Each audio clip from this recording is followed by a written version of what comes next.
welcome to the 10th meeting of fiscal year 2024 for the Milton Planning Board. At this time, I would like to now call the meeting to order. We'll begin with our administrative items. We have one set of minutes that Julie has sent out, but I know you probably have not had a chance to do those. So if I could have a motion to defer the minutes. Make a motion to defer the minutes till next week's meeting? I second. Yes. All in favor? Aye. Aye. And, Sean will be joining us. He is not here this evening. And I apologize, I didn't introduce the board and our staff. So before we go any further, if we could just go around and introduce ourselves. Jim Davis, member. Cheryl Tagaya, secretary. Mag Yolfield, member. And Meredith Hall serving as chair. And our staff, Tim Zawinski, Director of Planning and Community Development. Sorry, you were muted. Tim Zawinski, Director of Planning and Community Development. Great. And Josh? Josh Eckert Lee, Assistant Director. Julia? Julia Gibbon, clerk. Great. Thank you. So we can now move on to our discussion of next meeting dates. We have a public hearing on the Select Board's MBTA zoning article scheduled for the 26th of October. And Tim, you said that's scheduled to be in this meeting, in this room? Yeah, so it'll be in the Blute, and we'll be arranging for overflow capacity in the kitchen conference room and then down the hall in the Baker room. So we'll make sure that the meeting is on the TV in there, and we may try to figure out what to do in the Baker room. Either set up a laptop. People may be able to actually give their comments from there. But we should have we should have space. I would encourage people, if they're watching tonight or if they intend to participate in that hearing, that while there is not infinite room on the Zoom, so if 1 million people came, we wouldn't be able to accommodate them. But plenty of space in the webinar to participate remotely. If you're concerned that it may be a little bit jammed up, at town hall. But I think between the Zoom and between the conference room and the overflow capacity, I think we should be okay. Do you think we should try and have it at the Council on Aging? Is that We've already noticed it for the Blute room, so there's yeah. no change in venue, unfortunately. Yep. All right. Thank you very much. And then we also have an MBTA community forum scheduled for November 1st, and that is In the COA. and that will be at the Council on Aging. Great. Nice, smooth parking lot. It's like a dream. Parking lot. Great. And then we will have our regularly scheduled, the first meeting that we will be having in November, which is hard to believe, will be November 10th. Is that what everyone else has? Is that the 9th? Is it Friday? Oh, I'm sorry, the 9th. I apologize, the 9th. Yes. So I just booked every Thursday from now to eternity. So it's 19, 26th, 2nd, 9th. Where are we at? I'm sorry. Sorry, so 10/26, Yeah, 11/1, and then 11/9. 11/1's a Wednesday. Yes. That's our public Forum. forum, that's not That's a. forum. Okay. So no meeting on the 2nd? Cool. No, good. That's good. No, we don't have one currently scheduled unless we think we need one, but I think at that point, everything goes to print, so. So one thing I'll mention, and we can talk a little bit more in detail about it later, if and when it becomes an issue, is if the board is going to be advancing its own zoning article, we'll have to have a separate public hearing on that one, and we'll need to kind of get that advertised kind of ASAP. So that's an agenda item later on in the meeting, so we can kind of figure it out then. But we'll want to kind of map that out in terms of when that can get advertised, and when that would be held in November. So just to kind of keep that in mind. Probably not relevant for November 2nd, although it could be relevant for November 9th, or a follow-up meeting after the 9th, depending on what our schedule looks like. That's great, Tim. Okay, thank you. And any other update, Tim, that you might have? Again, still working a lot on MBTA communities. One thing of interest and is, I hope, positive for everybody is we had a kickoff meeting in town with our modular contractor for the animal shelter. So that project is very real. We're in the middle of finalizing a contract with Access Construction. We had our kickoff meeting to kind of talk through schedule, lines of communication, figure all that stuff out. So, when we get a kind of a construction schedule a little bit more finalized, we'll be doing a little bit of a kind of a publicity roadshow around that, just so everyone knows, especially, the abutting property owners, including the golf course, understand. But I think the general kind of idea is site work and site prep in the fall and winter, foundation in the springtime, and then the modular construction really kind of moves, once they get the units on site. So we're hoping, within a year, we'll have that thing open and up and running. Very, very excited and optimistic, and we'll have more updates on that in the coming weeks and months. So stay tuned. Other than that, Josh, I don't know if you wanted to maybe give a quick update on anything that you're working on in terms of climate action. We're doing a lot of work with the landing committee.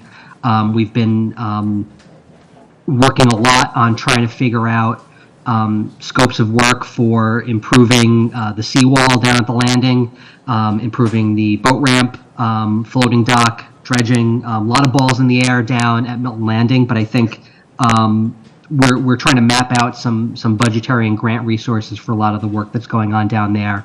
Again, a lot of balls in the air. Once some of them start to come down, we'll give a kind of a more formal update. But Josh, I don't know if there was anything else that you were working on that you might have wanted to update folks on. Yeah, two quick updates. One, just in the discussion on things happening in November, I wanted to also make note of our November 6th public forum to talk about the East Milton overlay zoning effort. That'll be at the Milton Arts Center at 7 p.m. on the 6th. We yesterday went out and did some flyering throughout East Milton Square and additional flyering for your November 1st forum. So you'll see those out and about in the Fruit Center or the Art Center or Abbey Park and around town. We're also continuing our microgrid project. We worked with our consultants to submit a grant application for $300,000 from the Mass Clean Energy Center's Empower program to do the next phase of work with Winter Valley. So we haven't gotten that grant yet, but that may be the next phase of implementation on that work. Terrific. Thank you. Okay. So if that's everything, then I think we can move on to citizens speak. And just for those on Zoom and in the public, if we are going to allow for people to speak on the agenda items, so if anyone has something that you would like to share, we would welcome you if it's something that is not currently on the agenda. And let me know if you see any hands. Yes. Please come forward. Yeah, welcome. Hi.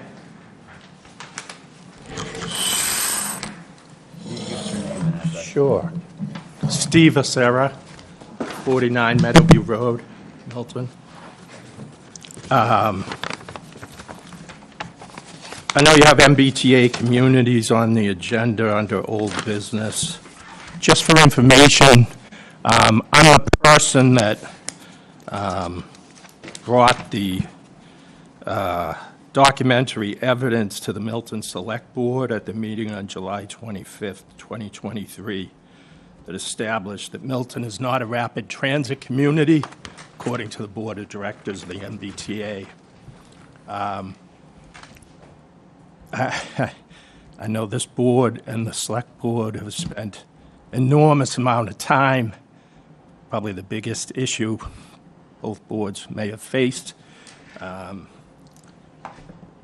I understand this board submitted a request for reclassification to Secretary Augustus in the Executive Office of Housing, Livable Communities, I believe referencing my documentary evidence, in part, that the MBTA Board of Directors has previously declared Milton not to be a rapid transit community.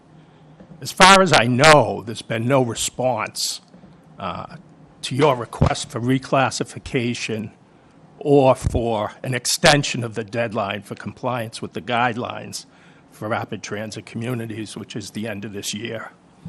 That being the case, the clock's ticking. I think the board should go into executive session either at this meeting or as soon as possible to discuss litigation strategies, in particular, an injunction to stay the deadline, the compliance deadline of the end of the year until the Secretary responds to your request for reclassification and/or granting an extension.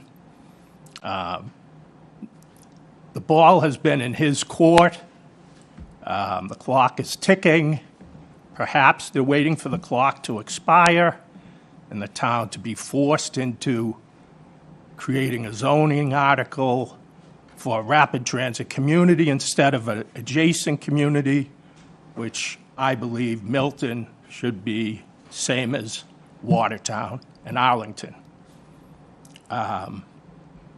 So I would like to suggest that someone make a motion for an executive session to discuss litigation strategy to go to the Norfolk Superior Court, request a temporary injunction staying the enforcement of the compliance guideline for rapid transit communities for the town of Milton, pending the Secretary's response to the town's request for reclassification. And upon receipt of that response, allowing if he grants reclassification, great, we're done, everyone's happy.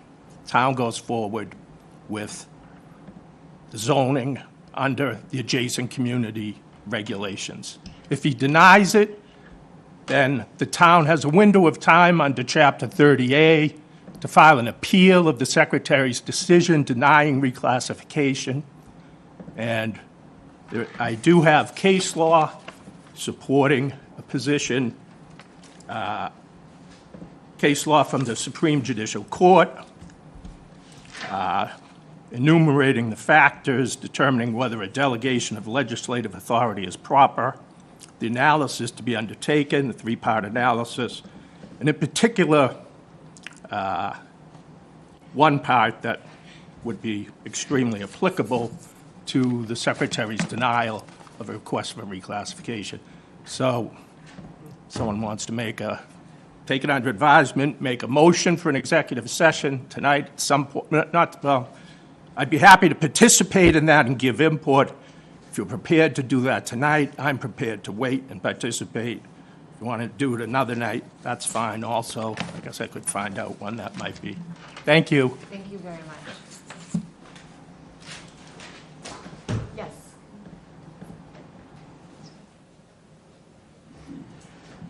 Hello. Hi.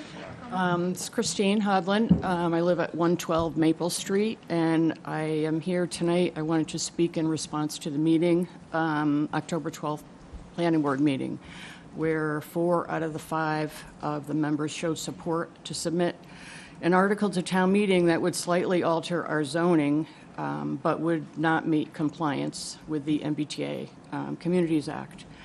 I respectfully ask that further discussion of this alternate article be stopped, and instead that the board focus on finalizing and preparing for presentation to town meeting the article that offers the full compliance to the law.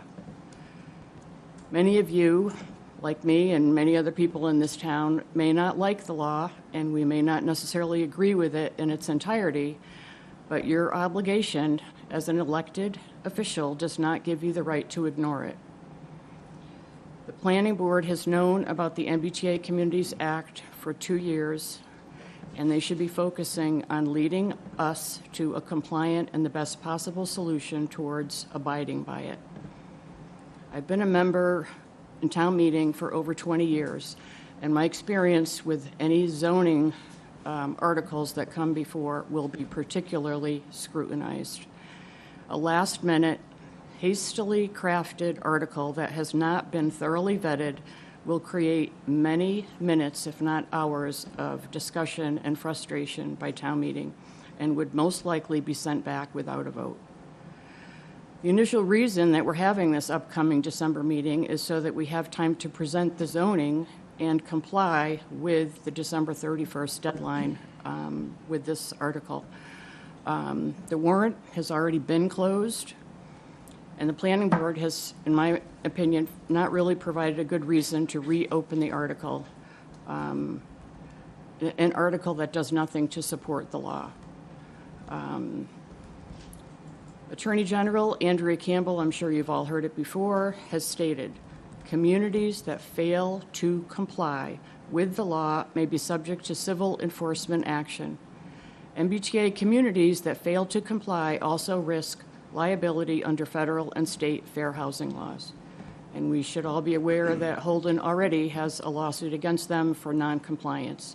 And I would hate to see our town put into that and wasting money on legal fees to try to support that.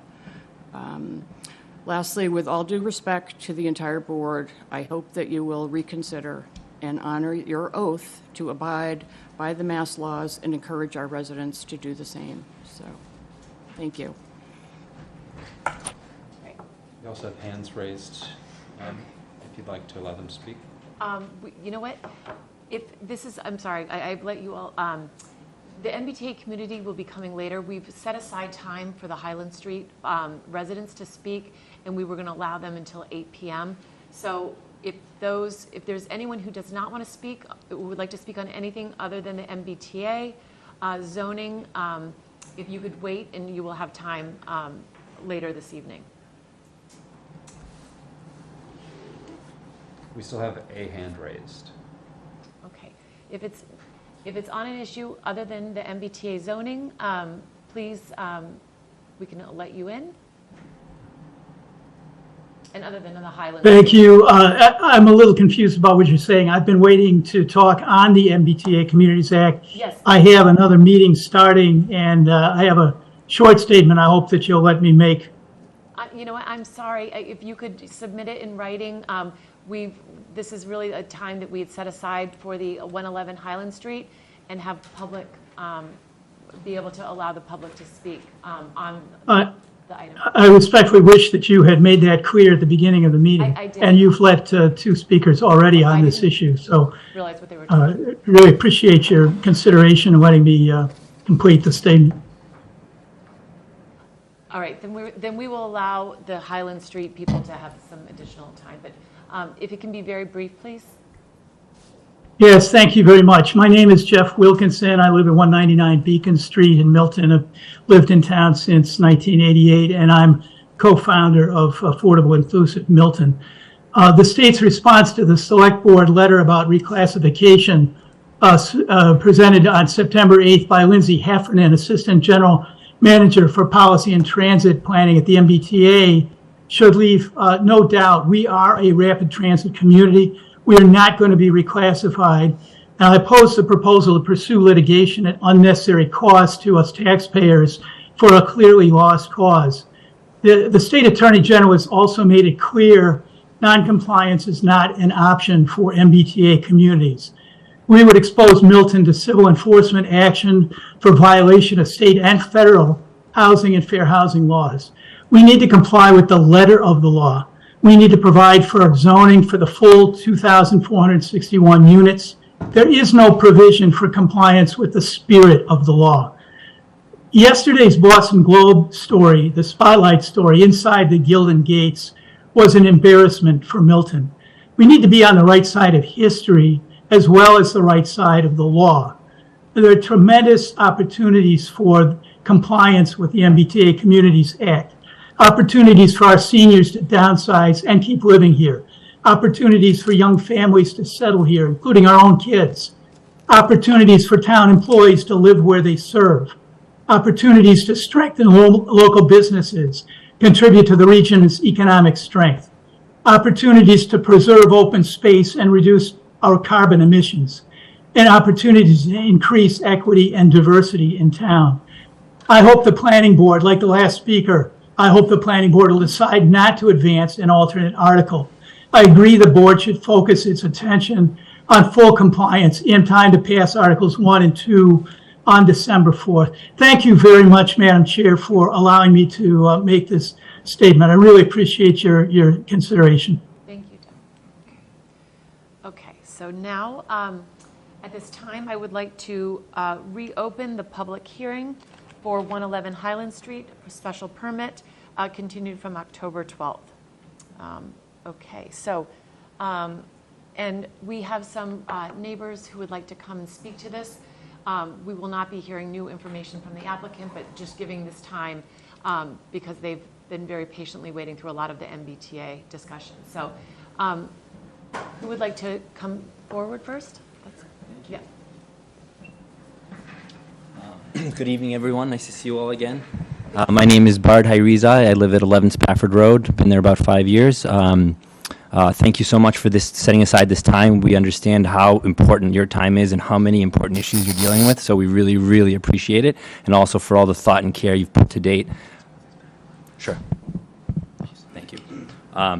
I asked Tim to forward along a lengthy, somewhat lengthy report, but Josh, if you wouldn't mind bringing it up, I'd like to highlight a few slides here. I think, just as an introduction, maybe we can move along to. Let me see. Yep, we can start here. So just to kind of remind everyone, introduce what we're talking about. From our perspective, this is a major project, complicated, complex site. We've heard from the applicant; they've admitted it's very wet. Many of you have been on the site walk. You've worn your waders. You've taken steps. You've seen. It's hard to find a spot to walk where it's not wet once you leave the driveway. So everybody agrees that it's wet. It's tight. And just to compare to some of the other buildings we have in town, it's 60,000 square feet. What we're talking about is something that is 60% bigger than the Fruit Center Marketplace, 20% bigger than Avita Needham's location that they've asked us to, we've heard from the applicant and from proponents of the project that Avita Needham is a good model for us to, go look at it. This is what we're talking about. Well, that facility is 20% smaller at 49,000 square feet. We have the visuals to show you that later on in the presentation. It's also 5 times bigger than I guess it was Seasons, but now I think it's Accent Care Hospice Center on the corner of Randolph and Route 28. So this is a major building, complete with driveways and massive retaining walls, as 12 to 14 feet. So our issue is, if we can move on to the next slide, please. We've got several concerns along wetlands and hydrological impacts, on adverse traffic impacts, on safety, and on the sewer discharge. And I'll first say that we're not against memory care. We recognize the need. On a personal level, I think I've spoken before about my father, who died 2 years ago after 17 years of battling Parkinson's. We were fortunate that my mom, was willing and able to take care of him at home, and through a combination of home health services and Medicare at the end, hospice services, we made it work. And in the end, it is actually a lot less expensive than some of the other options out there. And every family has a different decision to make. But for a lot of families, a lot of people sitting behind me who've been affected as well by Alzheimer's, Parkinson's, and other things, the option for paying $11,000 to $13,000 a month per room, as the posted prices are on Avita Needham's website, starting prices, not including transportation package, certain meal plan package, those costs are prohibitive for the average citizen. And so the need that exists is going to continue to be met by things like home health care. And so I just wanted to make that comment that we have to keep in mind here that this is a for-profit business, and the cost of the availability and access here is limited to very wealthy people. That so like to make that statement now. What do we know now versus what we knew when we first found out about this project. So my family, we found about this potential project on July 6, 2021. We got a mailer that day saying, come to a meeting happening that day about the project. A few of my neighbors behind us found out about it through Facebook. So then we started attending zoning meetings. We raised some concerns there. We were told, this is just zoning. Don't worry about it. This is just zoning. You'll have plenty of time later on. So here we are. We have our time later on, and we learned that the zoning is actually really important. And this is what you're going to be comparing everything against. So there's that. Well, then it went before town meeting. There was some good debate before town meeting, and in our opinion, we feel that the impacts of the project have been understated, and that the town was misled. And I know, and I agree with Ned that when he made his presentation there, he didn't give any numbers about traffic. So no, not casting any aspersions there. But really, where more of it comes down to is, we tried to do an analysis of look, the applicant has said we need between 50 and 100 employees. This is the size facility. You do some of the numbers, and you very quickly, we got to at least 150 new vehicle trips a day.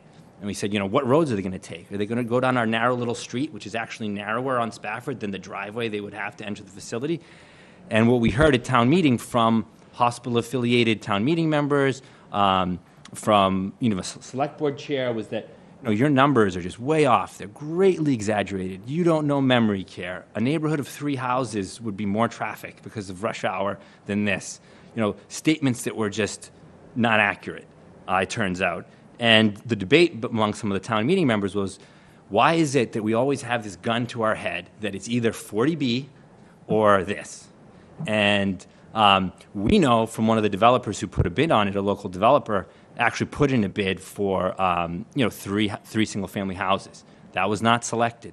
Obviously, it's it's Beth Israel Deaconess and Milton Hospital's prerogative to choose the bid that they want.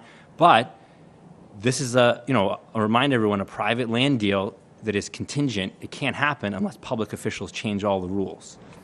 So if they're asking us to change all the rules, but then they're telling us, oh, well, we chose the lowest impact option.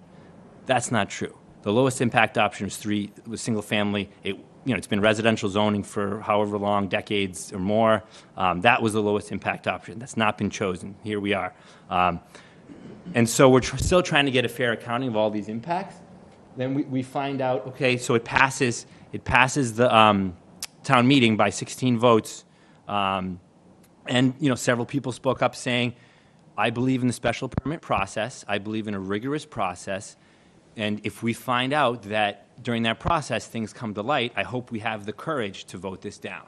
And so that's, I think, what we're hoping, and that now some of the new information we have, for example, on traffic, when we get the applicant's traffic study in December 2022, I believe, their estimate for traffic, net new traffic, was 182 vehicle trips a day, so more than our initial 150 that hospital-affiliated members who spoke, tried to discredit us on. But it's not actually 182 vehicle trips.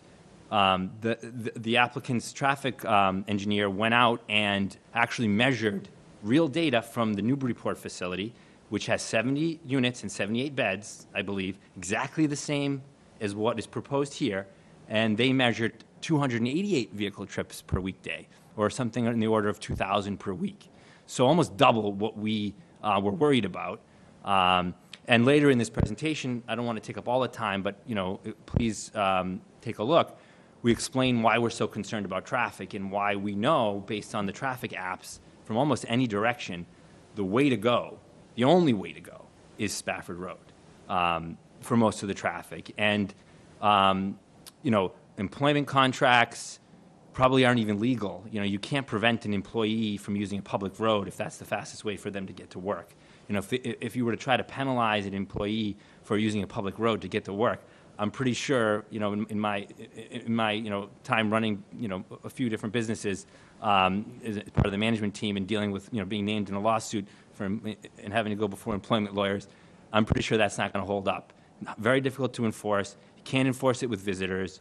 You can try with deliveries, but everyone's going to take the fastest route and follow the apps. So we explain that.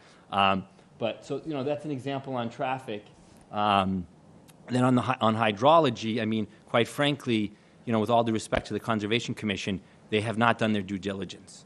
And so that's where I'd like to focus. But first, on the next slide, if we could please move to the next slide. We've also heard about how the town's master plan, asks Milton Hospital and Beth Israel to look into developing this site for medical use. Now, certainly, if we went back, we read that master plan, and there's lots of things in there, which many of them sound great. Preserving the small town feel of Milton is one of the guidelines in the master plan. A call for parks and coffee shops in this area where we are around Town Hall, where we're only a few blocks away there on Spafford, is also in the master plan. So what's clear is that like anything, who is the town? The town is the collection of people who are involved in the committees and the boards and who have ideas, and there's going to be opposing views. Everyone's going to want to get their idea in there, and so there's a balance.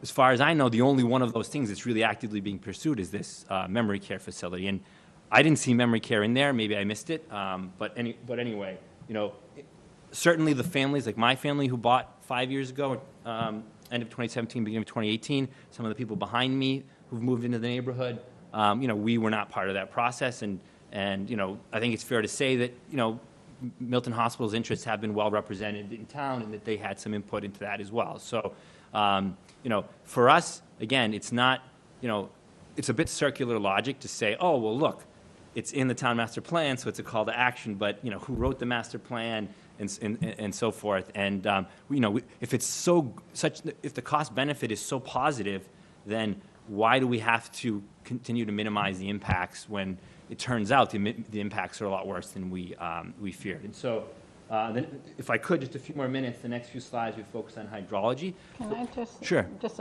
once, because I was on the master plan committee some 10 years ago, I just want, since you weren't here then, and the residents here weren't then, I can tell you that the hospital didn't have any special treatment in that process, so rest assured. Okay. And the other thing is, it was a long process, several years process with many public forums, and there was a lot of input. It's a 3-volume document if you've delved into all of it. I chair the implementation committee, and I have for like 7 or 8 years, and we have talked about this area too. But everything is incremental, especially Sure. in with public process and the limitations of how much staff and how many committees we have, et cetera. So I just want to make sure, I wanted to address that there was no special provision of anyone at the time. There was discussion. There was a whole section on health and wellness, and there was a discussion about what could be done with that. And I have to say, there's probably less steps taken under that category than some of the others. But I just wanted to make sure that you were well aware the hospital had no special treatment. Thank you. Yeah, and just as a I also follow-up. want to apologize if I implied anything. 'Cause I have a lot of respect for the process. So I took part in the master plan process as well. It was started sort of my foray into public engagement. I sort of felt the master plan, and no disrespect to anybody, because I was part of it as well. I do feel like there was a small group of residents who did steer the master plan. And one of the things that was highly talked about was the master plan should not sit on a shelf and should not collect dust, and that if need be in the future, if the master plan needs to be changed, we should change it. So just because it's written in the master plan, I don't think it's relevant. Not all parts of it are still relevant, because things do change. I would just Right, make. you know what, I don't want to get Just into make this. one other But, comment. Yeah, Yep. we're getting I onto was a just whole following different up, topic, yeah. so, but Just in terms of process with the master Yeah. plan, it was something that was a process led by the planning board and was endorsed by the planning board and adopted by the planning board. So that's all. thank you. All right. Thank So you. Bard, please. Yep, and that I'll finishes? be Yes, brief in the rest, okay. just a Because few I more want slides. to make sure Minette gets to time to. Thank you. Was that? Yeah, so on hydrology, I think you've heard, You've walked the site, all of us in the neighborhood, we have a map here showing all the houses with various complicated systems for waterproofing. It's very wet up here, and, what I've shown here is one of the visuals that is striking to me, and it kind of shows you, this is an earlier one. Since then, we've kind of expanded the footprint a little bit with the driveways because it was too narrow due to safety. But you can see here, we've got, the green here is the wetland, the red is the 25-foot non-disturbance, and the yellow here, I believe, is the 100-foot. And so, from looking at a lot of projects across the state, it is a bit unusual to see this much building envelope within the 100-foot buffer. And it's certainly, as we know, a violation of Milton's bylaw to be in the 25-foot non-disturb, which they are. And they're again asking us for, to allow them to look the other way as they violate our bylaw. But really, what I want to talk about is these houses here. The Irwins, the O'Briens, the Fioravantis. 42 Spafford. I think it's 138 Highland Street here. Conservation Commission basically said. So if we go to the next slide, please. So what we're talking about again is, they're looking to make 2 acres of land impermeable to build this between driveways and building. 2 acres, cutting down over 300 trees, and this site, there's upland, and I'll show up here. But it goes downhill to the north, and it goes downhill this way as well. It does go, and I think Ned pointed this out in one of the meetings. It does go up slightly under Spafford a few feet, but what that means is, when it rains, water runs off from this side, water runs off from this side, and water runs off from this side. Part of the reason you have a wetland here is because it's wet most of the year. Water collects there. These houses are pumping water every day. Some pumps are running sometimes every minute because there's no place for them to put the water. And what we're talking about is increasing the recharge into the ground, a mere 40 feet from their houses, by 800%, 8 times more recharge going into the ground, which, as we heard from Scott Horsley, our hydrologist, that we're talking about potentially permanently raising the water table. So if we could look at the next slide, please. So just to kind of illustrate, what we heard from the chair of the Conservation Commission was, we don't need to wait for Mr. Horsley's analysis. We don't need to do a mounding analysis. We have the letter from Tetra Tech, which basically says, and this was in August, I believe August 8th, that there's 2 different watersheds here, which is again stormwater, not groundwater. Water flows downhill, and we have this letter from Tetra Tech, which, if you read it, says, we acknowledge there'll be hydrological changes, but we don't believe there'll be more than 15 feet of mounding, and Scott Horsley has not provided any data to say otherwise. Well, that's because it hasn't been finished yet, and we asked for another meeting. They didn't allow another meeting. The chairman said, well, another meeting will just mean more back and forth, and I think we know what we need. Literal quote, at the risk of oversimplifying, water flows downhill. And yet, if the 3 houses that I'm talking about in particular, if you go here and you look, so this is from our Milton GIS, and you have contour lines for elevation. So if you can see here, there's a 120-foot contour line, and it's running all along the edge of the wetland up on Highland Street. It's 120 feet here, it's 120 feet here, it's 120 feet there. Here's a visual of that span. That's flat. So this is why they have so much water, is because, yeah, there's a hill, but it doesn't start to really get down 110 feet for a while. So on the heavy rains, the water will move. But for most regular rainfall, the water just goes into the ground, and then the wetland just goes up. And there's nowhere for these people to put their water to keep it away from their basements. Again, it's just such a huge oversimplification to just lay your hat on, at the risk of oversimplifying, water flows downhill. Sure, but for much of the year, that's why it's defined and recognized by the state as a wetland. There's standing water in this area. And if we go to the next slide, please. Thank you, Josh. Just to zoom out on that view, and again, what the Conservation Commission is basically saying, well, there's 2 different watersheds. There's one that goes this way, and there's one that goes this way. And they're separate. So you guys on Spafford, you've got nothing to worry about because your stormwater is going this way, and their stormwater is going that way. Well, let's look at the contour lines. Do they look straight? They go in all different directions. Up here by, so down here, you've got, when you come up on Highland here, what Fletcher Steel, that looks like there, and then you have Indian Cliffs over here. So you've got, 180 feet, 170, 160. This is the highest point. But then it goes pretty sharply down towards Clifton. It goes pretty sharply down towards Spafford. It goes sharply down towards Wendell Park. And you can see like this blue arrow for directions, they're not going, very nice and neatly. Yes, the flow of the intermittent streams takes it along Highland, but the rainwater from Spafford, as I said, for these few houses here, some of it comes this way as well because of that slope. And if you look at this, it actually makes sense. On the next one, I'll show you the houses that have the water issues are the ones either closest to the wetland or the ones just on either side of where things start to go downhill. But really, the point of this is to say this is really complex. And we enlisted Scott Horsley, and the applicant actually had Paul Avery, Oak Group Consulting, and they came up with similar results to suggest there's some mounding issues here, and beyond that, there's a permanent water table issue here as a result of making 2 acres of land impermeable and increasing the groundwater recharge by 800%.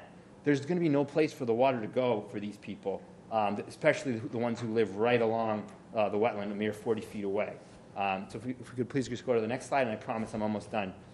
So this is now just a map of the houses. So now I'll show you these, and this is just our street. We have neighbors that would like to speak, I don't know tonight, but at one of the next meetings, who live on Wendell Park, who have similar issues with water. But the houses that have it the worst are the ones right here on the front line, where the pumps are running constantly. A couple of the houses, people just moved in, we haven't had a chance to talk to. A couple of the houses, number 17, there were some serious issues that someone else will speak to due to the hospital expansion in the 1980s of the medical facility and what happened to their property. So this isn't hypothetical. This has happened before. When you pave over large areas, water does funny things.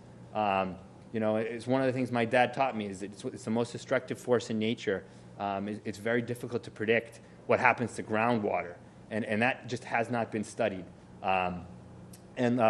I think, let me just jump to the next slide, please. Can I just ask you a question on that slide? Sure.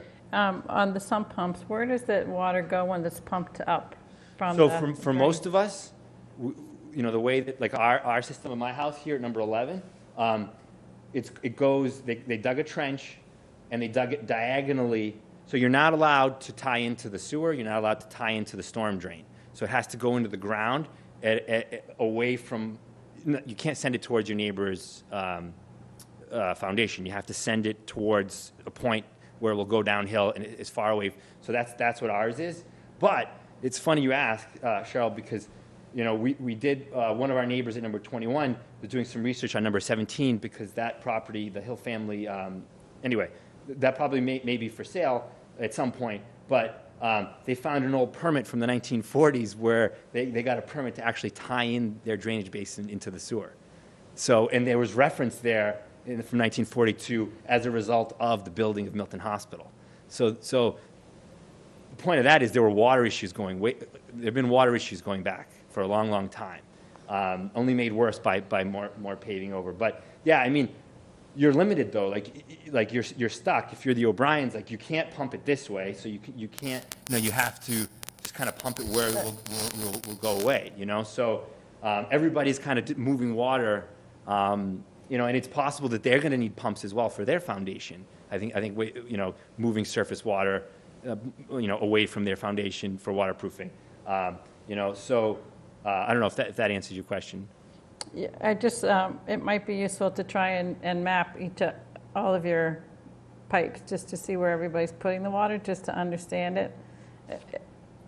Yeah, and just so a comment. This is one of the things Scott Horsley asked us for, and so I sent this to him, and he's studying it. So okay, we'll have more hopefully. But Jen, just the point, just one more slide, and I'll yield. This is an example of one of the systems that we have. It's great. Smartphone app tells you how many cycles your sump pumps are running, how many gallons of water they're moving. If you're away for the weekend, it's good peace of mind. battery backup system. Many of us have spent, so this system, I think, costs about $10,000 with 2 pumps and battery backups. But basically, the more it rains, the more cycles you get. So I think they rated this for each pump 1 million cycles, average doing like a couple 100,000, 150,000 cycles a year. So maybe 7 years the pump will last. But now, if the water, that's with current water table. So my house, for example, basement's probably about 6 feet below grade. So even in this summer, the pumps ran all summer. Some summers, like 2021, was the driest on record for like 50 years. They didn't run. But the guy who did this basically said, look, your water table is probably 3 feet. Your static water table, your foundation is 6 feet. So there's water all around all around. So what happens if this project raises the water table, particularly for those neighbors who are right there, is that these pumps now have to run a lot harder. They have to run more frequently. They use more electricity. They have to be replaced instead of 7 years. They have to be replaced in 3 years. Maybe Teresa's going to need another pump because during certain severe events, they get overwhelmed now because the water table is just too high. So these are real costs and real burdens that are being asked to be put on us. So I think it's only fair that we try to get a better understanding of what it's going to mean for us, because this is permanent 100-year change. And if we could just fast forward, and I know I said I would yield more time, Josh, to the section on the Avita Needham facility, because I know Mandy's going to talk about traffic. Thank you. A couple more slides. But here, if we pause here, so like I said, let's look at this as an example, and we've heard, and I don't question that, the good neighbors once they're in and they help contribute to the community, but we have just a very fundamentally different site here, and when this was built, this private road for townhomes was not there. That was built in 2014, but when this was built, they're over 200 feet from the road, maybe 200 feet from the road. So we heard about how great it is that they're set back. We have half that distance here. Like I said, it's only 49,000 square feet. What they want to build here is 60,000 square feet. Greendale Ave, which it's on, it's one quick little turn on. You merge right and you're right there. You don't have to drive through. It's a wide road with shoulders on both sides. You don't have to drive through narrow side streets. It's not buried. So it's just. And there's no wetlands. Crucially, there's no wetlands anywhere. So there is a precedent for a smaller facility, which they've operated for over 10 years, that would be a much more responsible usage of the land we're talking about, rather than maximizing every single possible inch and actually crossing the line such that they violate the 25-foot non-disturbance, which is kind of a bare minimum these days. If you look at towns like Beverly, Concord, we have a list of them. They're all moving to 50-foot non-disturbance because they're recognizing the importance of respecting the wetlands. So there's that, and then on the next slide, if you wouldn't mind, Josh. So this is just the proof of keeping me honest here. This is town of Needham, 49,172 square feet, and this is on Redfin. In terms of compromise, in terms of working together, there've been a couple of asks. Clearly, we don't think that they should build the same size facility as Newburyport, where they have none of these constraints that they have here, or not as many of these constraints as they have here. We don't think they should be building as big as they have because they have a Needham facility that is 20% smaller. And if we go into the next slide, please. We've had discussion about size of trucks and access, and part of the reason they're violating the 25-foot bylaw and non-disturbance is because they didn't have a wide enough road for a fire truck to get in without doing a 3-point turn. And so they, in order to accommodate that, rather than shrink it, they've encroached on the wetlands even more, violating that bylaw, as I said.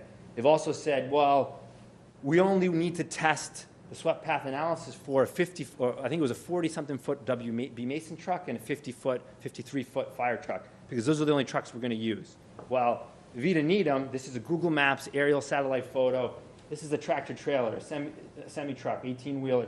Those are 70 feet when you factor the cab and the trailer. And one of the other asks that, I don't want to steal any Teresa's thunder, but her house is right there where the plan, facing this facility, where they're planning to have their loading dock facing Highland Street. 100 feet, my driveway is 100 feet from my neighbor Dan O'Neill's driveway. We can talk to each other at 100 feet, right? So if you've got a loading dock 100 feet, 125 feet from your house, you're hearing beeping, you're hearing idling, you're hearing all day. So what did Teresa ask? She said, it would be really nice early on if you guys could consider moving that loading dock to the back of the building so I didn't have to hear that all week. Here we are. So we see in Needham, the loading docks in the back. Yes, they're having 70-foot tractor-trailer trucks. And also, look at their access. If you compare to what they're proposing here, where it's basically only up in this region, they go 3/4, maybe 75% of the way around of driveway. Stonehill at Andover. Sorry. Where's the entrance? The entrance Is it that is cul-de-sac here. right there? It's here, yeah. Gotcha. Okay. Yep. Thank you. Sure. And this is Stonehill at Andover. It's one of Northbridge's 19 facilities. It's not technically memory care, I don't believe, but just as another example, there's a semi-tractor trailer truck caught in this Google images. So, both satellite photos are showing large trucks delivering at the same time. What are the odds? And here they actually have a really nice access all the way around. Again, you can't, what we have here is because they're trying to build their building so big, they can't do these things. And across 19 facilities, if you add up all the units and you look at some of their published rates, it's very easy to arrive at an estimate of about a $200 million run rate revenue company. That again, they want to come to our community and they want to be good neighbors, but they're not considering the sensitivities of the site. They're not considering the requests of the neighbors, which we feel are legitimate. So I'll stop. If there are any more questions, I'd love to walk you through the traffic and why our street will be the street that's used based on traffic patterns. But I also want to be respectful of time for other people. So I'll Thank stop you. there. And there will be time to speak on when we get to the traffic. Thank you.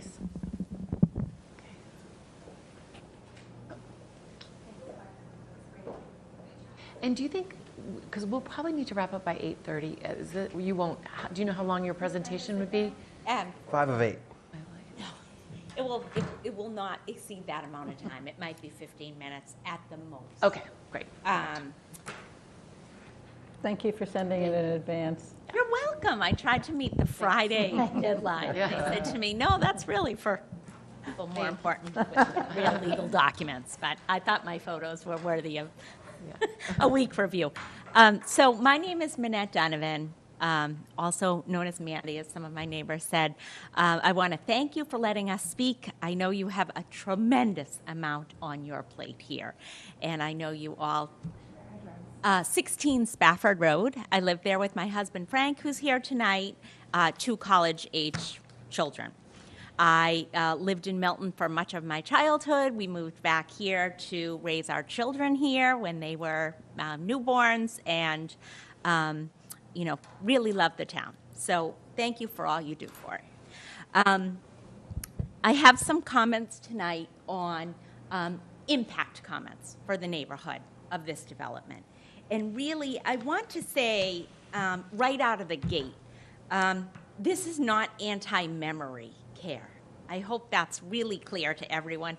Very few people of our age are not impacted personally by needing support for family members at this age. So this is not an anti-memory care argument, and I just want to make it clear that that should not be the narrative. All of us want the elderly and disabled in our community to have places to go. I will say this is at the higher end of the cost spectrum. I've seen project-based vouchers that housing authorities can provide, and they can be utilized at sites with assisted living where the insurance pays and the family pays a lower amount of money, which is more affordable for people. And that's not what we are discussing here. It's a for-profit entity. So this business entity, the people that are paying the price for it, frankly, are our families on Spafford Road and the people that are tuned in by Zoom. Some new neighbors have limited awareness of this, and it's eye-opening for them to see what's going on now. So to recap, if you could go to the first slide, the existing points about Spafford and Highland Road. Spafford Road's a very narrow road. It's about 20 feet wide. No sidewalks, highly populated with young families. We are overwhelmed with the current traffic volumes and can't withstand any additional traffic burdens. Bart already mentioned 288 vehicles trips per day there. So 2,000 a week. We just cannot handle that on Spafford Road. Next slide, please. So currently, our street is unsafe. We've had a traffic study associated with this project. It's my understanding that the months were January and July. No one's in Milton in July, if you can help it, right? And in January, it's not particularly a great month to do one either. A lot of this traffic has to deal with Milton High School, spring sports, et cetera. So we do think much more analysis would need to occur with the traffic. And the other traffic issue is we can't look at this development in a vacuum. So we've got something being built at Winter Valley right behind this development. And this is in the context of water also, right behind it. And then we have a big project at the high school that's right off of Canton Ave as well. And then the potential 40B off of Canton Ave. So really, we need to take a breath here and look at these things all together. And again, as I said, this is a for-profit entity that we're talking about here. It is not people waiting in line for low-income housing. So we should follow the rules because the people that are left to pay the price are us. So Spafford Road is not designed to handle the current traffic volume. This is a picture of the houses there, the Historical Commission. There's records on our street. A lot of the houses are old. That's the McFadden house right there, and mine is one up behind it. Late 1800s, and a lot of the streets on the houses on the street are very, very old. And so that's why the street is narrow like that. Next slide, please. So this is what it looks like today. Cars moving up and down any given morning. Next slide, please. As you can see, the larger trucks don't leave much room for pedestrians at all. No sidewalks, Lojo on that side in the picture. Next slide, please.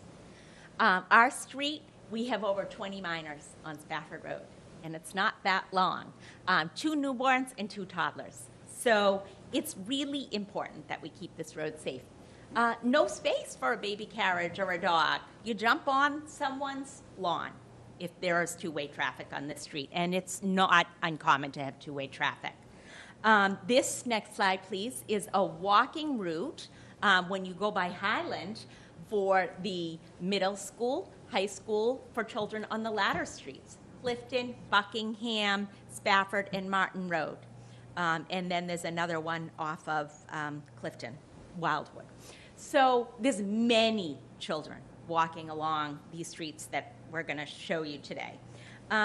Milton's master plan, among some of other things we wanted, is we want to make biking and walking safer. So next slide, please. One of the narrowest roads in town has been turned into a thoroughfare. It's inadequate for two-way traffic. Next slide, please. And I'd encourage you to look at them later, but I'm going to move quickly. There you can see, if you can go back one, that's school bus, cars going both way. It is packed on Spafford Road right now before we add in anything else. Next slide, please. Again, we see close proximity to pedestrians. Next slide, please. I was, when my children went to Cunningham School, we couldn't get a bus to come on our street. We had to walk over to Spafford Road. We were told that it is too steep of a hill and there are no sidewalks and it is not safe. And that's why we were told to go over to Buckingham. I had a neighbor who had a major issue with the traffic. Her dog finally, his paw got hit and she moved. We have been before the traffic commission, the town, relating to this in 2012, I think that was. Next slide, please. So that wasn't actually Spafford on that slide. It has a sidewalk. Again, we don't have one. This is what Spafford looks like in the winter. You can see there why a school bus, it would not be safe. Next slide, please. As it was indicated by Bard, the GPS takes people up and down this street. And as the pictures that you're going to see are going to show, people don't want to wait at the stop signs at the top. They don't want to hit the light at the hospital or at Canton Ave. So they're going to go up Spafford Road. We have been working since this process started with memory care with the hospital. It's been coming up as an issue, and have pleaded with them to please, think of the safety of our children. And it just has a promise that they can't deliver on, because you can't really control where your employees are driving. It's not enforceable, and it just goes on daily. So we know that the traffic to this facility, unless you put up a wall, is going to come up Spafford Road. And we're at peak time of enforcement now. Next slide, please. This is just some examples of ambulances going down Spafford Road, a ride at the bottom. Next slide, please. Little mini bus there. Next slide, please. Food delivery service. Next slide, please. Shows you, this is a truck going up Spafford Road. So we're going to bring in I forget how many tons of fill there, and all of these trucks coming. They're not safe for our kids. Our road users are supposed to have protected access under Massachusetts law, and in reality, we do not. So here we have a neighbor walking her young child, and that's what it can look like. And again, this is contrary to the master plan goal of making biking safer and walking safer for our families. So if you go to the next slide, this is what kind of the end results that we got after all of our complaining was, if you park on the street, the cars are going to have to jet around you, right?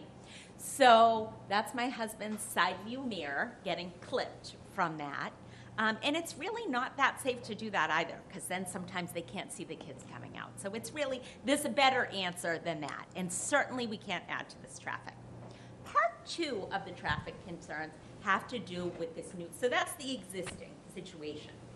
Now we're going to add on, as we walk down, go up to the top of the street and take a right, on Highland, we're going to add trucks for construction, tree removal, for fill, and then indefinitely for all the services needed at this facility. And Highland Road is not cut out for that. These are the type of trucks we expect to see. Crown delivery.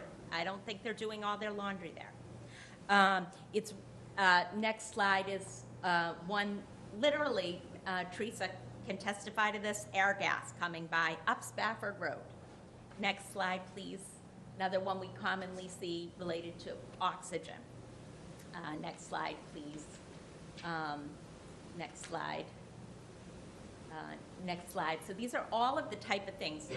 Now we're asking these trucks to come on to Highland Street.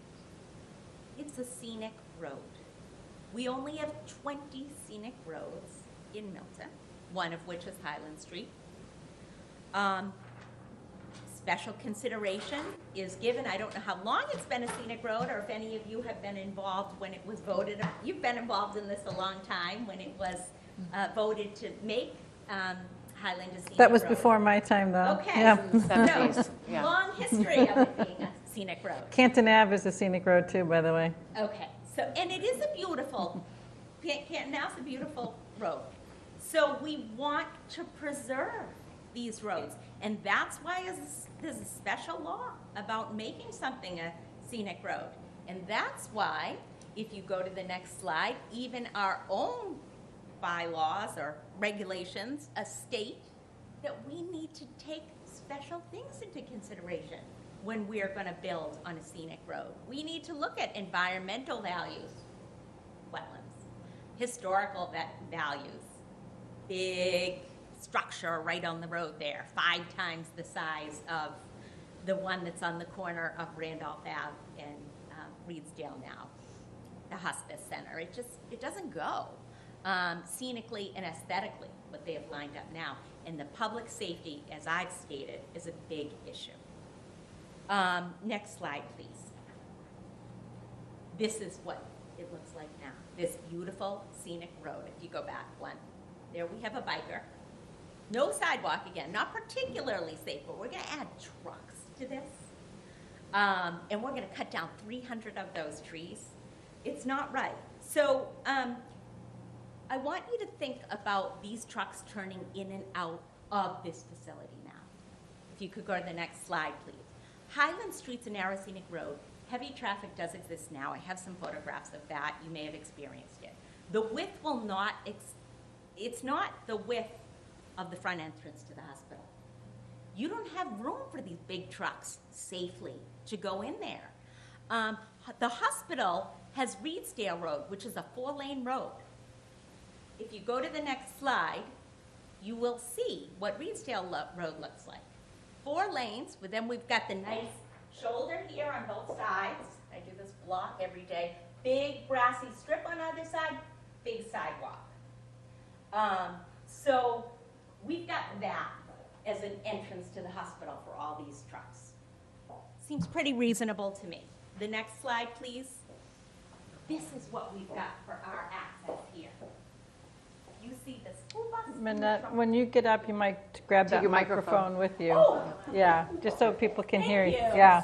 So when you go on to, thank you, when you go onto the top of Spafford here and look, this is where you've got these big trucks turning in. So the entrance is right here, sort of about where the end of that school bus is. I don't know how they're going to make the turn around here and around here. Keeping in mind, this is a place where a lot of children walk. Never mind our street without the sidewalks.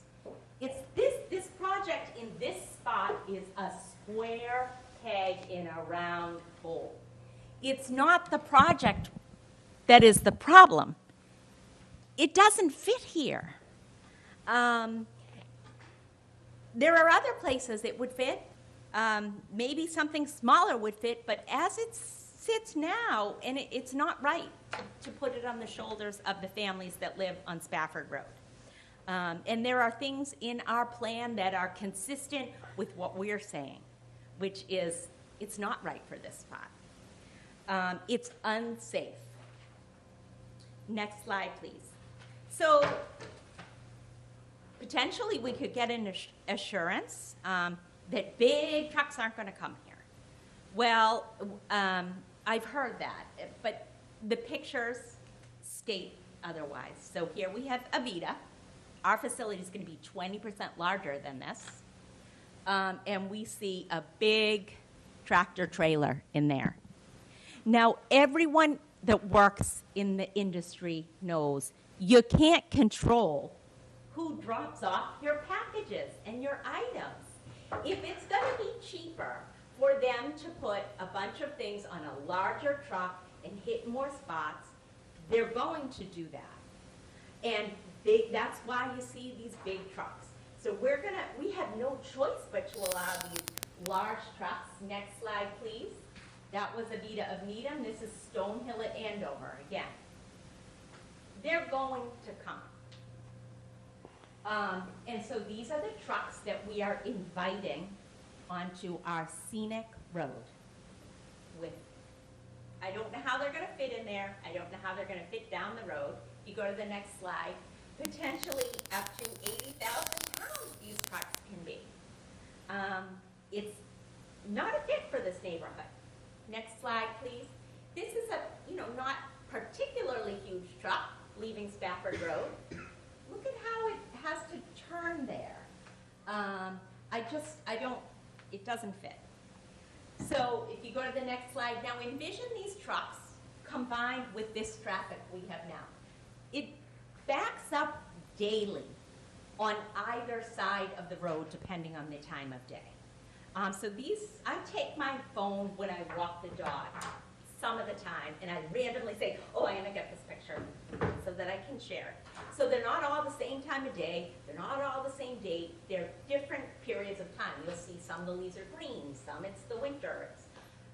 So here we have cars lined up in front of where the memory care center will be. And these deliveries will be coming in the 288 trips a day.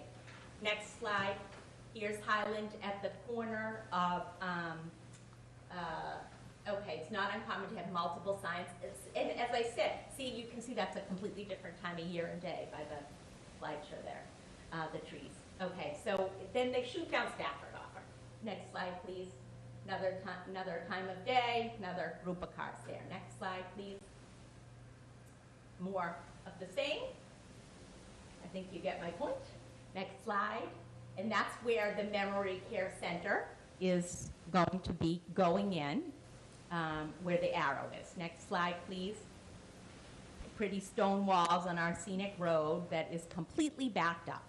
And this is the back entrance to Milton Hospital here. Next slide, please. More information as to the traffic situation. We've all been caught in these lights, right? Okay. So, Bard, I don't need to state this, get into it. Town meeting, I don't believe all the meeting members knew what they were voting for in terms of traffic. And I think if you brought it back, that would be fair. And I just would like to state that for the record. It's 150 cars was considered grossly exaggerated. And now we're at double that. So next, the water issues. And Bard, more the science end of thing, I'm just pleading you and telling you our expert disagrees with your opinion and says that they are not convinced. It sounds like the opinions are similar, but there's potential for water issues, as Bard pointed out.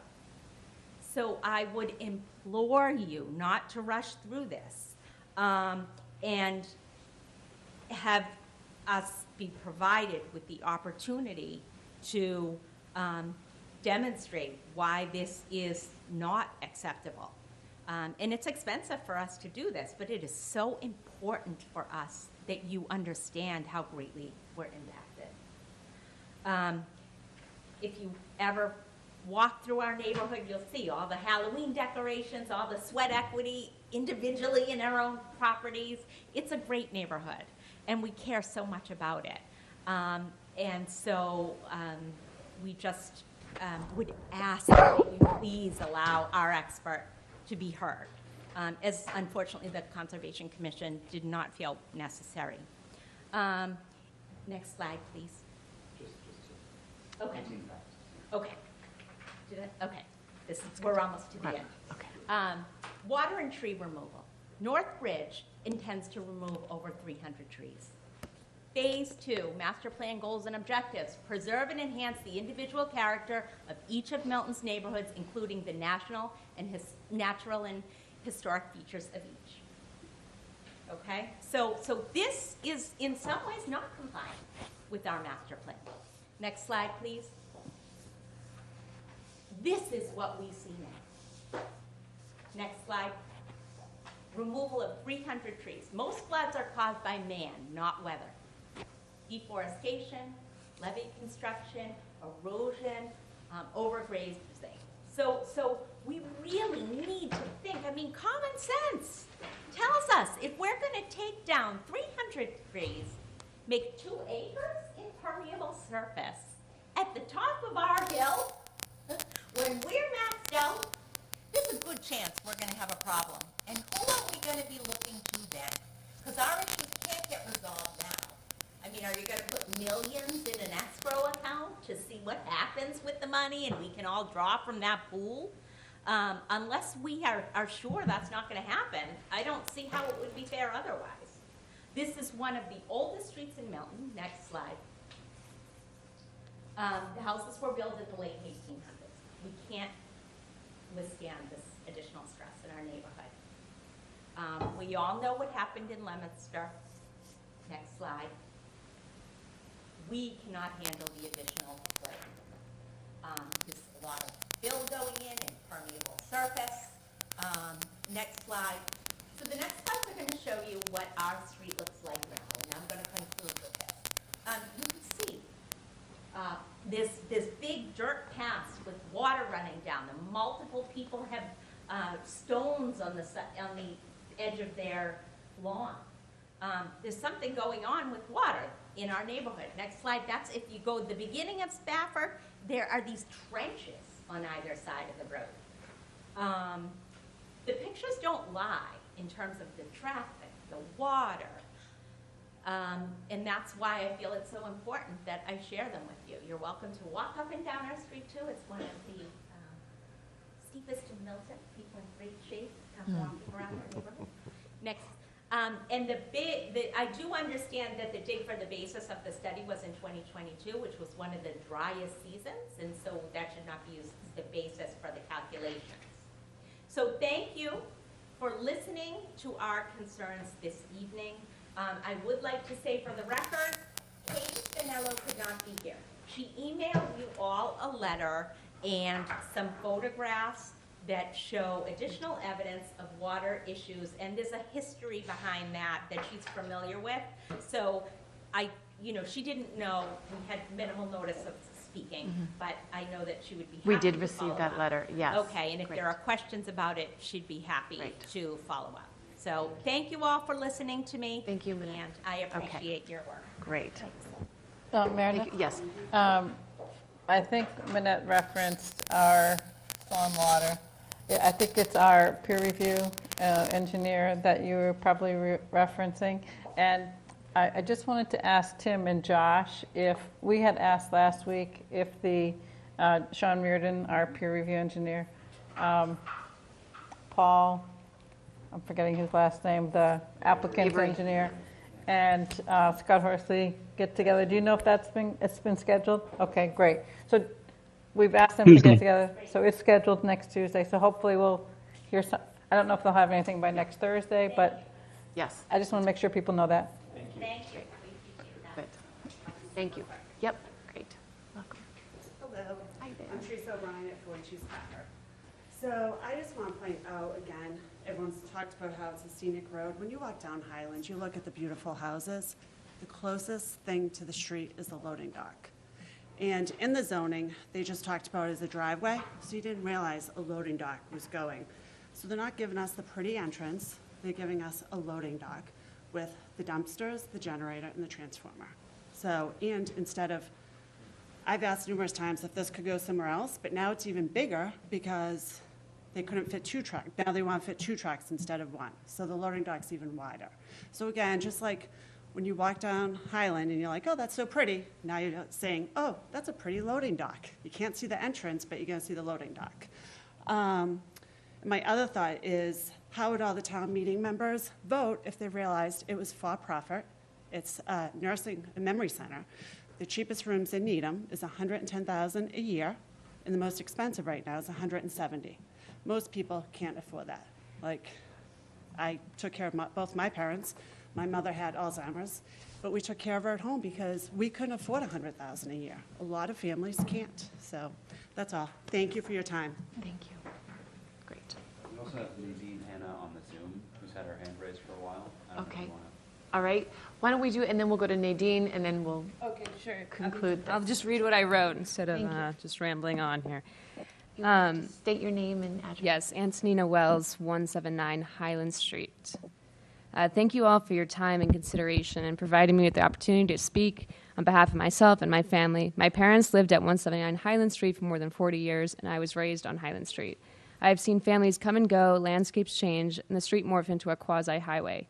My mom, Ella, was a fierce advocate for Highland Street safety and conservation. She aided the implementation of stop signs, secured deeded conservation land at Winter Valley, and had opposed this project since day one. She often encouraged her neighbors to speak about causes that matter to them. I'm here to speak on her behalf as well. The neighbors who come to every meeting and speak respectfully in opposition to the proposed development have always come with flashlights, not pitchforks. Flashlights to illuminate concerns and to raise awareness about serious issues. Personally financing lawyers and specialists, it has taken significant time out of people's personal lives. In these sorts of projects, the common response is that neighbors are NIMBYs, or people who do not want this in their backyard. Well, I already have a senior living facility in my backyard, so that is not the issue. My concern does not lie with generalized development or with memory care clinics, but with the proposed size and the devastating real impact it will have on the area. Neighbors have never negated the potential need for a memory care clinic. We have always stated it is not right for the site. My goal is to share my perspective and to illuminate a small portion of the concerns that I and many others have. A ship with holes does not get sent out to sea. Neighbors, residents, and established taxpayers of Milton, the people who are most impacted, should be the most considered. First, I'd like to address the concern of maintaining Highland Street and surrounding streets as historical and scenic. Maintaining the integrity and historical nature of these streets and homes is not in line with constructing a 60,000 square foot facility. While the facility may be set back from the street, it is still going to be exposed between the months of November to April, even with the proposed vegetation and landscaping.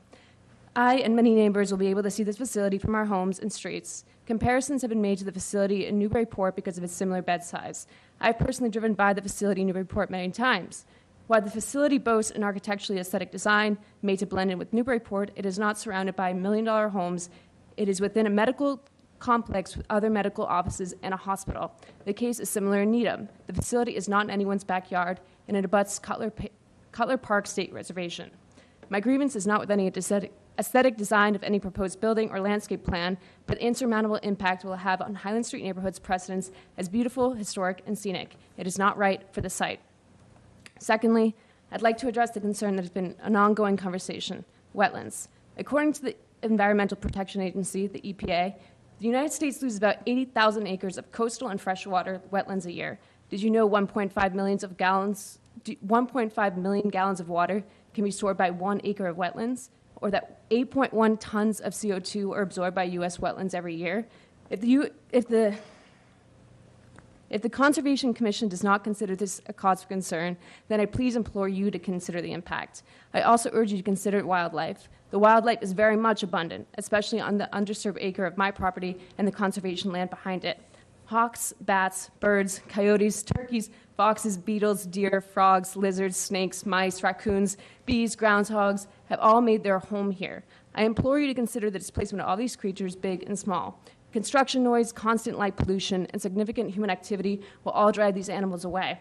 I also urge you to recognize the change in the ecosystem with every new development. As someone who has spent a significant amount of time in my yard in the Blue Hills, I'm saddened at the thought of a future generation not being able to enjoy the expansiveness of the wildlife and nature that Milton has to offer. While the proposed plan is to restore the existing habitat, maintain as many trees as possible, and replant displaced trees, it goes without saying that any disturbance will have a devastating impact. It is not right for the site. Thirdly, my concern is traffic. Highland Street and surrounding streets have become an unsafe area for children to play and for people to drive. In the past month alone, I've had 2 cars zoom past me on the left on Highland Street because I was going the speed limit. Other neighbors on Spafford can surely speak to the impact it will have on their day-to-day lives. The traffic concerns need to be addressed before moving forward with any proposed project in this area. Again, it is not right for the site. Lastly, I would like to include a point about public safety. Anyone who has been around a person suffering with dementia or Alzheimer's knows that wandering, which is when a person gets confused and wanders away from their home, is a major issue. With the surrounding wetlands and forests, as well as the heavy traffic and lack of sidewalk, I'm concerned for the future residents of this facility. In my own yard, which abuts the proposed project, I've had many close encounters with coyotes, thorns, and thick mud that I would not want my parent or grandparent experiencing. I hope the developer has taken these concerns of the site into consideration. Thank you very much. I really appreciate your time and full review. Thank you. Thank you very much. Terrific. And Nadine? And then we'll conclude and continue the hearing.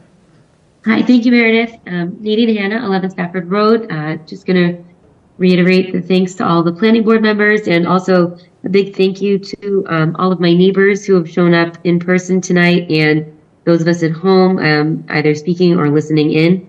A few times along the way, I've appreciated, I think it was Cheryl, a number of times who've broken things down into layman's terms. And just to recap a couple of points kind of in layman's terms from where I'm standing over a lot of things that were covered tonight, but briefly.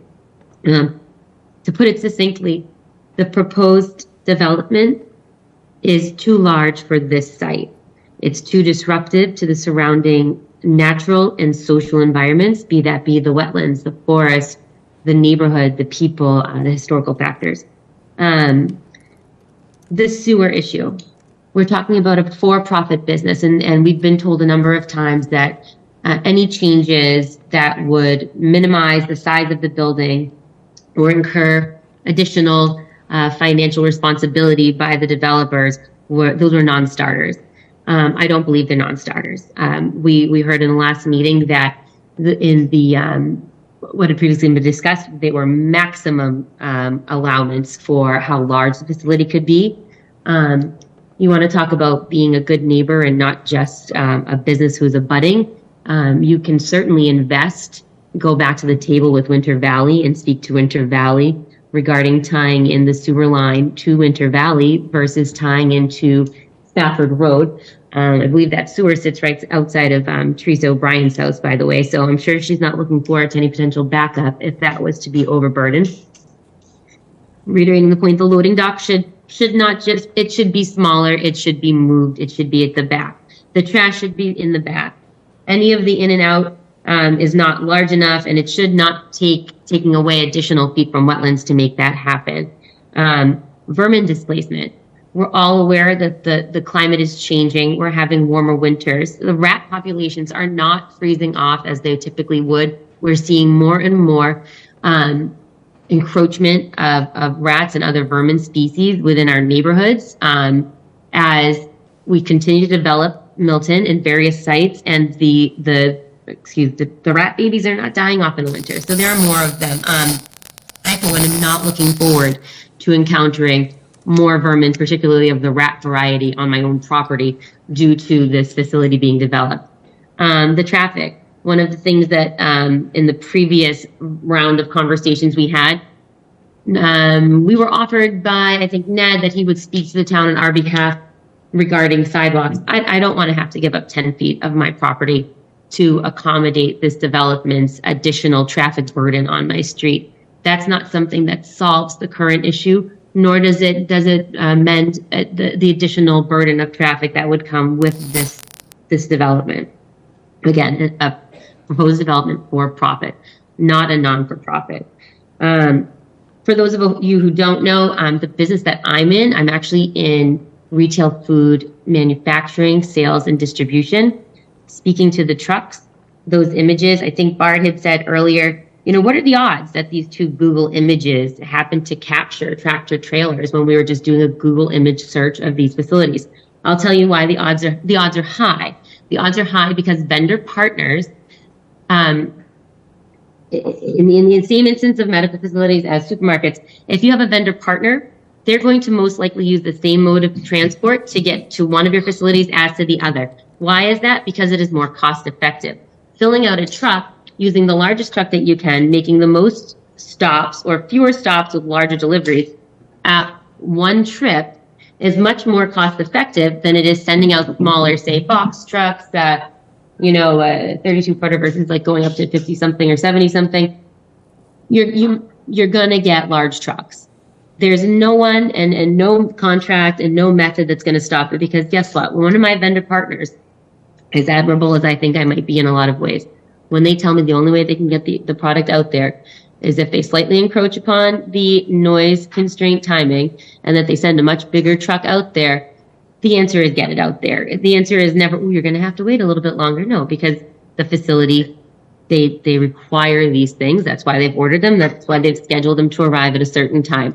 So once again, let's not lean on this concept that contractual requirements on paper are going to actually control the physical movement of people, places, and things. It won't happen that way. So I think the building should be smaller. I think the dock should go to the other side of the building. The trash should go to the other side of the building.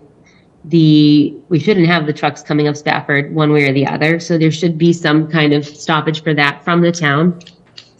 And in regards to the 300 trees that COMCOM may allow to be taken down, it cannot go without saying that the conversation around that was 300 trees to be replaced by a similar caliber tree or to be compensated by $1,000 per tree.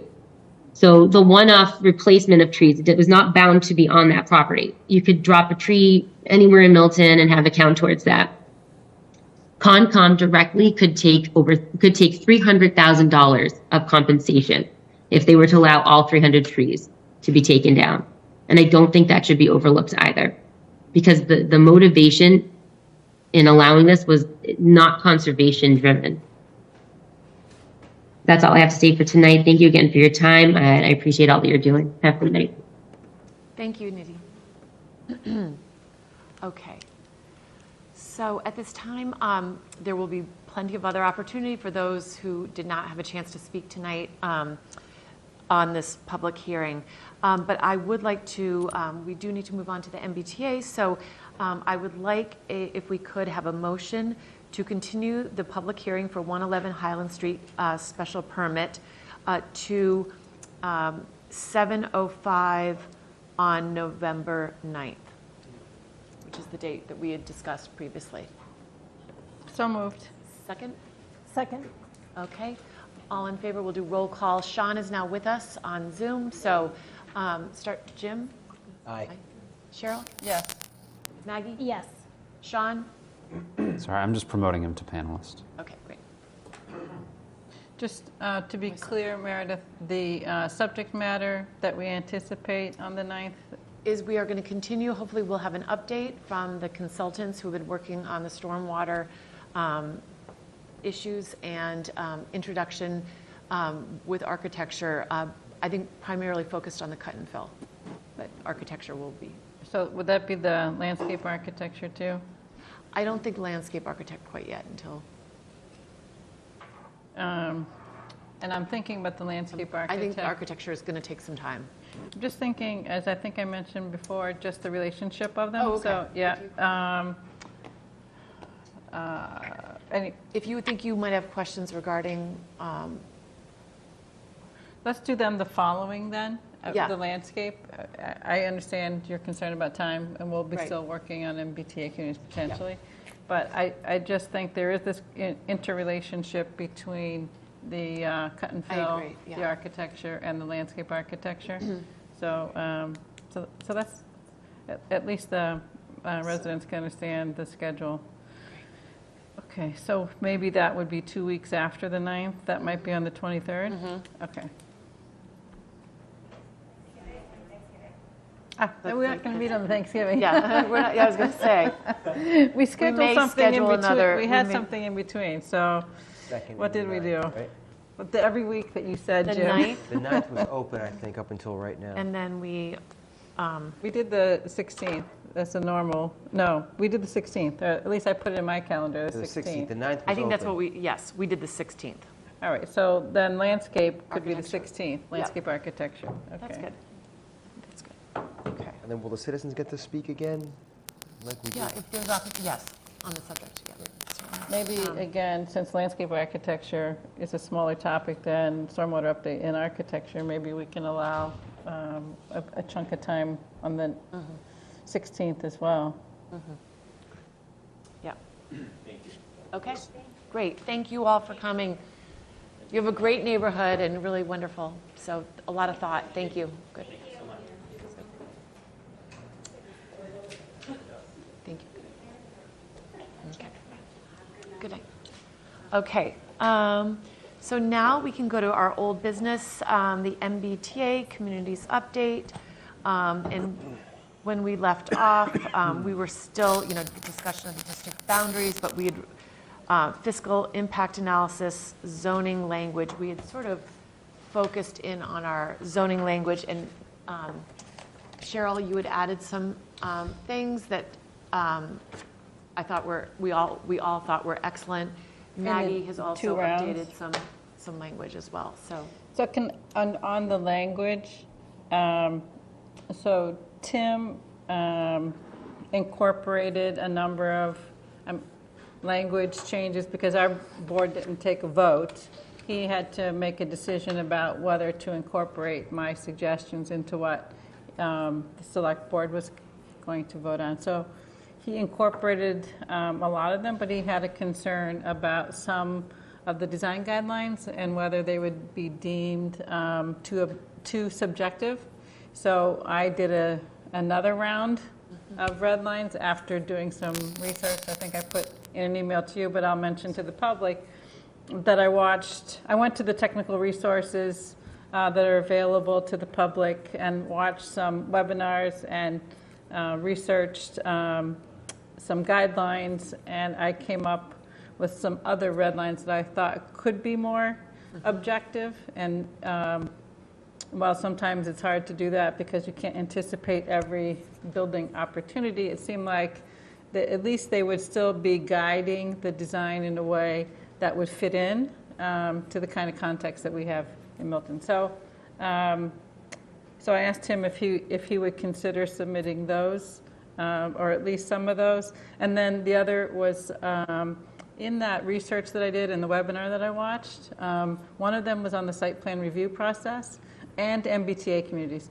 So I felt as if we could put as much into the process, the better off we'd be, because as we know from looking at something just like Highland, the more tools we have available to us to make the decisions, the better off we are. So Tim, I just wanted to see if where we stood with those suggested edits that I made, and whether the select board is going to entertain any other changes. I don't have a line by line TikTok of what I put in. I can bring that up. What I will say is the majority of the suggestions on development standards and site plan review procedures that you did propose, I did include. It's a tough situation to kind of have to kind of make a thumbs up or thumbs down in terms of what to recommend to the select board. One thing that we also did was, and hopefully we hear back from them in time, is availing ourselves of the state's kind of pre-approval, kind of pre-review process, by which towns can submit their proposed language and their proposed subdistricts and their compliance model kind of documents for pre-review by the state. That process is designed to have a 90-day turnaround, so we're kind of not in that window, but they have assured us that they're front burnering these requests from rapid transit communities. So I think ultimately, although I did have a few concerns about not that the proposals were bad. I think they're all good, and I think they're gonna, if they fly, they're gonna yield, a good site plan approval process that's gonna yield good projects.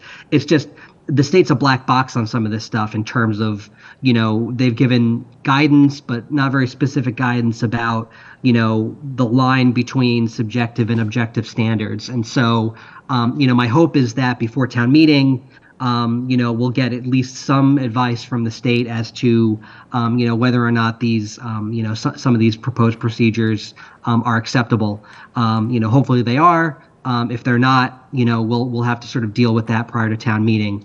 But they're in there because ultimately it's important. These are by right projects, but they are subject to site plan review. And, it's just important, to put those standards and those protections in so that, we understand that we're getting good projects. So Tim, I have a question. So some of the things that you did not include that Cheryl had, based on research, had seen what other communities were doing, wouldn't it make sense to include those at this time so that then you could hear back and say maybe this was too subjective, but if you don't put it in the first place, you're never going to know. And then yeah, that's what I'm saying I did. You did. You did. I'm sorry. Okay, I misunderstood. I thought you didn't put everything in. I reworked the first round of design guidelines to try and make them more objective. So that's, I think, what you were working off of, Tim, right? And some of them were the same, but some of them I added more detail, like dimensions and percentages. So my question is just about process. So we have the public hearing for the select board on the 26th. So I feel like we shouldn't waste our time tonight talking about the select board's article, because that doesn't help us as a planning board. That is going to be open next week, and so all of these things can be, for the public hearing. So all of this will be discussed during that public hearing process. So I don't think that we really need to discuss anything more I on the think article. that I hope you didn't really mean waste, because we've heard from the public and we've heard from others that there's an obligation here, and the select board is working on a compliant article, and we should be talking about that because they're looking for our feedback. And if the planning board feels as if it's our responsibility to work on zoning, it's our responsibility to work on it no matter who submits it. And so if we have citizens petitions, we work on that. That's how memory care came to the planning board in years past.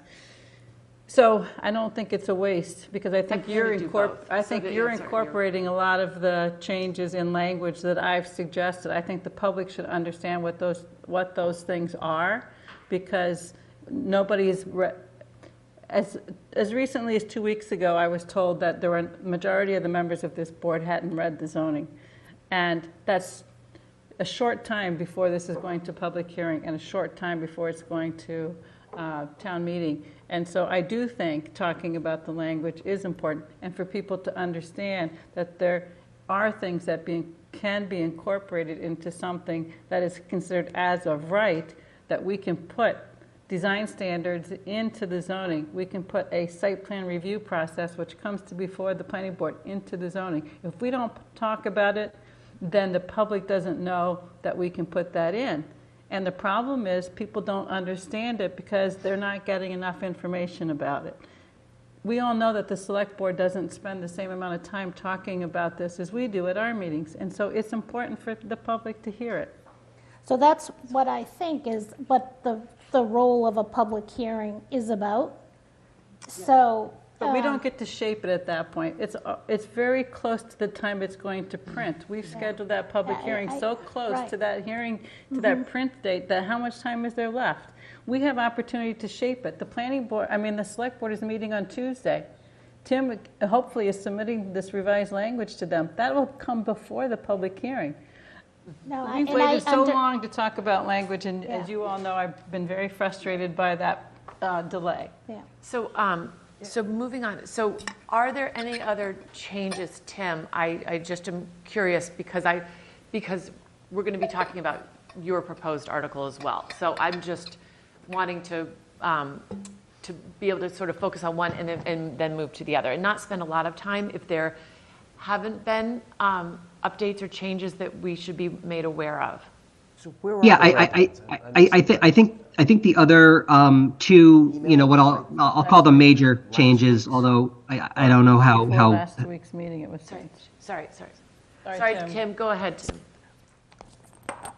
So one change that we made, and this was, on the advice of both town council, and we also had a meeting earlier this week with the Attorney General's Municipal Law Unit, which, as you know, is kind of responsible for reviewing all zoning articles that come out of town meeting, just about how to kind of structure what we're doing. And so there's just a little bit more explicit language at the very start of the article, that the article is a zoning text amendment and also a zoning map amendment. So rather than having two separate articles, we're going to amend the zoning language and we're also going to amend the zoning map. We're doing it in one. The language of the article itself refers to a boundary map in multiple, portions of it. So it's not kind of coming out of left field.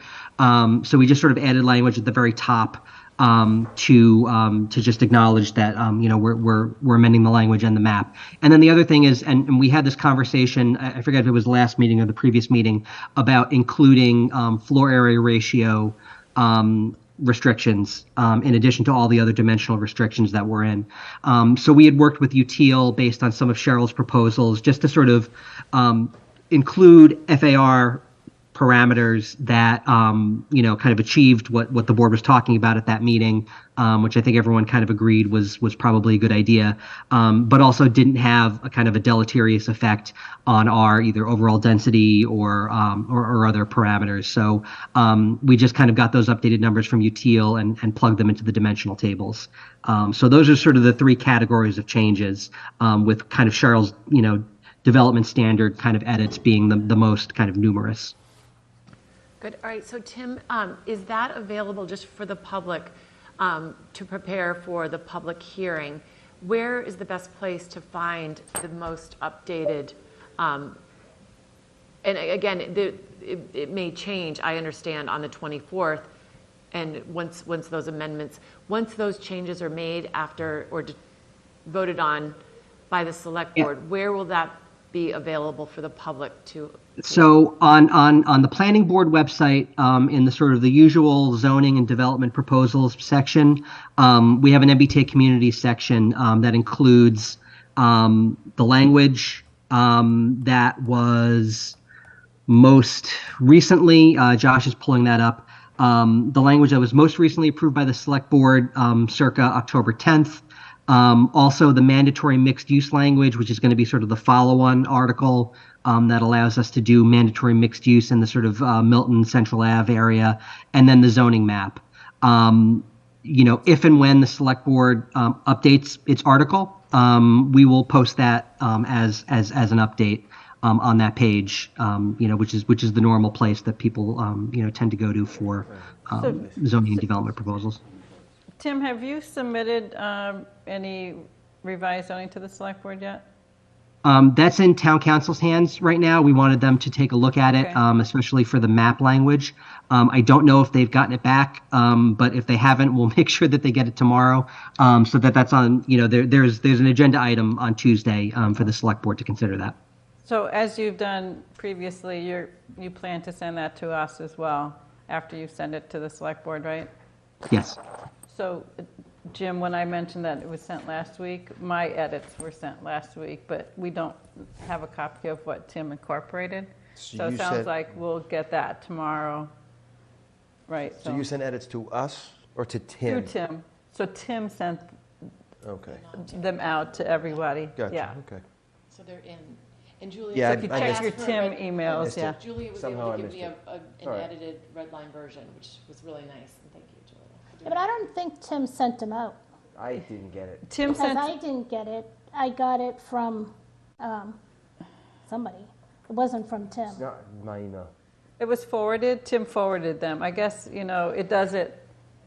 I remember because I sent it to you, you asked me, Maggie, and 'cause I I said, had didn't asked. you get this from Tim? Yeah. And because I I didn't went get it. back to the one that Tim had sent to us.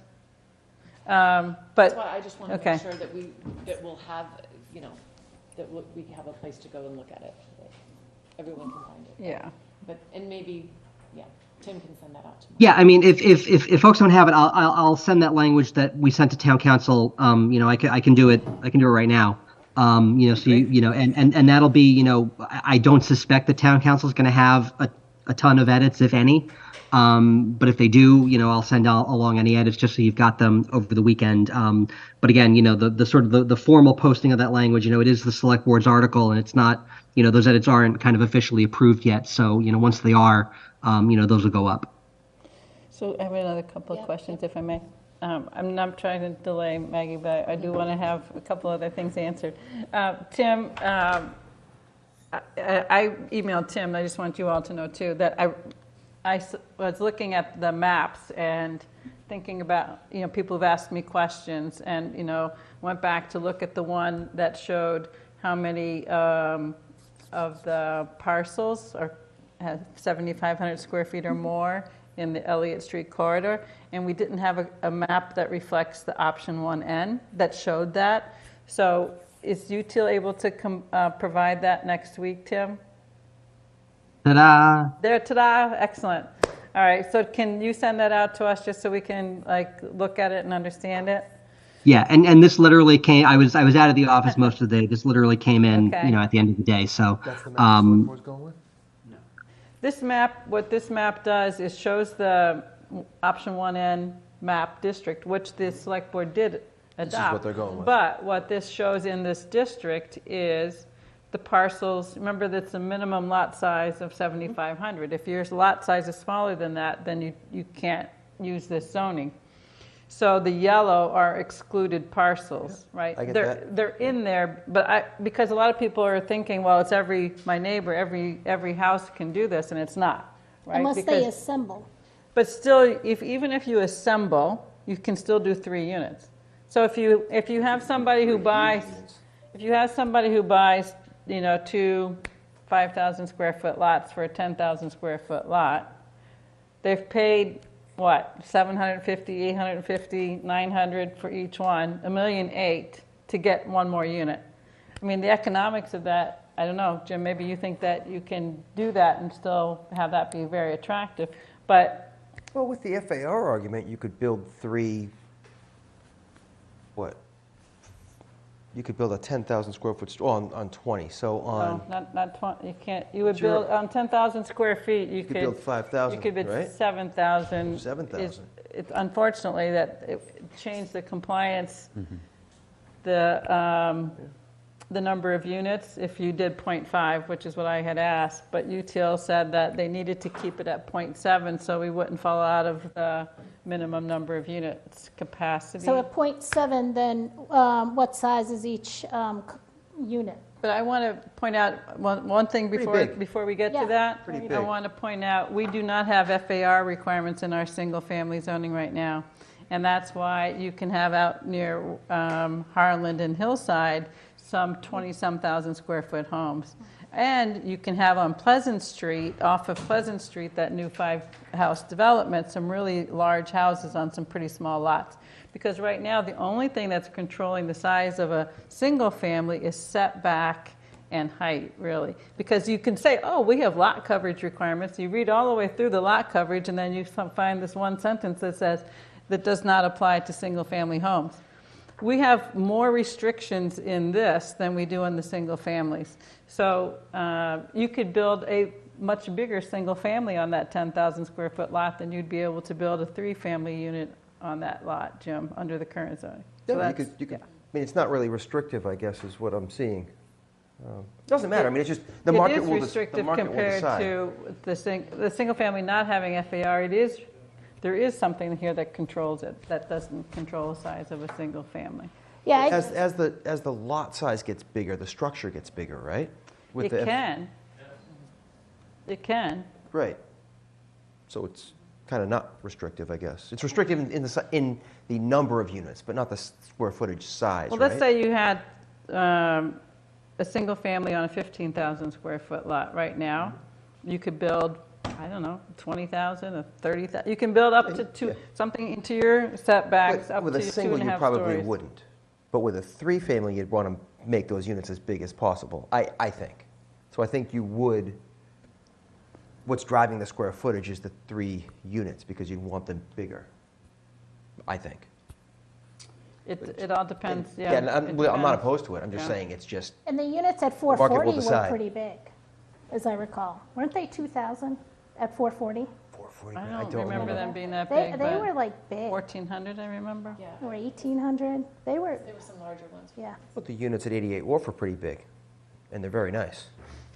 So you're going to get more luxury units as opposed to more affordable units, is what I think. It's a very different building type than what you could have in a 3-unit building. So I think there's not a lot of reasonable comparison between a apartment building like 440 or 88 Wharf and a 2.5-story 3-family building, Chip. So I think there's a lot of difference there. So I think a developer would have the option to build whatever they want, and if they see the need for a luxury 3-family, if there's such a thing, I think they'll build it, and I think it will sell. Just I think it would sell. the market will determine it. That's all.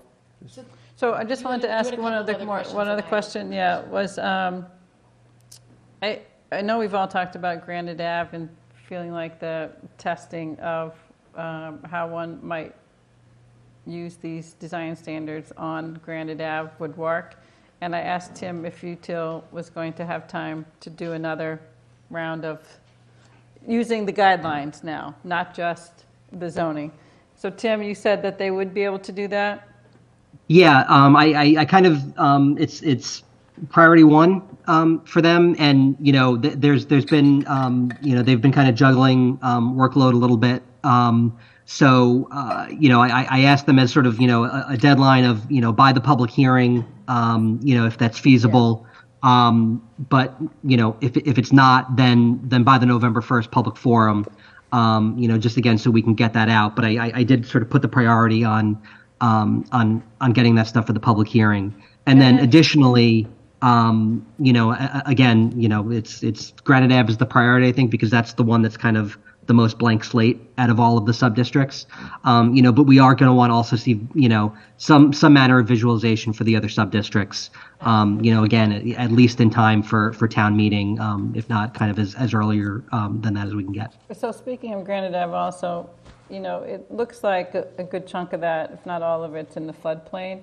So can they tell us what the regs are, or can you tell us what the regs are?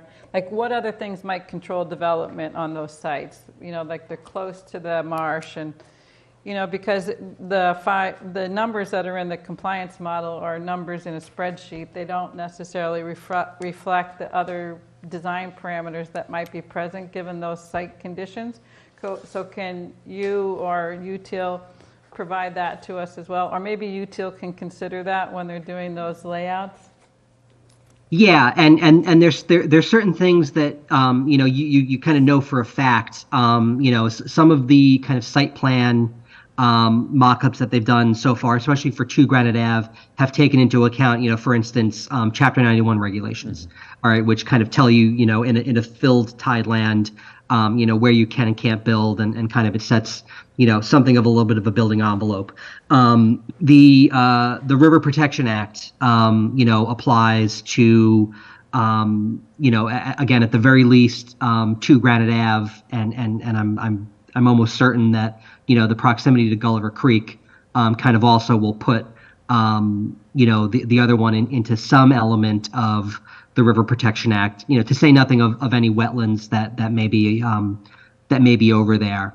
And then, the other thing is that maybe might not be able to show up on, a site plan or kind of a general visualization based on broad zoning categories is our floodplain bylaw, which basically the floodplain bylaw is whatever the most recent FEMA flood insurance rate map is that shows kind of, flood danger zones. That is the zone where the floodplain bylaw applies, and that has all manner of restrictions on filling, on bringing materials in, taking materials out, on kind of what you can build, what sort of protections you need to put in to sort of raise facilities off the ground to protect them from flooding. So that's something that you'd have to kind of go a little bit deeper into a site planning and design exercise to kind of fully kind of realize the implications of that. But that is definitely something that, and that was recently updated as of, I think, in town meeting in 2021. We updated the floodplain bylaw, with a lot of assistance from the state. That's going to be having to be updated again soon, I think next year, when the new flood insurance rate maps come out. That's a little bit of a less of a kind of substantial update. It's just a matter of kind of like plugging in the new numbers of the maps. But we can we can provide a little bit more of an overview of the floodplain bylaw just to kind of give a little bit of an idea of how that's going to apply, because that definitely applies in the Granite Ave district. And so when you look at the numbers, especially the numbers that are being spat out by the compliance model, it's really just taking into account those parameters. It's not taking into account, okay, you can't build within this there's CONCOM jurisdiction over the Rivers Protection Act on a lot of cases. There's Chapter 91 implications that are not taken into account by the model. So that's why some of this design work is important, but even that's not going to take into account some of the other restrictions of the floodplain bylaw. So just to those, can we even get a memo which says that there might be, these sites might be subject to these, and here's how it might influence design? And it doesn't have to be like a final, but I just think it would be helpful for understanding that there are restrictions on that parcel, those 2 parcels or 3 parcels in particular. Yeah, we'll see what we can do about that for sure. Okay. As we've learned, like CONCOM can disregard some of their charges. So I don't think having that in a memo is really... At least to know, you're right that they can, and whether, But at least it's helpful to know that there are regulations that would apply to that site. I think it's useful to know. Tim, this FAR discussion that we just had, could we have a gradated FAR so that if you had a 7,500 square foot lot, the FAR could be 0.7, but if you had a 10,000 square foot lot, it might be, 0.5, et cetera? Yeah, that's what you gotta do. Can we do that in that Elliott Street corridor? I mean, we're very late in the game on things like that. Well, so I mean, that's something. Well, we need more time. Let's just keep rushing this. I mean, this is why we need. Well, I mean, the deadline is December 31st, and we've got town meeting on December 4th. But this isn't a huge change. This is not a huge change, though, Tim. To do like an FAR, and then if you had a 15,000 square foot, it would be a 0.3. I'll make the ask. I'll make the ask, but I mean, like there's a ton of requests coming from this board at our consultants, and figuring out which ones are the most important and which ones are the ones that we can incorporate in a timely way is starting to get a little bit more difficult to manage. I get that. So we'll make the ask, but I think we have our hands full getting to town meeting with what we've got right now. Some of this, what we, is comments or questions that have come up from people who might be voting at town meeting. So, the more that we can address before town meeting, I think the better. I've, had conversations about some of questions that people had or misunderstandings people have had in particular about the Elliott Street corridor. So, I think Jim's point about the FAR and the larger sites is a good point, and if we can address that, before town meeting, I think it would be beneficial. So, in terms of what gets prioritized, size of a building, I think is probably something that people would think of as a priority. Tim, this is Sean. Why is that difficult for you, Teal, to incorporate? It's not as much difficult for UTEAL to incorporate, but I mean, we've got an article that, is going to be voted on by the select board on the 24th for a public hearing on the 26th. This is not just like a test thing. This is like, we are testing something to potentially change the language, which would have implications on, the compliance model. The warrant, the select board can open and close the warrant when they want, until they can't, when it goes to print. And so they're working on, these visualizations that the board has requested. They are working on additional, map changes that board members have requested. They are working on, it's less, work for UTEAL, although they are over budget, and I'm not entirely sure how much runway we have left on the budget we have remaining. I'm not super concerned about that, but it is a concern. It's more about, how much more tinkering with the language can we do in a time period that is kind of rapidly closing, especially on an issue that, could have implications on our overall density, on our other compliance figures. So it's kind of, the clock is ticking, and at some point the language has to be final.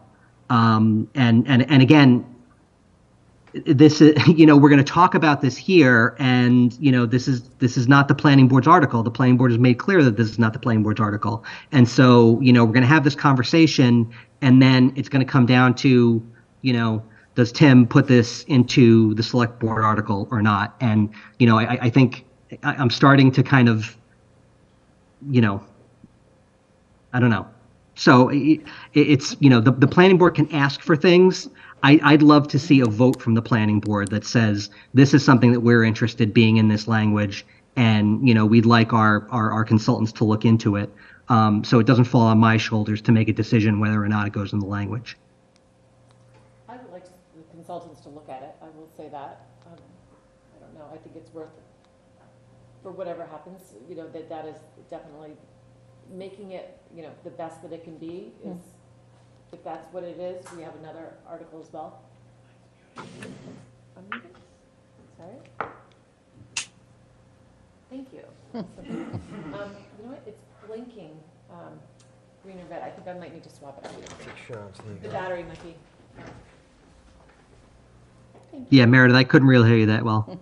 Yep, sorry, my battery is running low, I guess, on the one that I have. I said I would like to see it looked at. We've always said whatever article ends up coming before town meeting or doesn't end up coming, we want it to be the best that it can be. So I would think that it would be worth looking at. Yeah, but I've always said too that I don't think it's appropriate really for us to have our, fingerprints on someone else's article. I think that it's all of our. And I think that sends a mixed message. I think it's confusing, and I've said that for quite some time. And so that's why I've been hesitant of having a lot of input, because I don't like the message that people are confused that this is a select board's article. And I know, Cheryl, your point is the planning board have a say in it, but that's the say kind of during, I think, the public hearing process. And then if need be, like a green sheet can go. That's what happened through the whole school process last year. They waited till the very last minute to finalize their parcels of land. And I kind of feel like this is bigger than the school project. And if that's what happens, it kind of what happens. I think that we have an obligation to uphold the laws of the Commonwealth. We've said that. And we have an obligation to provide input on zoning articles for town meeting. That's why we're elected. That's why we serve on this board. To say that we're going to wipe our hands of a select board article is a dereliction of our duty, in my opinion. So that you would want to go to town meeting and say, don't care anything about that article. I didn't want to say anything about that article. That's not what I said. No, you said you That's didn't not want to what have I said. your I said voice on anything. I said wait until the public hearing. That's Okay. when we have a say, is during the public hearing process. So you have 2 years that something is on the table or known as a responsibility that the planning board should work on zoning, and you wait until a month before town meeting to decide that you're going to weigh in on it? When was the guidelines last changed? In August. That was changed in August. I do want to make that, I just want to for the public to understand that this legislature was voted in 2021. It took HLC, which was DHCD, an entire year to create the guidelines, at which time, so in March of 2022, it was sent out to communities, MBTA communities, for comments. Katie Conlon was writing her comments March of 22, just giving feedback on those guidelines. We did not, for the public to understand, we did not have a final set of guidelines until August of 2023. So to say that we've had years to work on this is incorrect, because the final guidelines that we are working with were completed in 2023. So Tim, they updated. I need to make a little bit of a kind of clarification there. Yep. Yes, there was a change to the guidelines in August of 2023. 99% of the guidelines were in place before that. When? That change to the guidelines. But Tim, we did not have it in 2021. We knew something was coming, but we had no idea that it was going to be a 25% of our households. Nobody knew how to start planning in 2021. Nobody knew even had an idea until post-March of 2022. So for people to say that we've had years to work on something that we could not have possibly been working on because we did not have that information. And that's where the information is correct, that we have not been doing our work, our research, our due diligence, because we have in a very short period of time. And to have 6 months from the time that the guidelines were amended, which significantly changed the zoning language. That was August of 2023, and we've been told that we have 6 months. I think that's absolutely inappropriate that HLC would only give communities, rapid transit communities, which we also, have questioned. We have not heard back from an extension of time that we have requested. We have not been answered on any of the letters, and the select board has not been answered on their questioning of the conflict by HLC. So to say that we are not working with the best information that we have is just not fair. And so we have not had years to work on this because we did not have the information.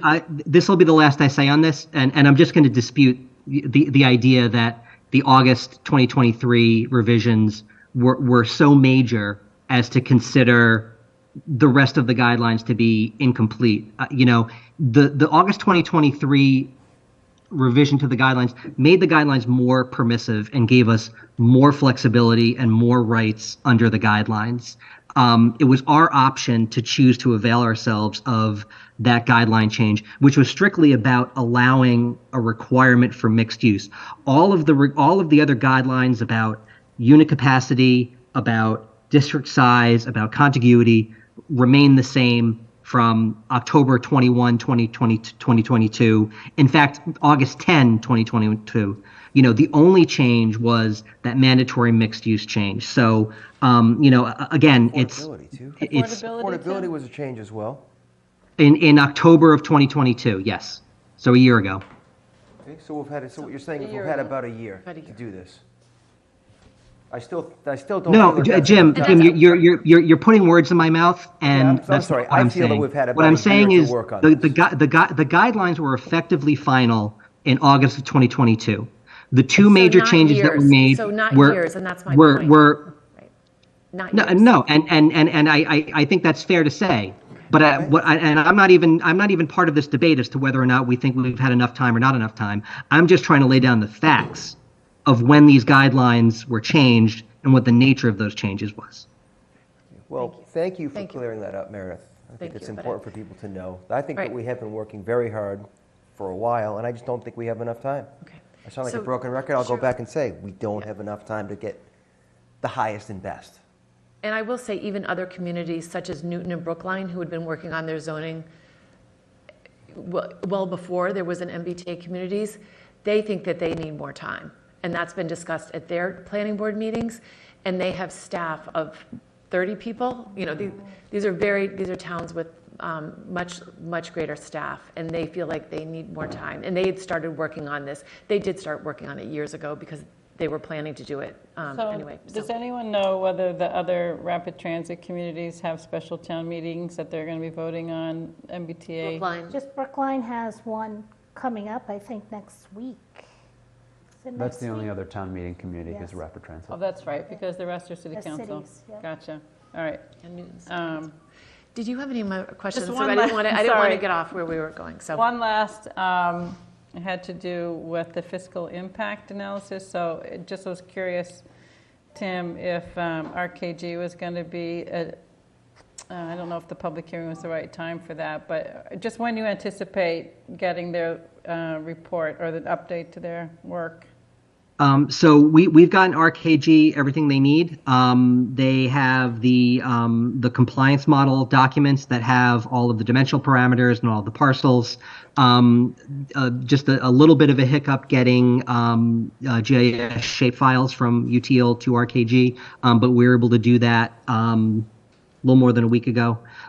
So I haven't checked in with Eric, but I will about when we can expect a product from him. And at our last meeting, he said he was going to provide us all the background numbers, but he has not done that yet, right? There's 2 spreadsheets that we got. Did we get?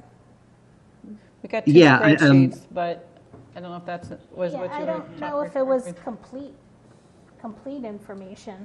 would Eric be able to be present at the public hearing to present that? I can check in with him on that. Okay, that I think would be helpful. So those were my questions, Meredith. Okay. Meredith, I have one question that's partly related, I think, to RKG's work. And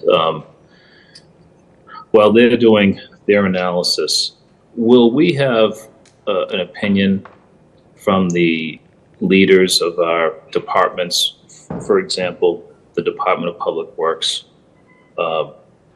in addition to the fire department, the police department? Are they participating and providing any comments which would allow us to have their opinion of impacts as a result of this zoning? That's a good question. Tim, is that something we would No, be okay no one has solicited those comments. To my knowledge, the select board hasn't, and I don't think the planning board has at this point yet either. Okay. I propose, and we can discuss this, I don't want to take too much time, but I think it'd be very important to hear from our fire chief, the chief of police, and our head of public works, because what I'm interested to understand is how all of those departments could be affected by the growth of the potential new units. I've had some people ask what we have done to assess infrastructure, whether our sanitary systems, water systems, and I think it'd be responsible of us as a planning board to request opinion and response. So on that note, Sean, a question for Tim. I thought RKG factors in a schedule, like not all of the zoned units would be built overnight, right? So can they provide a schedule that could be provided to those department heads? Because it's not like you're going to have all those hit in 1 year. I mean, it would be less of a schedule in the sense that, I don't think RKG is in kind of the sort of the prediction business in terms of, what it really is. It's very hard to predict what the sort of pace would be. But what they've said that they can do, and the way that their model works is, and you may recall him using this term, is sort of like a snapshot. So you can say, what are the implications of a build out of 500 units? What is the implications of a build out of 1,000 units? What is the implications of a build out of whatever full complement of units, we think you would be there? And so it's less, 5 years out, 10 years out, 20 years out, but more kind of a little bit more oblique than that. But like, how many units do you think would be built within a 10-year time frame? And then you test that. Sorry, I was just thinking, I looked at the census information for Milton at 2010 and at 2020. We had a 6% growth, I think it was, from 27,000 to 28,600 and some. I'm going from memory, so I have to go back and double check that. But no, that's right. I've done that math recently as well. So I guess what the question would be then is, what impact did that have over the last 10 years? So that would be sort of, you have a growth of 1,600 residents, right, over that period. So did that mean we needed any additional staff in those departments with that growth? Building department is way understaffed. That was one of my questions. What is our normal growth rate? Yeah, so if we had a 6% growth rate, would this be any different than that 6% growth rate? I guess would be a question I would ask RKG. Sorry, Sean, go ahead. That's all right. And that's fine. But I'm asking a different question of our department leaders.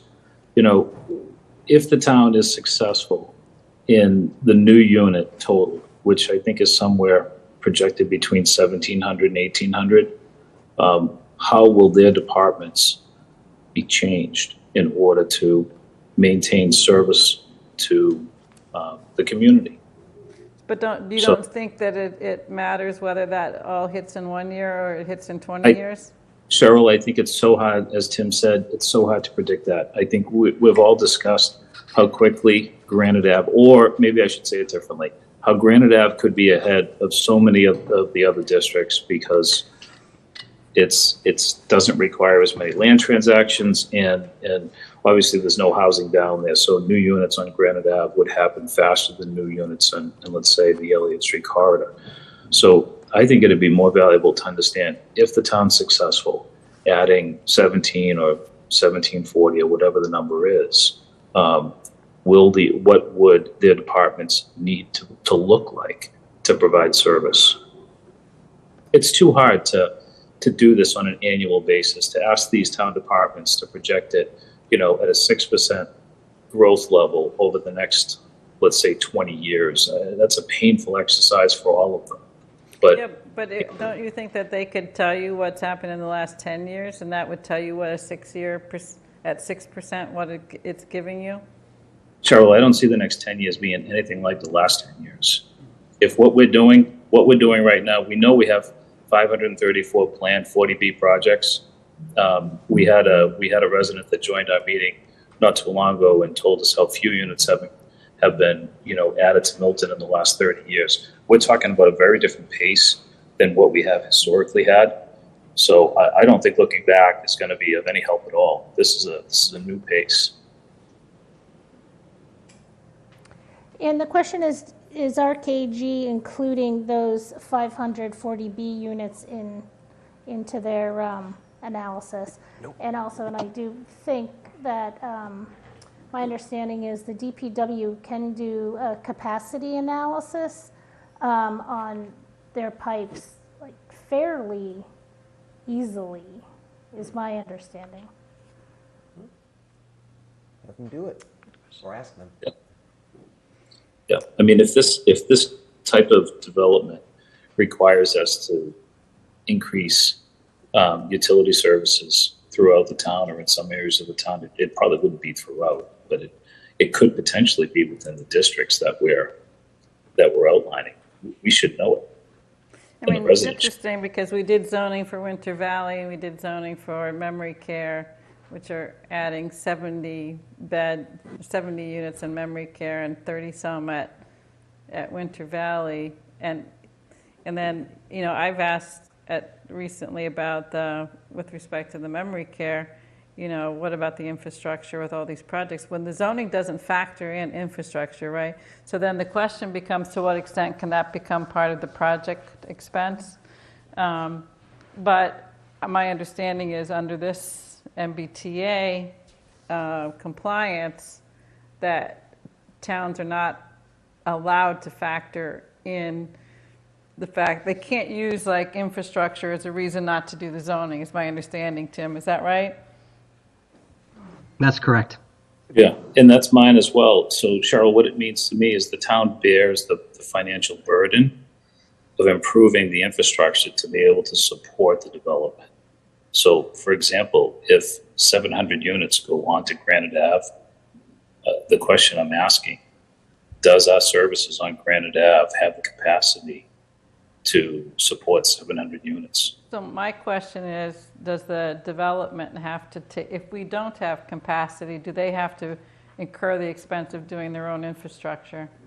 I mean, we're not necessarily obligated, we're obligated to zone something and approve something for zoning, but are we obligated to provide the infrastructure for it? I don't think we are. Well, I think Tim just said that they're not either. Our standards. No, but I think there's no other, I'm not aware of it. I'm thinking about all the other zoning things that we've done. I know like in some other communities, and not under MBTA this is, but if the development needs infrastructure, that's on the applicant to do. So if they can't handle their stormwater or their sanitary, they have to do sanitary on site. They have to do stormwater on site. I don't know. Yeah. I mean, that's my understanding. So I'm wondering if this is different. I don't know, Tim, if you've heard anything differently than what I'm suggesting. I can look into this a little bit more. Yeah, I guess I'd like to leave this particular topic with a request that the fire chief, the police chief, the head of the DPW provide a comment as to how their departments would be impacted, in their opinion. This is not an RKG. This is real life. The fire chief, the police chief, our head of DPW. How would their departments and the services they're responsible for be affected if we achieve the net new units that's proposed. And I would like to add the school department. I think in the financial office for the schools, that they also just have a chance to weigh in and see if there's anything that they would add. Maybe the school building committee. So back to the Granite Ave project, to your point, yes, I think the developer would probably have to incur the costs of bringing everything up to date. However, I think that's harder to do on Elliott Street. So as people have said, it's going to be a slower rate of development. It's more transactions. So how do we know at what point, can we build 5 new multi-family houses on Elliott Street, but then it's the 6th one that causes all backup, and then who's responsible for the backup? I guess the question, that's an easy question, or an easier question sort of to ask of DPW, right? Like, what's the capacity of the system in Elliott Street, for example? Because I'm sure that the others, like Capon probably ties into Elliott, or those other little side streets probably tie into Elliott. Yeah. So asking if they have capacity for the 70 that's projected, 70 new units projected in that area, is there capacity for that 70? Probably something that they could answer, right, by looking what Yeah, as infrastructure long they as, have. though, again, it goes back to the assemblage, It's still the same number of it's units, still- though. Yeah. Same number of units, because we didn't go with that gradating. But it lot would be size. more if you took a 5,000 and a 5,000 and made it 10. I guess you'd only get one more, right? You'd only get one more unit. Single family. Yes, you'd still get more, but yeah. Tim, would you please for us ask that question? Who is assigned the responsibility for cost for infrastructure improvement? Is it the developer in this within the guidelines, or is it the town? Yeah, we'll definitely get an answer on that one. Great, thank you. And so then the other thing, I was talking to somebody in Quincy who works for the city of Quincy, and he said the MBTA just built, or in the process of building, their new facility for their electric buses over at the old Lowe's. So what they've found out is that they don't have enough power to charge their bus stations. So now they have to incur the cost of bringing in electricity from Braintree. Who does? Whoa. The MBTA? The MBTA. Right, so see, that's what I'm saying, is that it's the property yeah. user's responsibility. Like, why would it, let's just say you had an industry that needed a ton of power or a ton of water, that the town, why would the town be responsible for that? Well, I they mean, wouldn't be logically, responsible, right? yeah. They wouldn't be responsible, but they would probably give you a tax credit to encourage you to build there. If so you they can were have the bringing jobs or whatever, but my point is, if you think about it logically, it's on the applicant, right? So, like, I was asked to look at this proposed 40B in Weston, and there they were having to propose a wastewater treatment plant right on their property because they didn't have capacity in Weston for the 40B they were doing. So that's what made me also think that, that's going to be the situation here. I think the question of the smaller ones, because they're incremental over time, is a good question to ask. But I think the larger ones, it's clear that would be on the developer. I think we should, to me, it's unclear. And, if you just visualize development along the Elliott Street corridor, maybe the first, second, third, fourth, and fifth development projects, the existing infrastructure has the capacity to serve. But then maybe it's the 7th or 8th that is the tipping point. And at that point, is it that person, that developer, that's responsible for running a new sewer line hundreds of feet, even though the previous ones contributed to adding to the load? So I don't know. I think it's quite complicated, and it might prevent development if, in fact, the developer has that responsibility. Now, the flip side of that is it could be quite a burden for the town if the town has the responsibility. So probably rather than the board speculate, we should let Tim, ask the question. I agree. Okay.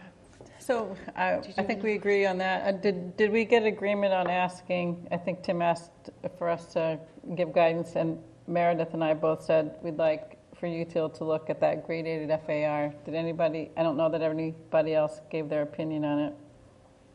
I like that idea. Related to Sure. the FAR? Okay. We have one person who's in the public and Sean then just said who's on this something subject. too, though, right? Sorry. Yeah, it's just on the FAR, so he wants to just to address the FAR. Mark Christo, 17 Waldorf Road. I came early to actually ask questions about the FAR. I was curious, how long ago was that introduced? The FAR? Yeah.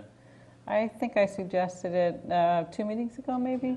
That's typically not used in suburban applications. It's more of an urban thing, I think, when you look It's at. a way to control size. It's another tool that's used in zoning frequently.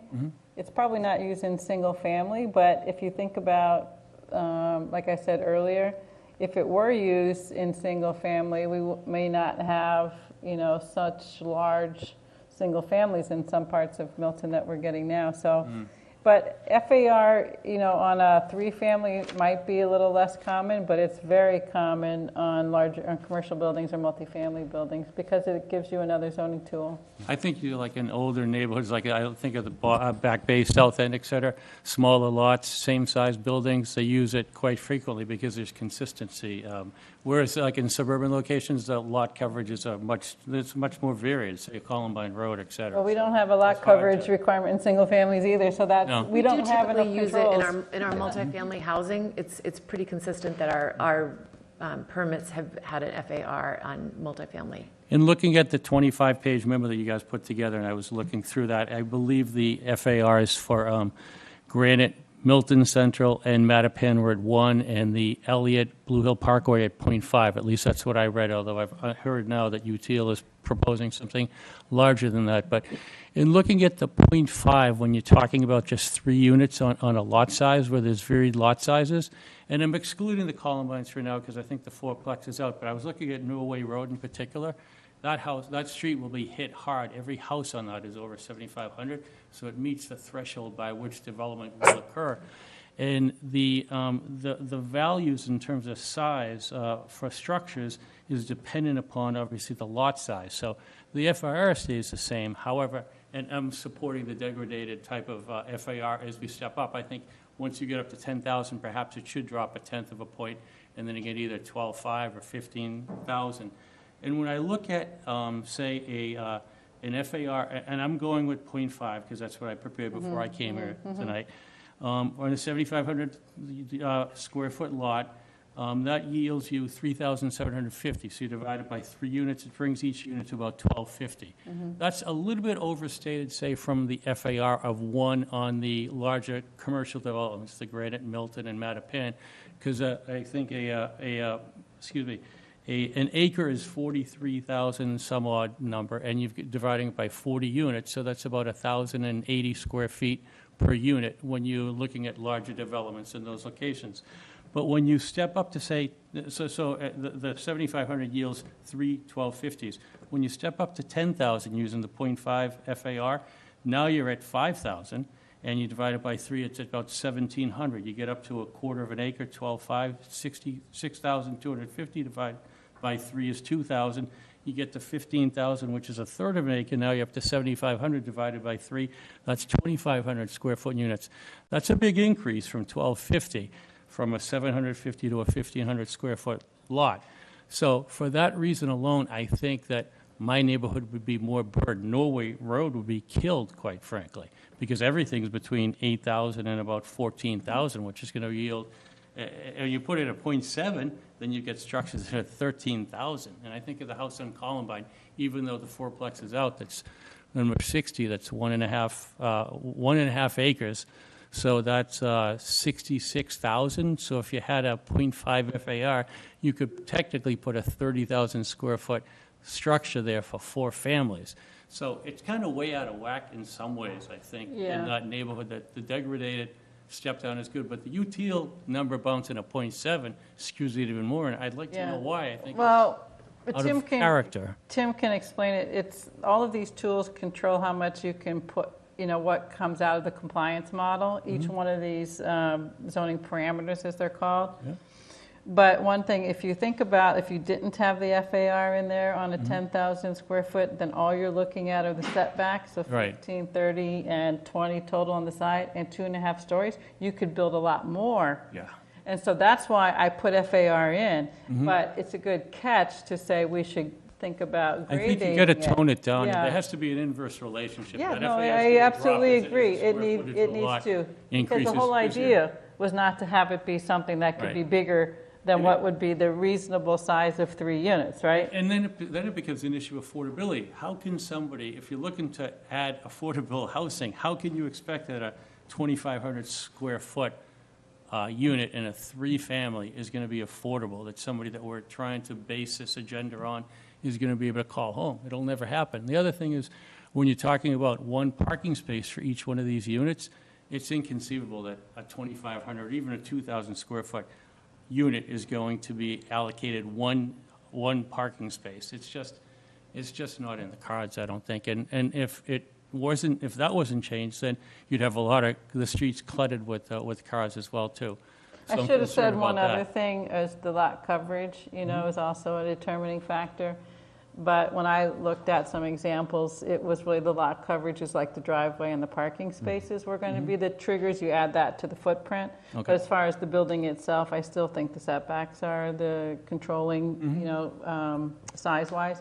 But if you had more, somebody could propose more parking spaces as long as they still had 40% of the property as not Left included. open. Yes, no I see. parking can go on the 40% of it, or no building. That's fine, but I think what happens in this particular case, if you leave the standard .5 FAR or the .7, God forbid that happens, you're incentivizing destruction of homes in that neighborhood because developers now know that they could come in Yeah, and pay understood. 1.5 Yeah. to get 3 units that are A big thing, yeah. 2,500 and make a good gain on it, so it will incentivize it. And I feel bad for the people on Norway Road, quite frankly, and I don't mean to laugh, that was unintended, because if I lived on that street, it's a beautiful street, I'd be very upset right now, and I'd be up here screaming.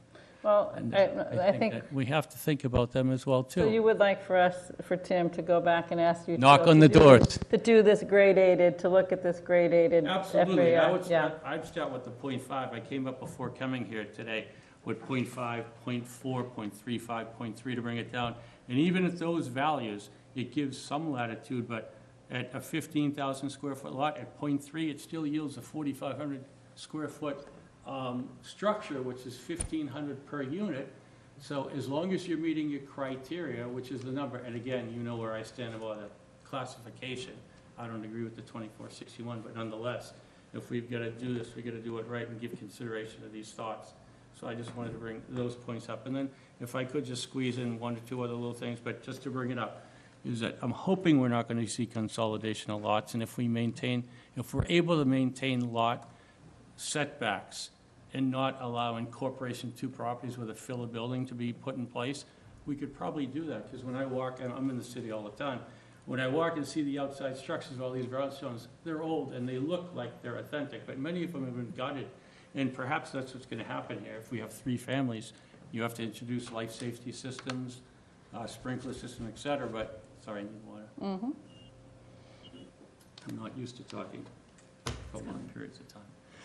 But anyways, I think that that's going to be an issue too, so I'm hoping that somehow we're able to maintain lots as they are for development as opposed to consolidate, because I will just complicate. And then the last point that I want to bring up, just because, I missed my opportunity before, because, you had to let the Highland people get up here, but I honestly still think, when I look back and think of, had we been a rapid transit community, we'd only have Milton Station, physically in town, and we'd have Mattapan.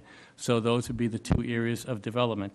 So for that reason, I think, and I know that you've talked about historic districts in Milton Village, I still think that Verizon building that's underutilized, sitting there, along with just the 2 adjacent properties, F.A. King, the plumber, as well as the little 2-family White House, should be incorporated as part of that development area, because that kind of is the out-of-bounds area of the commercial district when it lines up with Randolph and Canton Ave. So I think to incorporate that parcel would also help to alleviate some of the pressure that's going to be felt in residential neighborhoods, because you're not displacing people there. quite frankly. So I think that would be helpful to incorporate that as well. Just one thing to note is that the minimum sub-district is 5 acres, so you'd have to grab more than just those couple of parcels. And across the street, Coley Gleason, that would not help. It's on Canton. Tim Adams, would have it's to- not High Street, and Yeah. you don't want to touch High Street, but I don't know if there are other opportunities, but I think that would clean and have a well-defined border for a commercial district that people, I wouldn't mind living there. It would be much, I think the Verizon building would kind of be a little bit like 88 Wharf Street. I went down there yesterday and took pictures from the backyard. You actually get beautiful vistas of the backside of the marshland and the river there too.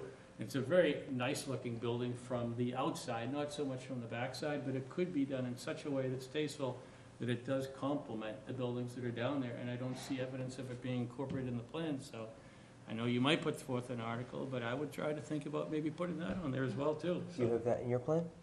Verizon building? No, I do not, but I am open. Take it on that. So, This Lauren, board the removed it the because last it was thing, if I historic. could, Yeah, I just wanted to have Tim, before you go, explain the .7 and how you arrived at that, if you don't. If now or when you're done, whatever, but just, it would be good for him to explain do it. it, I don't mean it, let him, if you don't mind. Well, so the point 5 basically, there's a number of dimensional controls that you put on that affect the ability of the model to spit out units on a particular lot. And so in addition to, the height requirements, the maximum units on a lot requirements, the open space requirements that we have, which are kind of a factor that we're not really talking about when we talk about the kind of off-the-cuff calculations of FAR that we've been discussing. There is an open space requirement, setback requirements. So the more dimensional parameters that you add, the more it restricts development and the more it kind of takes marginal parcels out of consideration and makes them ineligible. And so what they had found was, and kind of the charge that we gave to UTIL was, we want to include FAR as an additional dimensional control because, again, absent FAR, you're just talking about setbacks, open space requirements, height requirements. So all of the sort of parade of horribles that, we've been discussing are in play without FAR. But the charge was to include an FAR requirement that also held constant our overall density and overall kind of unit capacity numbers. Because again, Yeah. what was that? In terms of numbers? Yeah, because we had arrived at a set of dimensional parameters and district boundaries that, this is option 1N, that kind of hit all of our numbers as close as we, could, in addition to all of the other priorities that the planning board's been talking about. And so, the FAR inclusion as kind of a last minute, addition to the dimensional parameters, the charge was set this at, here's what we're suggesting, 5.5 in the transit area, 1 in some of the other areas. Here's the proposal, but if these numbers start to throw the numbers that we've already got out of whack, modulate the FAR numbers so that we're holding everything else constant, so that we're not going way above or way under on overall density, going under on unit capacity. And so that's where you get some of those, 1.1 on Granite Ave, 0.7 in the transit area, because the original, 1 on Granite Ave, 0.5 on Elliott Street made our numbers go below compliance. So raising that FAR number up a bit has actually brought you closer to what the goal was? Keeps I would have thought it would have been just the opposite. Keeps it where it was. It keeps it where it was. So, but still, with the yield in terms of square footage, with the 0.5, so the 7,500 for the 15,000 would then be 10,500 for a 0.7. Divide that by 3. Now you're No, at 3,000 something unit. That's huge. No, it I don't think we needs to need be that. gradated. Yeah. I agree. Absolutely. So Absolutely. and then the last thing I was going to, sorry, and No. I interrupted you. Go ahead. No, I just wanted to say, I absolutely agree with you. It should be gradated, and it sounds like we have enough consensus that Tim's asked for consensus from us.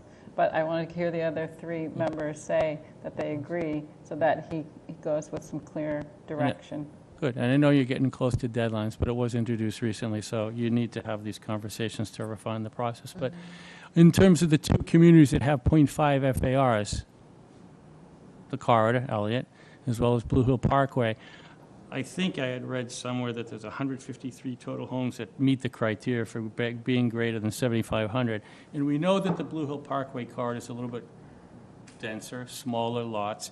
And I do believe also, too, that development of housing and larger scale structures should be on major boulevards that lead to transit as well as business, et cetera. So is there any possibility, and I don't know if this would help in any way, shape, or form, because I don't want to overpopulate, quite frankly, but in scaling down slightly the Blue Hill Parkway so that there is a little bit more of a contribution factor introduced such that it allows for even developments or a little bit less skewed development between those two districts. Right now, it's a large number there versus Elliott Street. It's larger there at greater than 7,500? Oh, I thought many of those lots are like under 4,000. No, what I mean, the unit capacity there. Okay. And it's because there's not a 3-unit cap on the Parkway. So Really? if you go to the chart, it's like over 100 units Yeah, in 109. the capacity for the Parkway compared to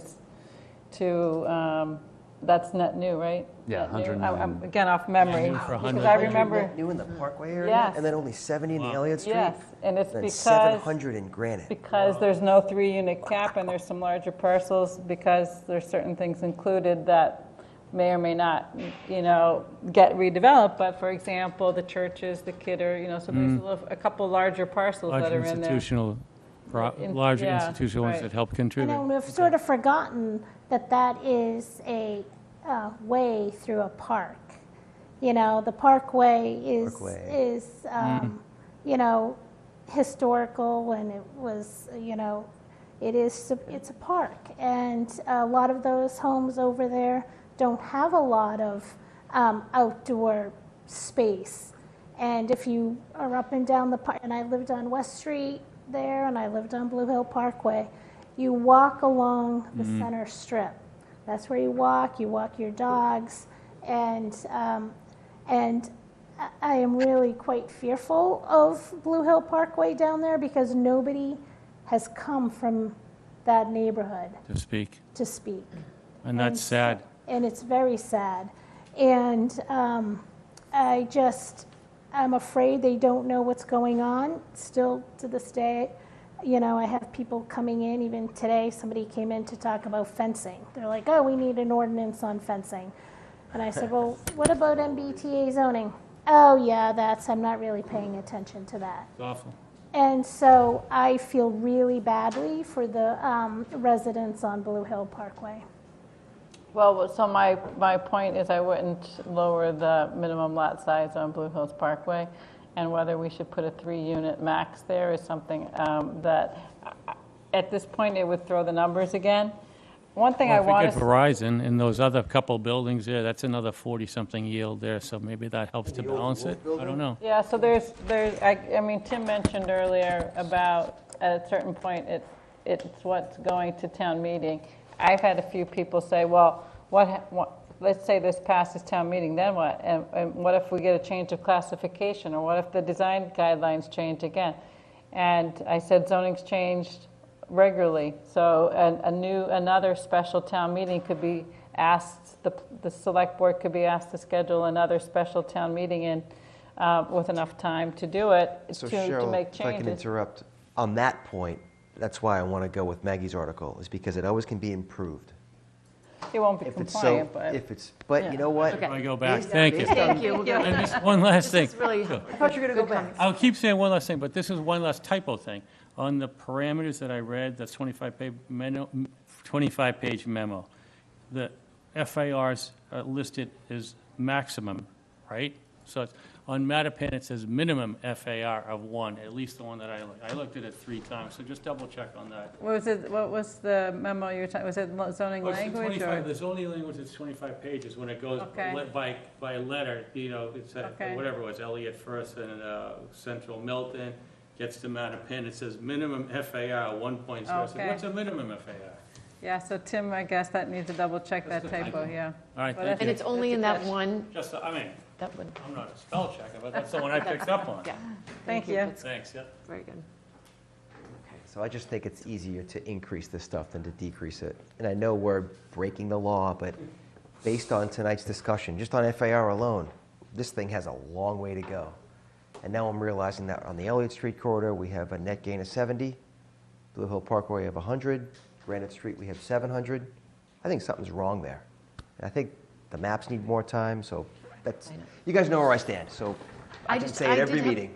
So one thing that we had discussed, whether it's Maggie's article or this, I think it's relevant to both, is that we had talked about a maximum of 1 spot per unit, particularly, if the triplex area goes through, certain areas that our goal is to, we're saying this is going to be by public transportation, so we're we're not incentivizing vehicles.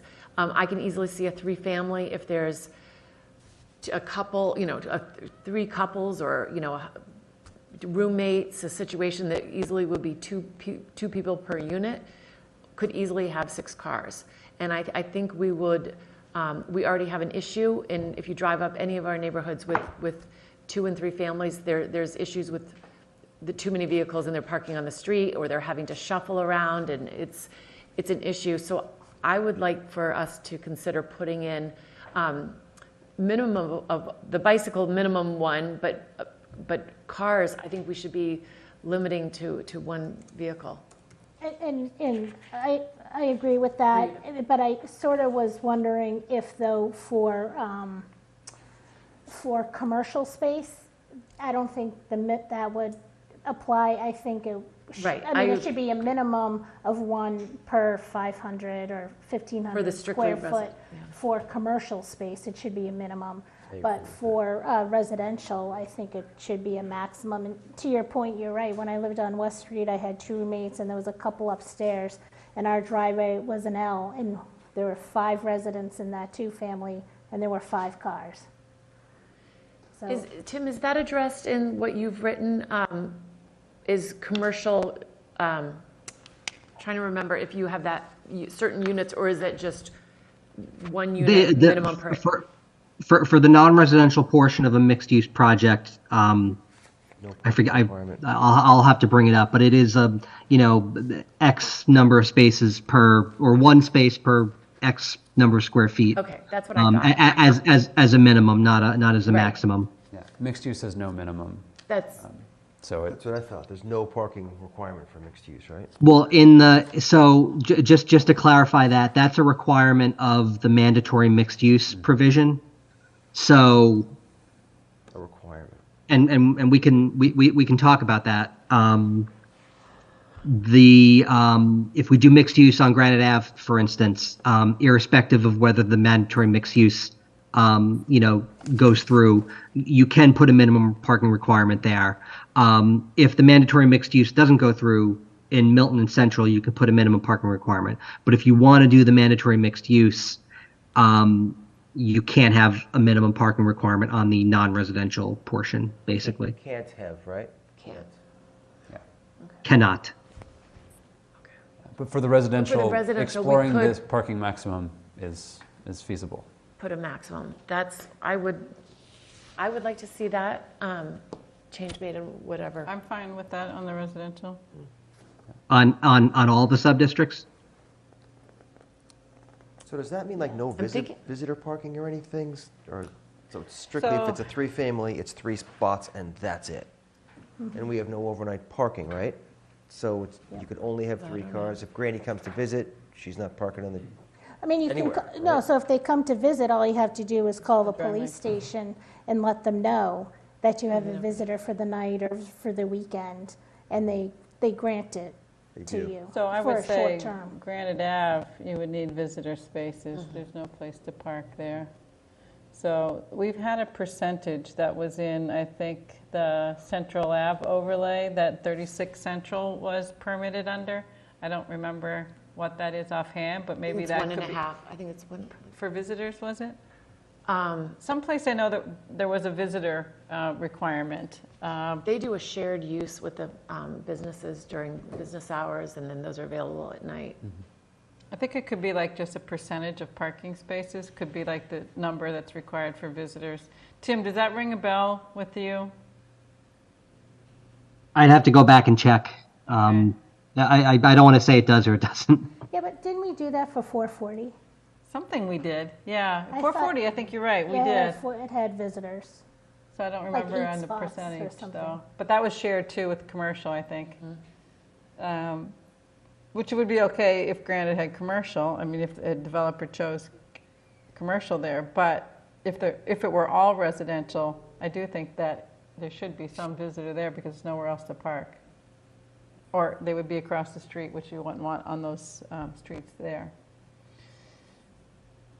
So that maybe we don't, I would hate to see like too many parking spaces there. This is where the build-out analysis is key because you might not even be able to get one per unit by the time you factor in other factors. So maybe that's going to drive the unit count anyway. But maybe it's over there you put 1.5 is your max or 1.25 is your max, and you don't designate that they're for visitors because then they can manage it there in a development. On Granite Ave. Yes. Yeah. This is In just the other Granite Ave. residential Yeah. neighborhoods, the two, I think that's. Because how does 88 Wharf work? They each have one, or do they each They have were, two? they originally, in their permitting, had visitor spots. But as the restaurant got re-permitted for parking over time, and they put office space in that demanded more parking, they gave up the visitor parking. I don't know if that was evident to everyone at the time that that went through, because the planning board wasn't always asked about parking changes. That goes through the ZBA. But there was a time it did come to the planning, but I forgot. It had, because the special permit had to be amended. But So does that model work? So does 88, the model of 88 have a lot of parking. Wharf work? they have a lot of parking, so I don't know how many. They came at one point and said, we don't have visitor spaces. It was like, well, that's your building decided to take them away. Yeah. But they, there are, public spaces there on the street, on Wharf Street, for example, and there's that lot there. So Yeah. it's like they have something. Lots of. So guys, that tells me that that model doesn't work, right? So the mixed use with a restaurant now needs parking, so they're taking their visitor spots. Well, So wouldn't parking be really important there? I mean, where? at 88 Wharf. Or at a Right, so- commercial. Well, Or any Similar. mixed use, for That's that similar. matter. Yeah, this is why restaurants we don't even put the parking requirement in for restaurants. We leave that to the ZBA because it really is kind of, I think, dependent on the size of the restaurant. We can't, I don't know, some places put it in, but I think my recollection is here, that's done by the ZBA. So we put in an amount I for don't know, I get it. commercial, I'm but just- it's I'm like just we thinking don't it through. include it for restaurant. It's like I mean, we're- that's the way we've done it. I don't know. I just get the feeling that once again, we're passing something that doesn't really work, but we're just doing it. Except for Abbey Park had part of their permit, I believe, of minimum parking. Park. In They terms share of- with the bank or something? There was some. Yeah, it's tied to their permit. Parking spots are tied to Abbey To their Parks. special permit? To the special permit. And that's going to be And a then- problem when, And Is then it a when special Navarro permit for added, us? and then when Navarro came in, I think it was amended, but it was part of that Navarro and Abbey Parks. I actually think that it was part of the special permit issued by the Board of Appeals, and we only had site plan approval. Well, maybe So that's- like yeah. parking is tied to ZBA for those uses. Okay. So maybe that's correct. All right, Well, so that would just be my feedback is, So then the question is that language that Tim can get in quickly enough, or is that something that could be done later, I guess? Parking maximums wouldn't impact our compliance model Right. work, and so I think that would be a more easy language change Yeah. that has no sort of bearing on the mathematics. If you wanted to propose parking maximums on the sort of non-mandatory mixed-use yes. parcels, Yeah, I think that would that's great. All right. It's for the select board to worry about. that would be an Not improvement. me. But if it's your recommendation, that's always helpful. I think It's that my for whatever recommendation is to whatever revisit this thing, article Josh. Take our time with this. goes forward. Thank you, Can't that's, say it enough. Okay, so, I think that's- anything anyone else has? We've Then we had a hand raised by Kristen for a long while. I don't know if you want to shift to allowing that like you did with Mark, or All right, why don't we hear from her, and then I'd like Maggie to have time to go through her updates. So. Yes, Kristen, welcome. Hi. So thank you for taking my call. I sat and listened to Highland, and I just have to say that it gives me a lot of pause. Just, basically hearing exactly the same concerns that we have down here in the on Granite Ave, Cortland Thistle area. They're all basically exactly the same. Our streets are small. We don't have any parking. We have flooding issues. The traffic is horrendous. It's dangerous for our kids. There's no place for them to play. There's no place for them to walk. It's all the same thing. And it sounds like they've brought these issues up to you, and now they're dealing with this project that's being built, and nobody listened. So I got to say, it's given me a lot of concern. That aside, and hearing some of the other things, I just prepared some notes, and I'll go through them, and you can just take them, hopefully the same, a little bit. Yeah, could you state your address for the record, please? Sorry. It's 42 Cortland Circle. Thank you. Okay? Yep. So the first thing that I noticed about the proposal is that it does not achieve the intended goal of increasing housing with access to the MBTA. Not even a little bit. The closest MBTA stop to this location is Cedar Grove in Dorchester. It's a walkable distance, but there is no pedestrian, safe pedestrian or bike access to that station. And there's a couple of reasons for that, but I know you guys have been here for a long time, so I won't get into a lot of detail. All you have to do is drive it and you'll see. There's no safe and clear access to the square or to any other town amenities from this end of town. We're basically trapped down here. We don't have access in any other way but by vehicle. The traffic on Granite is dangerous and excessive now, especially during rush hour. Adding this number of residents and cars and bikes and pedestrians and everything else is just going to make it so chaotic and ridiculous. Something has to be done. I've been on the phone twice this week with Mass DOT and with Milton Police Department because I almost got killed twice this week. And coming in, trying to get out and trying to come in. It's ridiculous.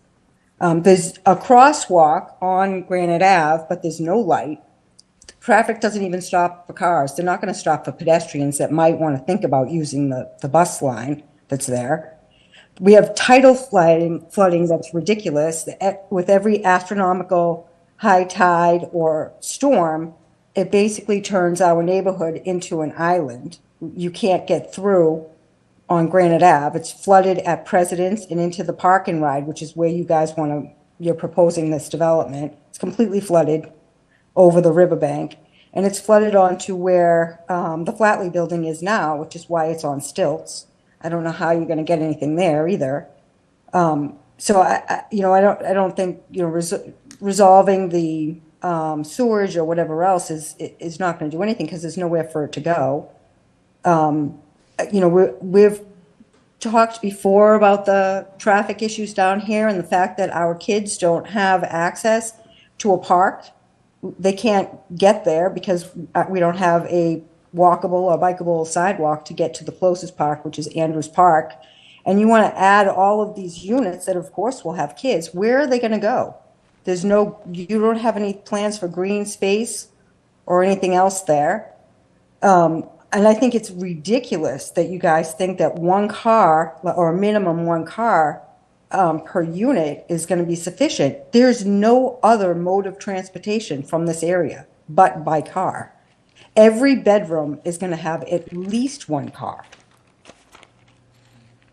Right now, we have 60 homes in Cortland Circle, Thistle neighborhood, and you want to put 700 units across the street. It's 1,100% more than what we have now. That is absurd.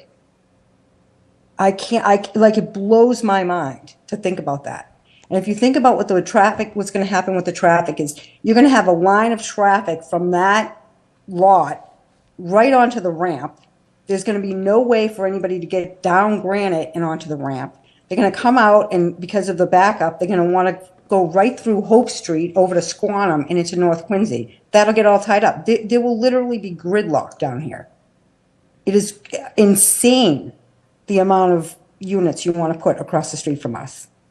And then I guess the final thing that I wanted to just say is that, like, we have little houses over here. We have little lots and little houses, and you're going to put this big 4-story unit across the street. Like right now, we see trees and then the top of the DPW building. Everybody thinks that that's so horrendous. We like DPW. They're a great neighbor. They come and plow our streets and stuff for us because they use our circle to turn around. And so on their way through, they plow a heck of a lot better than whoever it is that we're paying to plow our street.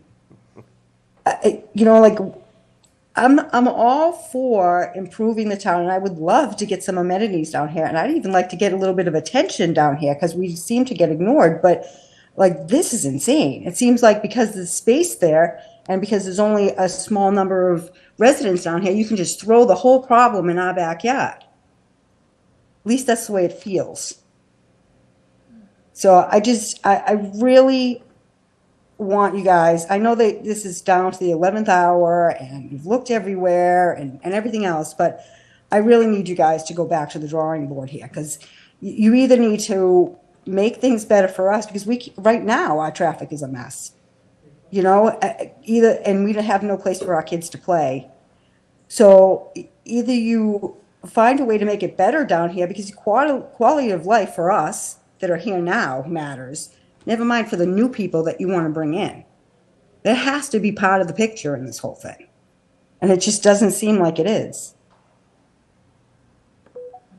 So, I think that's kind of it. All right, thank you so much.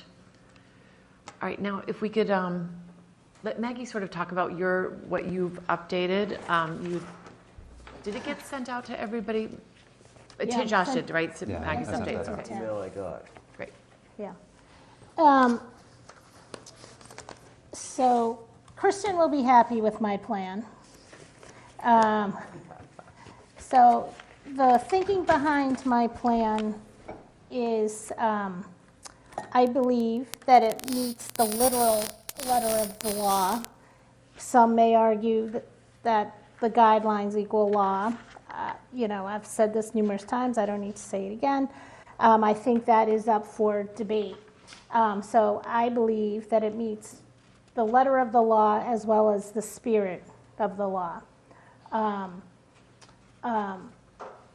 until a court renders a decision about the guidelines and that they're legally enforceable, that I am not comfortable creating zoning that could harm Milton. So, Cheryl has spoken about our responsibilities. Our responsibility is to the current residents of Milton, and whatever zoning we create cannot harm our current residents. I believe that my proposal is a proposal that Milton can live with, even if the guidelines are changed or even if the law gets repealed. We all want to see development happen in Milton. We are looking for development, we're craving development, and we want to have it in the spaces that we think can support it. And I would feel comfortable if the places actually get developed that I'm recommending. We've already looked at them. They're not new places. They're the properties that everybody has accepted throughout this whole entire process. So they're where we think that multifamily and businesses is intended to be. Every argument that has been made about why we should adopt this mandate, and every headline in the Globe has defended it as an act that is intended to dramatically increase the supply of housing. So to hear people say that this act, doesn't, is just a zoning act and not a production, it's a little bit shocking to hear, because we all know if we zone it, it will be built. I mean, we've all sort of said that. I'm comfortable. I just really am comfortable with the proposal. It is meeting the letter of the law. The law is 15 units per acre, multifamily, within a half mile. And half mile is what is explicitly laid out in the law. The law explicitly says it should be housing within a half a mile of transit. You know, I sit on the Climate Action Committee, you know, as our representative. And, you know, it's a new committee. There's so many smart people on that committee. And, you know, our greenhouse gases are up. And the questions we are asking is how come they're up?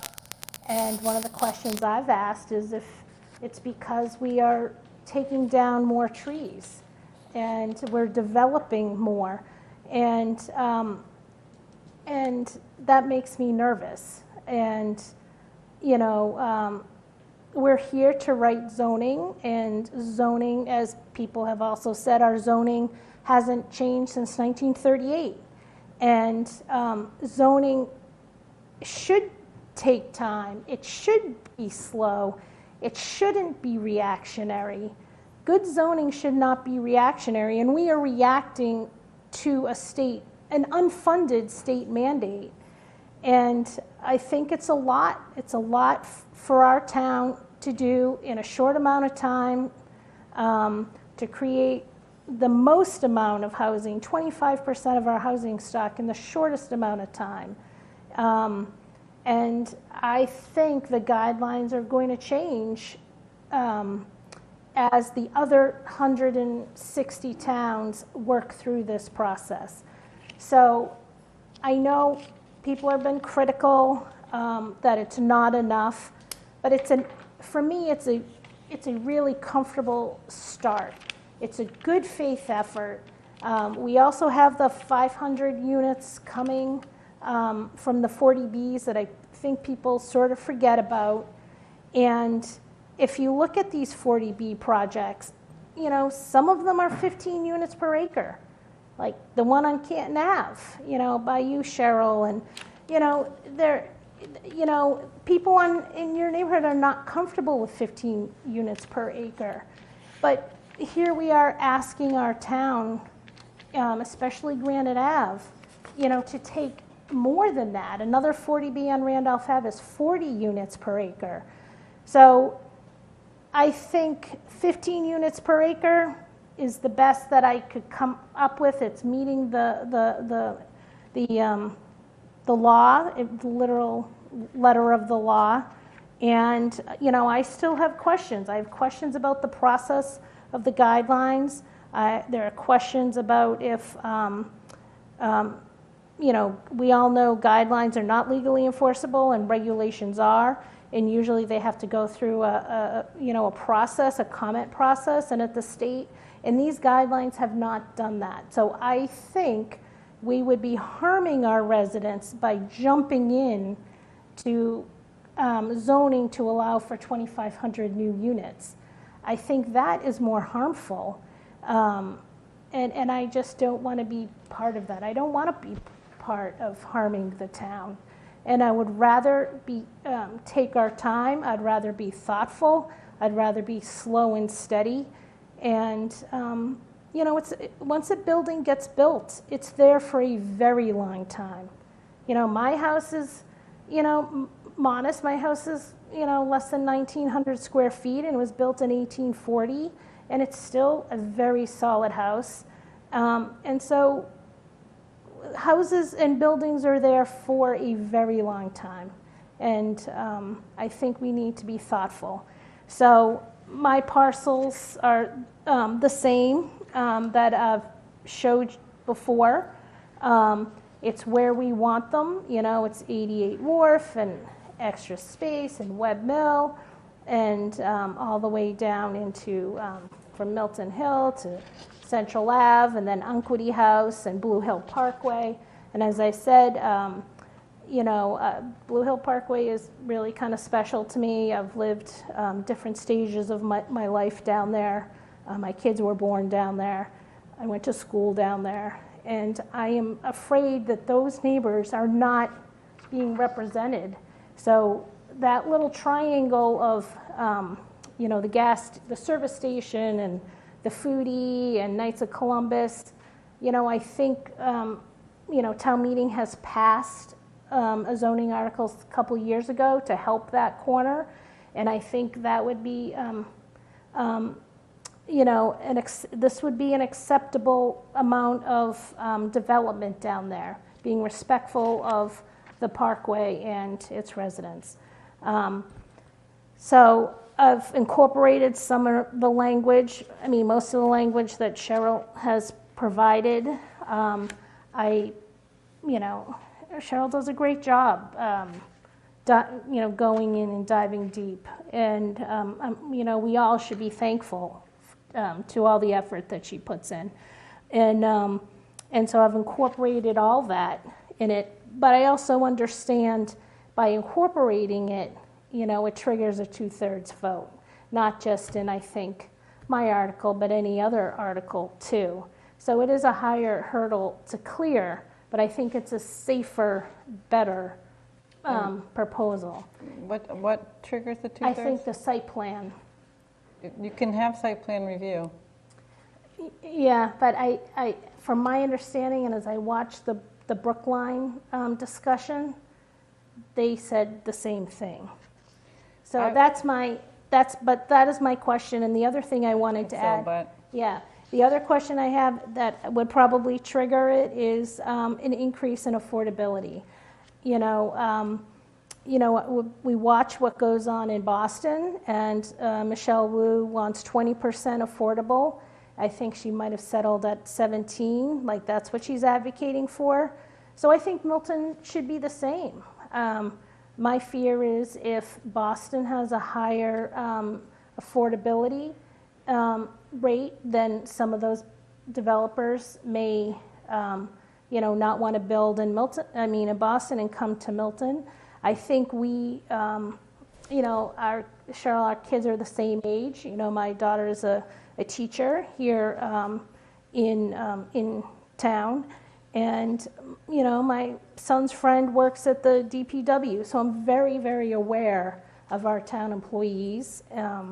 And I think we should be able to have them live in the town in which they grew up. So I do think having a higher affordability rate, more than 10%, I have it at 15% in mine, but I really have been thinking, maybe it should be 17%.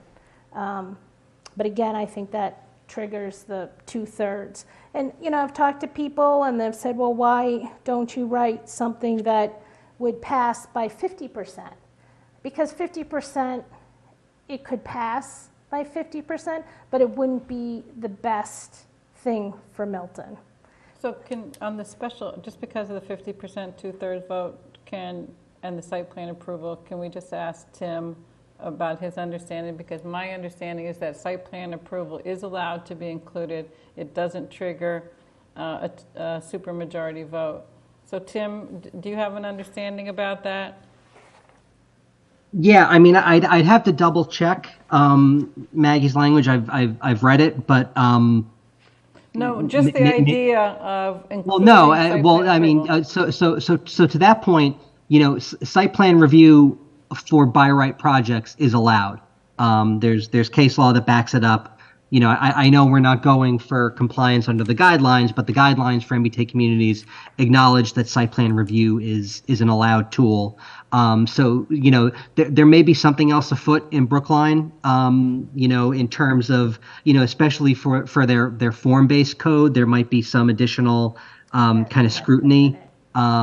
So that's another one where again, I've kind of looked through that, but maybe not as closely as I need to answer this question. But generally speaking, if the language in Maggie's article kind of mirrors some of the stuff that you've put into the select board article, I think we should still be, in the simple majority realm. I think you've hit that with the form-based code, because I looked at the form-based code for thinking, okay, we can't do these design standards. They're way too prescriptive. Like, I thought that it wouldn't fly for a site plan approval. So I think that's what makes sense. Tim, can you also comment on, I thought that the law says you can't require more than 10% affordability unless you do an economic feasibility analysis. Well, again, that's the guidelines, guidelines. rather. The guidelines. So if we're not going for compliance under the guidelines, then it is what it is. Okay.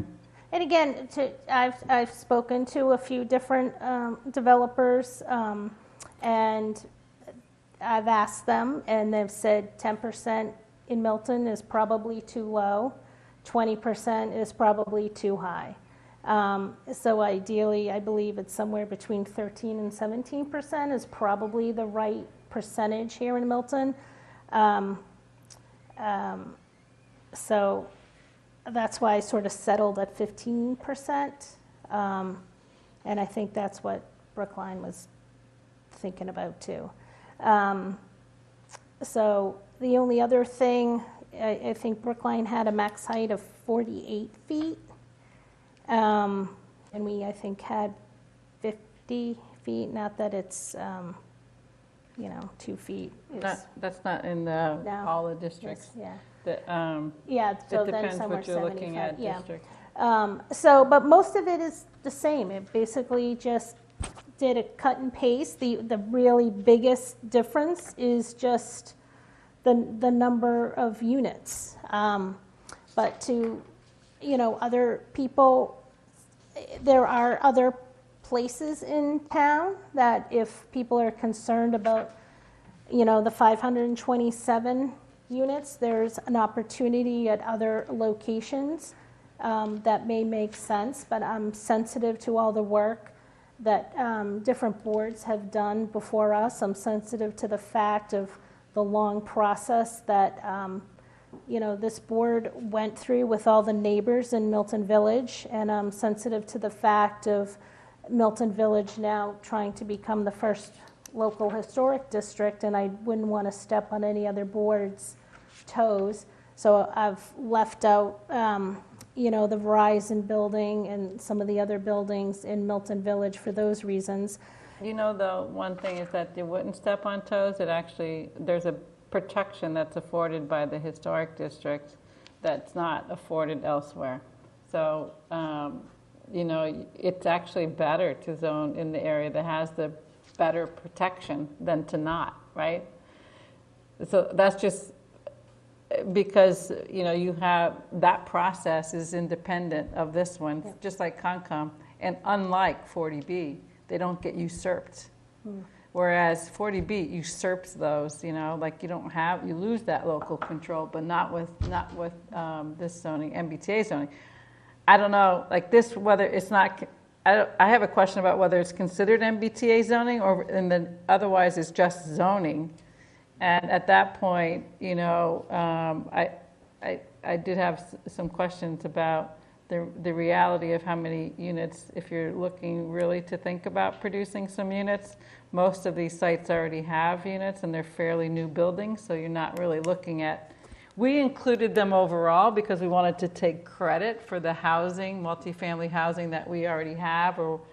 But if that's your only district, then I don't see where that's considered good faith to zone areas that have brand new buildings in them that are multifamily. So that your net new units is relying on, I think, mostly like 2 or 3 properties, extra space, storage, the Webb Mill building, and 2 Granite Ave. And then maybe Steel and Rye is scattering. Yeah, Blue Hills Parkway, Unquity House, Curtis. But also, if you look at it, I was conservative in doing the 15 units per acre. Extra space under 15 units per acre would only would yield 50 net new. And I do think there's an opportunity to at least go as high as 88 Wharf. But I sort of wanted to just be consistent. And I think it then creates an opportunity to then trigger maybe a special permit. So this is just as of right. Just take extra space, for example. It's 50 units as of right with mandatory first floor. You know that if you were just looking at doing housing, that you can do housing on extra space storage and the Webb Mill building right now under the overlay zoning, right? So you don't need this zoning to get housing there. And so the only one that really would net any units is the business use right now at 2 Granite Ave, which doesn't allow for that residential. So it's like you don't need the multifamily zoning. And, you know, as far as the Blue Hills Parkway one, you know, there's an interest in some neighborhoods not to lose a small amount of business neighborhood retail that they have. And because zoning was added later, those are pre-existing non-conforming uses, so they don't conform with the zoning for those parcels. And the overlay did not allow business use. It only allowed residential use, and it didn't apply to the food mart and to the auto place, and it only applied to the vacant building next to it. And the reason nothing's happened to that is that zoning required them to buy the single family that's not for sale because somebody bought it and renovated it and lives in it. So it's when you do the zoning for a particular owner of a piece of property or a particular use that hasn't gone through sort of a more public process, that area should absolutely, I think, be considered. But it's tiny. Should it be part of something that considers the whole area, like the Parkway? I think yes. But so, you know, my concern about this is it's not really addressing a need for housing, and it's certainly not addressing the MBTA communities. So I think it's really false to think of it as an alternative to a compliant article. Thank you. Sean or Jim, any comments from? Well, I'd like to start with asking Maggie to, and Josh, maybe you can put up on the screen the table that Maggie has prepared.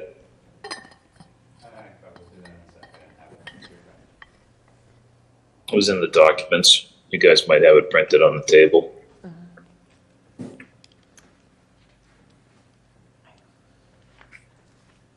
And Maggie, I'd like just you to walk us through this, if you would, when we get it up on the screen.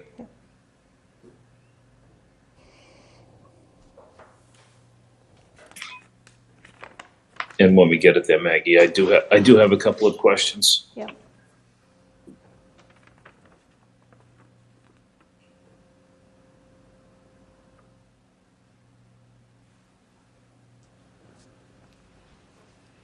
The one I was looking at is the other Excel document that indicates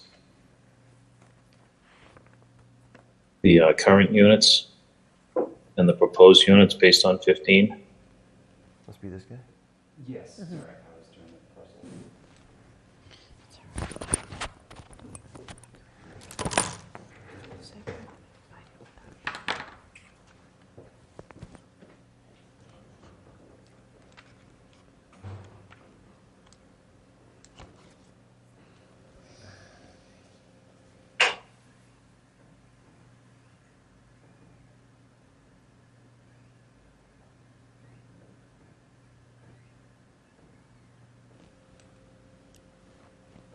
Nice. There we go. Thanks, Joy.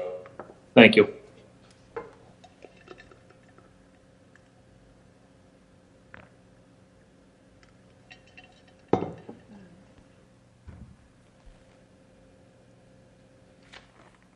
So Maggie, your column C is the acreage of each of the parcels, right? Yep. And I assume that 22 is the total acres? Correct. Okay. And then the 266 is the total of the current units on those properties? Correct. Got it. And then your next column E, is the number of units per acre? Yeah, sort of like the average. Got it. And then I think if you took your 12 is the current average units per acre on those properties, right? So 266 existing units on 22 acres brings us to about 12 units per acre. What did I miss? Yep. Okay. And then if we would increase to 15 units per acre, those properties would yield 331 units. Correct. Okay. And I'm trying to follow the net new units. How did we get the 186? And I have to think about that. So I took the, 58 extra The- space, 31 at J.D. Wild. it was 331 minus 260. I'm good with the total, so I have this opened in the Excel format that you did it in. Yeah, And let if you me do, see my, let me see if I have my, well, if you add the column up, it does equal 186.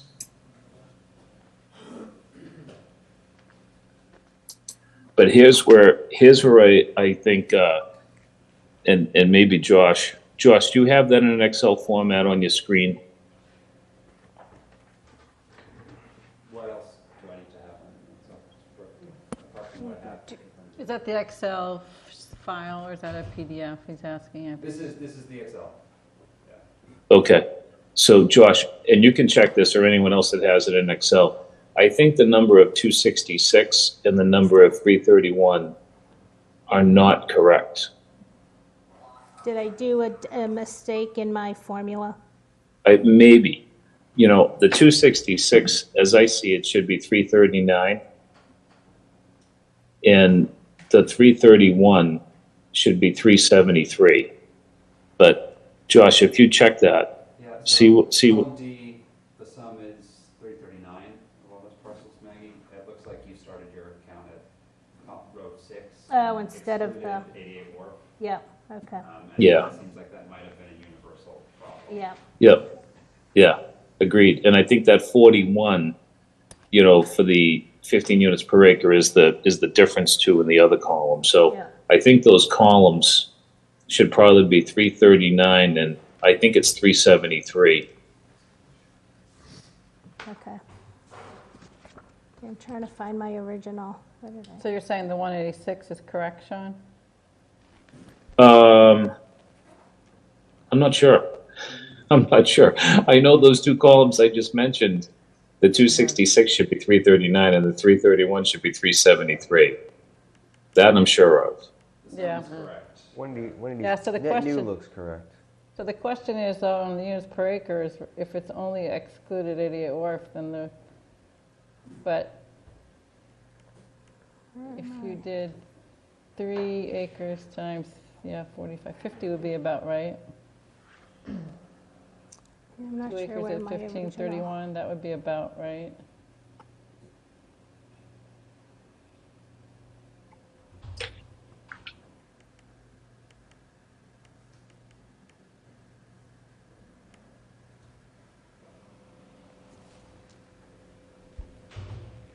Some 373 in column that. So does 186 and 339 equal 527? Doesn't seem like it.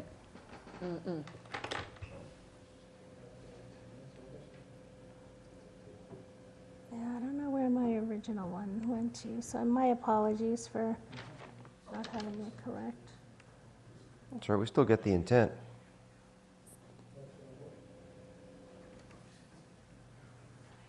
I don't know why it's not coming up. Big picture, I like it.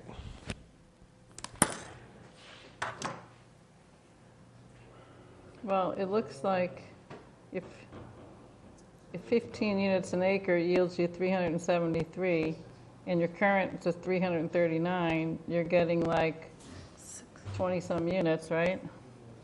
That's true. Now, if you do 50,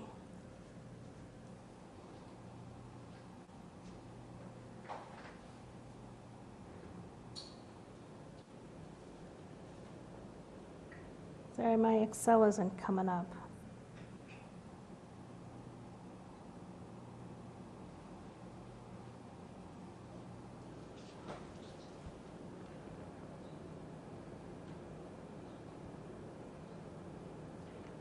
If you add up, just on my calculator, on that new, I think it's.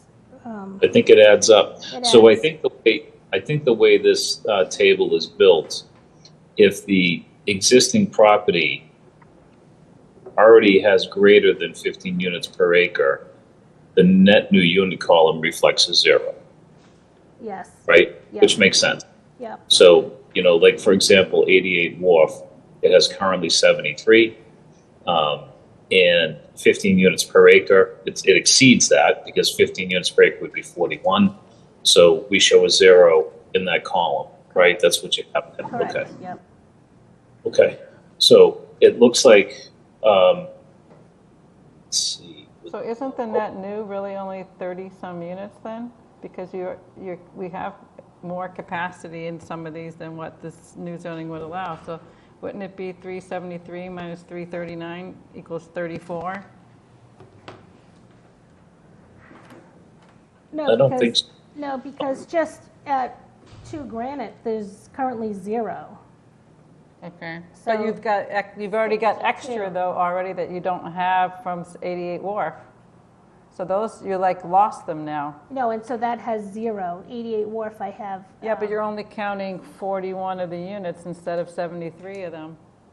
Well, I think what matters is the column to the far right, current units or proposed. So I believe this is aligned with how we've looked at all of these. This particular article would have 527 units, of which 186 are the net new. Correct. I just want to make sure I understand this. No, that is correct, and it's similar to what, you just said. It's like my 527 would equal Cheryl's or the select board's 2431, but my 186 would equal your 1800. So the math is still not even right though. 527 minus 339 is 188, not 186. All right.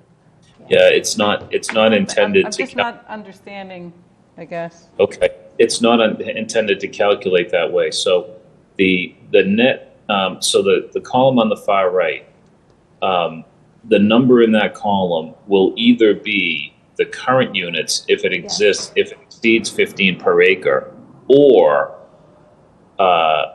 the number in the number in the column that's 15 units per acre if it's greater than the existing. So for example, extra space storage reflects 50 because the existing is 0. So over in the column on the right-hand side with the current units are proposed, a 50 is represented. So that's how it's built. It's not intended. But shouldn't 527 minus 339 be the net new units? Yes, so it was, I have it at, 527 minus 33.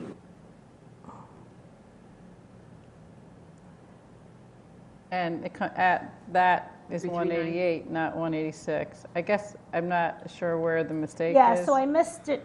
So it's, my math is wrong because I didn't capture the top. And I captured the top on one of them, but not on the other. Okay. So it's really. So I think you're right, Cheryl. 188. Okay.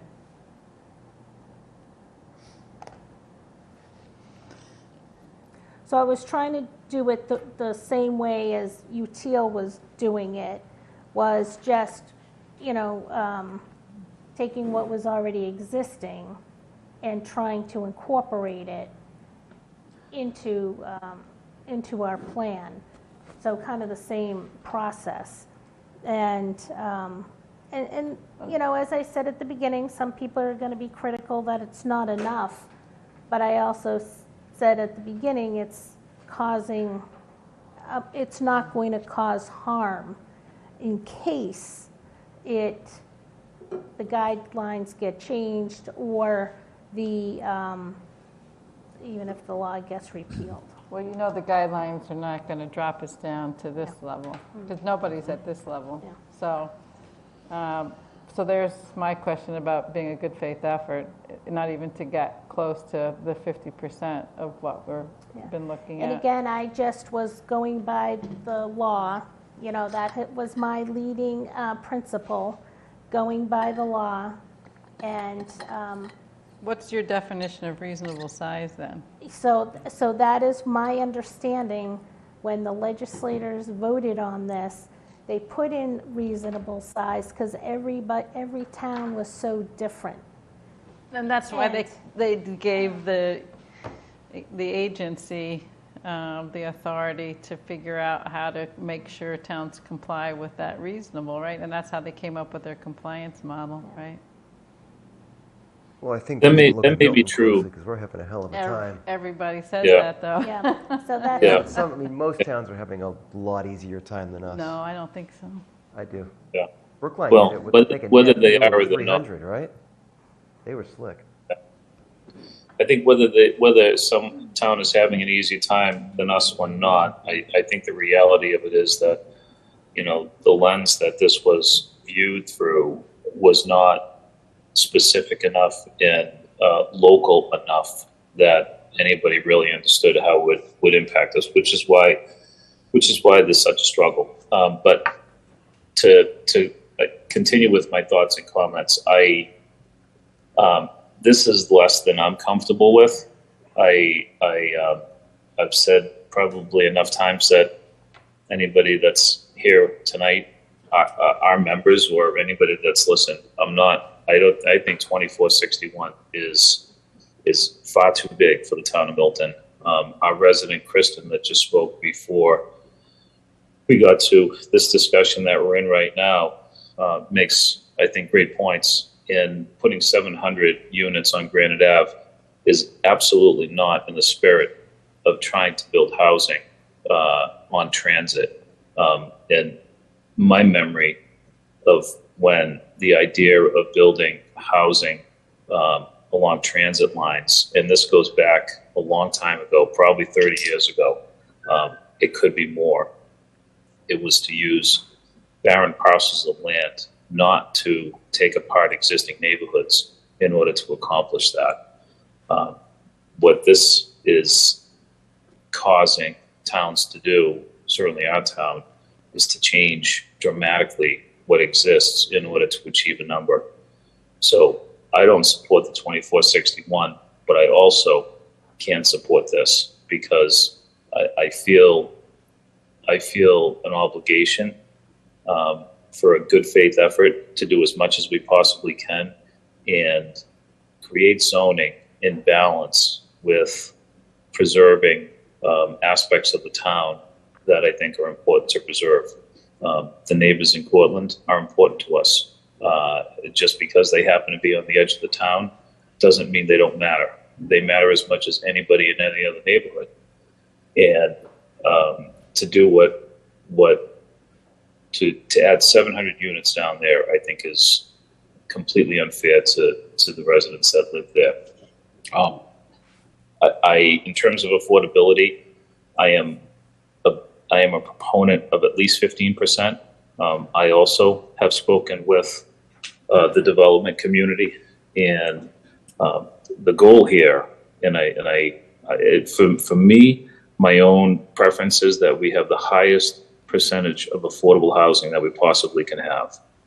And I have heard that also, as Maggie has stated earlier, and I think Cheryl has as well, that, you know, somewhere in that range of 15, 16, 17 is possible. So I would hope whatever we do, we establish a percentage that's in that area. And lastly, I think throughout the town, there are people that want no change. There are people that want total and complete change. And I believe that this should be compromise. And I will be in favor of something in the order of magnitude of 10%. I won't be in favor of 25%, and I won't be in favor of what we're reviewing right now that Maggie has put together. I absolutely respect Maggie's opinion, and I respect Cheryl's opinion. But I feel an obligation to do what I believe many of the residents in Milton would like us to do, which is to be a participant, to create zoning that allows us to build housing, to create as much affordable housing as we possibly can, and retain as much of Milton as we can possibly retain while we are participating in this effort. Thank you, Sean. You've spoken to Sean. Jim, So to give you an opportunity. unfortunately, I'll never be a 2461 guy. I just think it's too much. And I understand Maggie's argument about the law. And I think it's important to take that into consideration. But I have said all along that I really feel that we're an adjacent community. And, you know, I think that if we could get this up to 1,000, I don't know where, but maybe you include that Verizon building. Maybe we do just play with it a little bit. I think it would be a much more palatable option. I really don't agree with the select board's plan. I just think it kind of pits one neighborhood against the other. So I like the way you're going over existing commercial areas. I just think it needs to be a little bit more. And I don't know exactly where that is, but I'm sure in the next week or so we could work on it and get there. Well, so the problem is timing, and as I said last time, it all comes down to timing. I think, you know, if I was here just as a resident, I would support non-compliance for another year. That is what, as a resident, I would do. But I'm not here as a resident. I'm at this table as an elected planning board member, and I felt like I had to do my job to put forth something that I was comfortable with. The planning board hasn't put forth anything yet, so I took it upon myself to do something that I was really comfortable with. So, you know, I just felt like I needed to do my job. And so this is what my best faith effort has been. I understand the need for a little bit more, but I was also nervous about incorporating other parcels where we have had discussions about not incorporating certain parcels. So I was being respectful of all the work of Milton Village and the residents of Milton Village and their process of 4 years, which I was not part of, but I've heard that it was a very, you know, it was a time of angst for people, and I didn't want to negate that feeling. So they have not had a chance, just like the Blue Hill Parkway. We haven't heard from them. We haven't heard from a lot of people from, you know, the Milton Village area. None of those people have come forward. And part of me was I thought they were, you know, sort of felt like they were a little bit protected because of the process they just went through, and we were being respectful of that. They're not in the districts that are being proposed either. Yeah. So they are not in the district, so they are protected. Yeah. And even if they weren't in the district, if town meeting goes with the recommendation of the local historic district, they'll have that level of protection as well. They will have the most protection of any part of Milton at all. Well, I think So- Which might be more reason to add So them I to do this. think, I know it's yeah. good. It's clear. It might be more reason to add them to this and Yeah, get the numbers up a there little bit. could I be. think it's a great opportunity. Yeah, and as I said, there's an opportunity, I think, for more at Extra Space, and I think more at 2 Granite. But I was, again, my leading principle was looking at the literal law that our legislators voted on. That's what they voted on. And that was my guiding document. So I do think there's some flexibility. I don't think it's going to get up to 900. I am fearful that if we go to 900, that the guidelines may change, or the law could be repealed or amended, and then we would be stuck with 900. We're not stuck, though, remember that. That's the risk. Yeah. No, that's a big risk. I Yeah. get it. So it's a risk, and I wasn't ready to roll that dice. And again, my just personal philosophy is zoning should be slow and steady. All the impacted neighbors should know about it, and I don't feel like they know about it. And that was the other question I was going to follow up with Tim, is do we have to notify everybody in the impacted areas with the registered letter? I think I asked that before, and you thought maybe it was just special permit, not just a zoning change. But that's my fear, that so many people still don't know. Granite Ave neighborhood, they're just starting to be heard in the past couple meetings. One thing, And Kristen from Cortland said it, and I wrote it down when Bard was speaking. You know, as he mentioned earlier, zoning is so important. The language is so important. And because it seems to me the guidelines have been changing, and, you know, Tim has argued that it's just a minuscule, de minimis change in August, but it's changing. And I just don't want to do harm. So one thing, can I comment about the zoning changing slowly? It's why the legislature passed the 40B law in the 1960s, and Milton chose to ignore that law for So the not most just part. Milton. I know, I'm just saying, Just because Milton. we are elected in Milton, Yes, yeah. and the consequence of that we thought we wouldn't have to worry about. So we didn't have to worry about it for decades, but we've had to worry about it lately with all the 40Bs because the development community caught up with Milton, right? My concern is we lose local control that way. And if the reason the legislature passed a new law is that we have a housing crisis, a housing shortage, and prices are pricing people out completely, and it'll affect the economy eventually. It'll affect all of us eventually. It'll affect our livelihoods eventually if people can't afford to live here, right?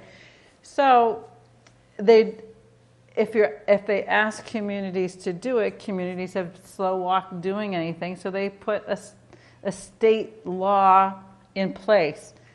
If communities don't comply, do they just walk away and say, communities don't want to comply, or do they do something more like a 40B law? I think that's pretty high chance or pretty risky chance to take zoning away completely.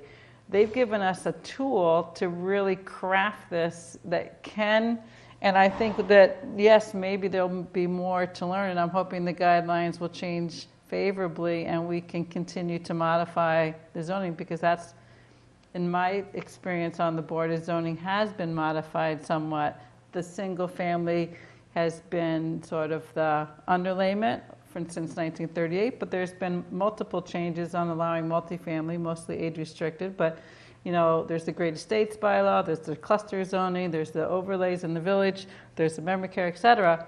So it's not that zoning doesn't get changed, even with the supermajority vote.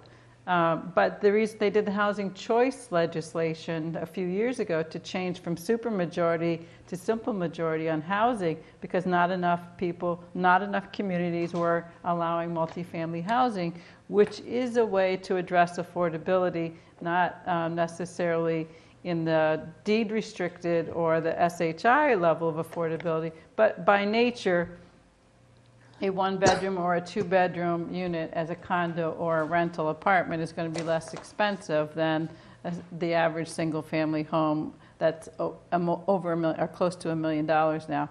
So I fear that if we're not compliant, that we're going to head down a path of having less local control again. And I actually think that they've given us a lot of tools, and we can still. I have always felt like we're in a much better position to argue if we do our very best effort at good faith work, right? And I think, honestly, we've talked a lot, even though we haven't voted, we've talked a lot about the maps and the criteria and the design. that have informed what the select board has voted on. So whether people here want to take any responsibility or credit for that, I leave up to each of us. I wish we would vote because I think it's better for the people of the town to vote on that article. But I think we're in a stronger position to say, we're going to stay compliant, or we're interested in being compliant, but we see after using all of these tools you've given us that we would like you to change those tools a little bit more. But we haven't done that because we've gotten to decision-making points pretty late in this process. So we're at a point now of making a decision about something that's compliant or something that's far from compliant. And I would rather have us continue to work on compliance and trying to inform compliance, even if we have to go back and change it later.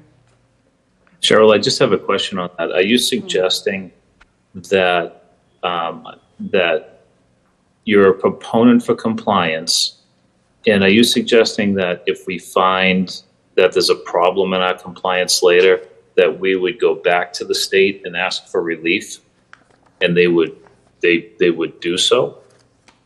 I guess we haven't received any response about, remember early on in this process we said, what if we saw something that we said was going to be difficult for Milton to do, whether it's wetlands or proximity to the Boston and having land area, et cetera. If we made a strong argument that in our best efforts, that we feel like we would like to ask for this relief. We never went back and asked for any relief. But if the relief were, we have our districts, we would like to cut down the density on the Grand Ave. And we don't see that there's another valid area to put that density. So this proposal we would like to change. And then at least we're showing them that we have something, which our initial goal is compliance, but we could ask for some change in the guidelines so that we can modify that compliance as they agree to change the guideline. Yeah. One example is we said that letter about most of our area being in the Neponset River and City of Boston, and so the guidelines grant us that 50% outside of the half-mile radius allowance, and that is helpful for us to plan. That is a gift from the state for us to be able to do this. I thought that applied my opinion on it depends on the developable land area within. So it's not like they changed it just for Milton. That was a criteria they had. They were like, okay, boom, you can have that. They made it in response to questions from communities like Milton and from Milton. I think Cheryl has spoken to us many times of how Milton has achieved the position it has. And I think just some moments ago, you mentioned how the town didn't participate. I think that law was 1969. And I think you stated how the town didn't participate in following 40B. I wouldn't expect, if we put zoning in place, I honestly wouldn't expect, based on the comments that you've made for months about how our town is viewed by the state, I wouldn't expect the state to give us any relief of any zoning that we pass. And Granite Ave, I think, in so many ways, is an example of what's wrong with this attempt at zoning. 700 units on a roadway that doesn't have any of the access that the resident of Cortland spoke of earlier.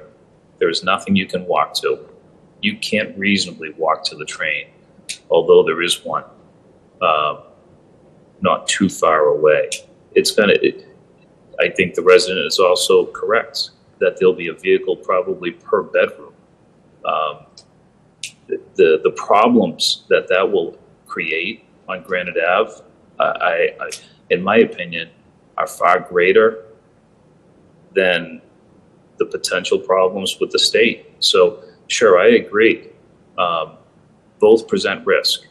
Moving forward zoning that could do something like that in Milton, that kind of development in that area, is absolutely risky, and I know it's risky also to not zone for the 2461. I happen to believe that the risk is greater to put zoning in place that we don't believe is good zoning. We probably have to go back a number of meetings, and I offhand I can't tell you which one it was, but even Tim had said at one point very early in our discussions months ago, and he may feel differently now, but he did say at that point in time it would be a mistake to put bad zoning in place just to get it done by 12/31. Thank you, Sean. Wow. So it's almost 11, and I just want to say, I just want to thank this board because I think that we are really demonstrating to the residents that we understand the magnitude of this decision. And I think it is in 100 years, probably the biggest zoning initiative that this town has undertaken. And so for the residents, we do not take this lightly. And that is why it has been such a challenge. It is incredibly complex.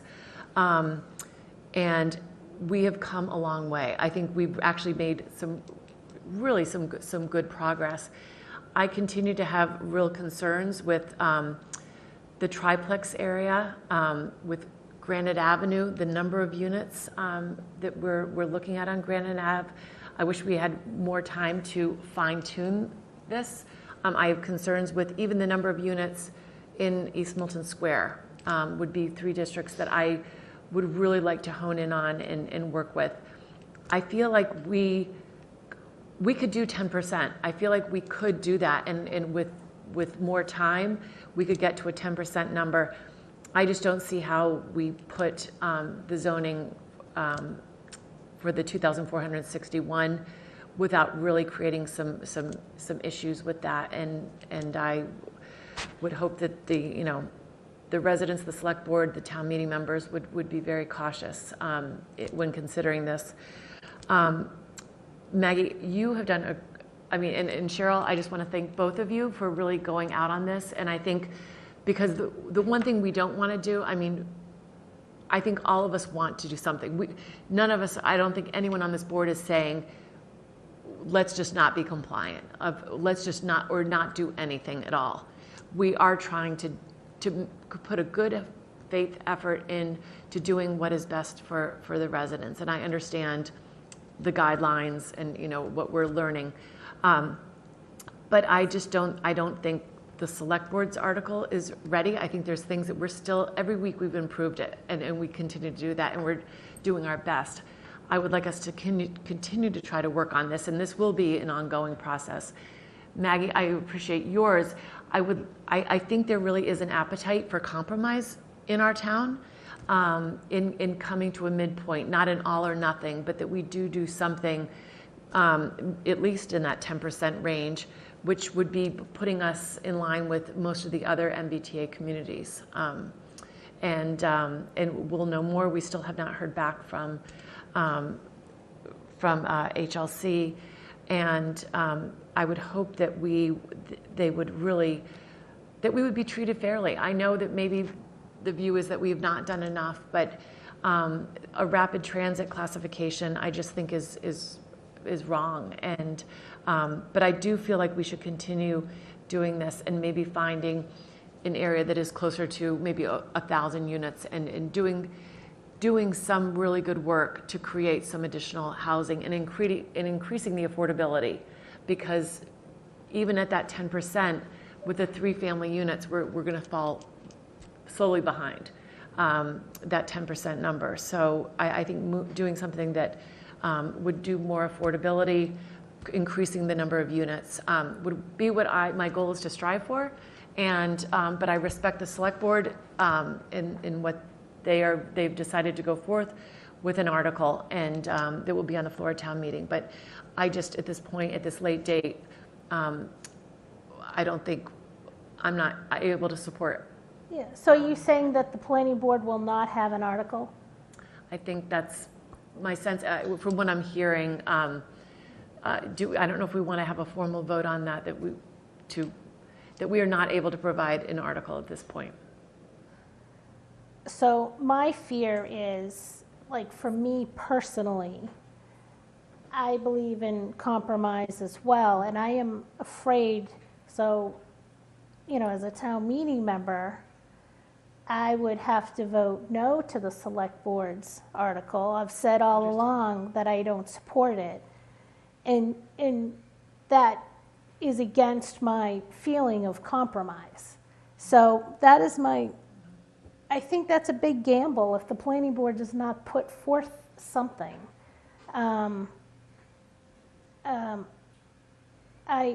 We have a job to do, and I think we should do it. So I'm not sure if it's a good thing that the planning board doesn't put forward an article. Well, I've been, for weeks, or maybe longer, I've felt that it was appropriate that town meeting have an option.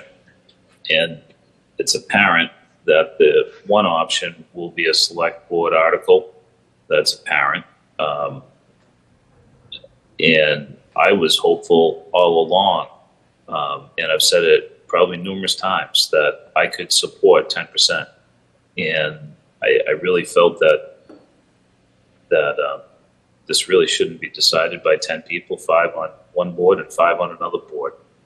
Town meeting should have an opportunity, having listened to what's been said, consider what will be said between now and town meeting, and let it be discussed on town meeting floor, and give both sides a chance to persuade why 2461 is appropriate, or why 980 or 10% or whatever that exact number is appropriate. And so I also feel that way, Maggie. I feel that the planning board should have an article. You know, this has been really difficult. We've spent an awful long time really discussing and debating something that wasn't prepared by us. And a lot of energy and a lot of time has gone into that, rather than working to prepare something, you know, for the planning board. But it's been difficult. You know, you couldn't even ask a question of the consultant, Util. I tried at one point to ask Zoe, you know, how many of these problems would go away at 10%, and she refused to answer my question. And I'm still disappointed. I persisted, and I couldn't get anything out of the consultant. I think that's wrong. I don't think that's serving the interests of the residents when a consultant responds that way. So there've been some barriers to getting an article, and I'm not saying that's the only barrier. This has been really challenging, and my preference is that the planning board has an article. But as I said earlier, I'm not in favor of an article that has the number of units that you had proposed. I would be in favor of an article that was in the order of magnitude of 10%. The issue is the select board are meeting on the 24th. We would have to request that they open the warrant and have an article to present, because that's their last meeting prior to it going to print. So 24th of October. Meredith, they've got an agenda item to take up a planning board article in anticipation of something coming out of this meeting. But you're saying on the 24th? Yes. That's right. On the 24th, I had asked them to hold a placeholder, but if we're not at a place So where we have. So I do think the planning board should put forth an article, and right now, my article is the only article. It's the best one on the table. So, again, it's a process. So do you think we should at least forward it, and then we can always increase it with more? Why don't we increase it this week, and then at our next meeting, vote on it if we can get it. Because that's after the. That's after the select board's. So ask them to open up the warrant again at their next meeting. Is that a big deal? Then we That's miss- past the yeah, deadline for the Then print, we miss for the warrant. So that's what public we're up hearing Mm. notification. I mean, I guess the only way would be if we vote to amend to a 10% number, but that's the calculations that we just don't have in front of us. So that's We don't why have I a don't map feel. that goes with it, and, you know, So we all know, I There's a lot of- mean, Yeah, I mean- we've seen the maps. So again, I don't want to rush anything. I have, said that there's some places that could be increased. And But the zoning would have to add districts. let me add- Tim, if we were to forward Maggie's article as exists currently, and then we would have to have a public hearing on that article, and we don't know if the select board will accept our. Oh, and then green sheeted is what you're thinking? And that we would, at our public hearing, make a recommendation to whether keep that number or increase to a 10% on our article. What's the question? I guess that the question would be. Is it out of scope at that point? yeah, so that's what I was If we thinking. send You over. can take away, but you can't add. Doubling the, Yeah. more than doubling, I guess the question is that out of scope? Yeah, that's what I was going to say. I mean, that's a town council moderator question. Yeah. It seems like it would be, but I hesitate to make a judgment. I mean, things have been ruled out of scope that are far, what I would have thought, far less impactful than that, but. So just a question, so Tim, what if we forwarded it sent it to the select board for consideration, and then at our next planning board meeting, we had a revision, an amendment to our article? We're holding the public hearing. The select board really wouldn't be. It's a question of the warrant committee, I think, is. Warrant committees, I mean, yeah. you remember, we have Thanksgiving in between now and town meeting, and the warrant committee probably only has, I don't know how many meetings they have scheduled, but not very many left, probably just because of how many weeks are left, right? So what's that meeting where they're holding the placeholder the 24th of October? Which is next week. Yeah, next Tuesday. Tuesday. Okay, so this weekend would have to come up with something and vote on it like the 23rd at some special planning board meeting and then hand it over. But we don't have, we You can't would post. violate open meeting law. Yeah. We don't have enough time to post a meeting. Yeah. Well, unless we met like on a Monday, The on Monday. 23rd. No, because you would have That's had 2 to days. post it today, Yeah. for the Monday. Right, today. And we'll meet 24th at 5 before they meet. I don't know, I'm just thinking how we could do it to get that up to 10%. So I'm, to give the town an option. Again, I don't want to force everything that I had said previously still holds true. I don't want to just create zoning just to meet a number. Well, that's what this whole thing is. I know, and that's why it's been very challenging. And, the legislators voted on 15 units per acre in a district of reasonable size, and that's what I came up with. And so in my mind, you guys might not think it's enough, but it's more than 0. So we have 2461 from the select board, and the planning board has 0. So 527. I mean, you can think of it this way, though. You can think of, we're either compliant or we're not. And if town meeting decides that we're not going to be compliant, then the planning board would do what? Would we work on an article if the town meetings decided we're not going to be Yes. compliant? Of course. So that's what I'm thinking. So That's why what- wouldn't we spend time, instead of trying to rush something in a few days? I think that, yes, the maps could use more work. If town meeting rejects it, I would absolutely.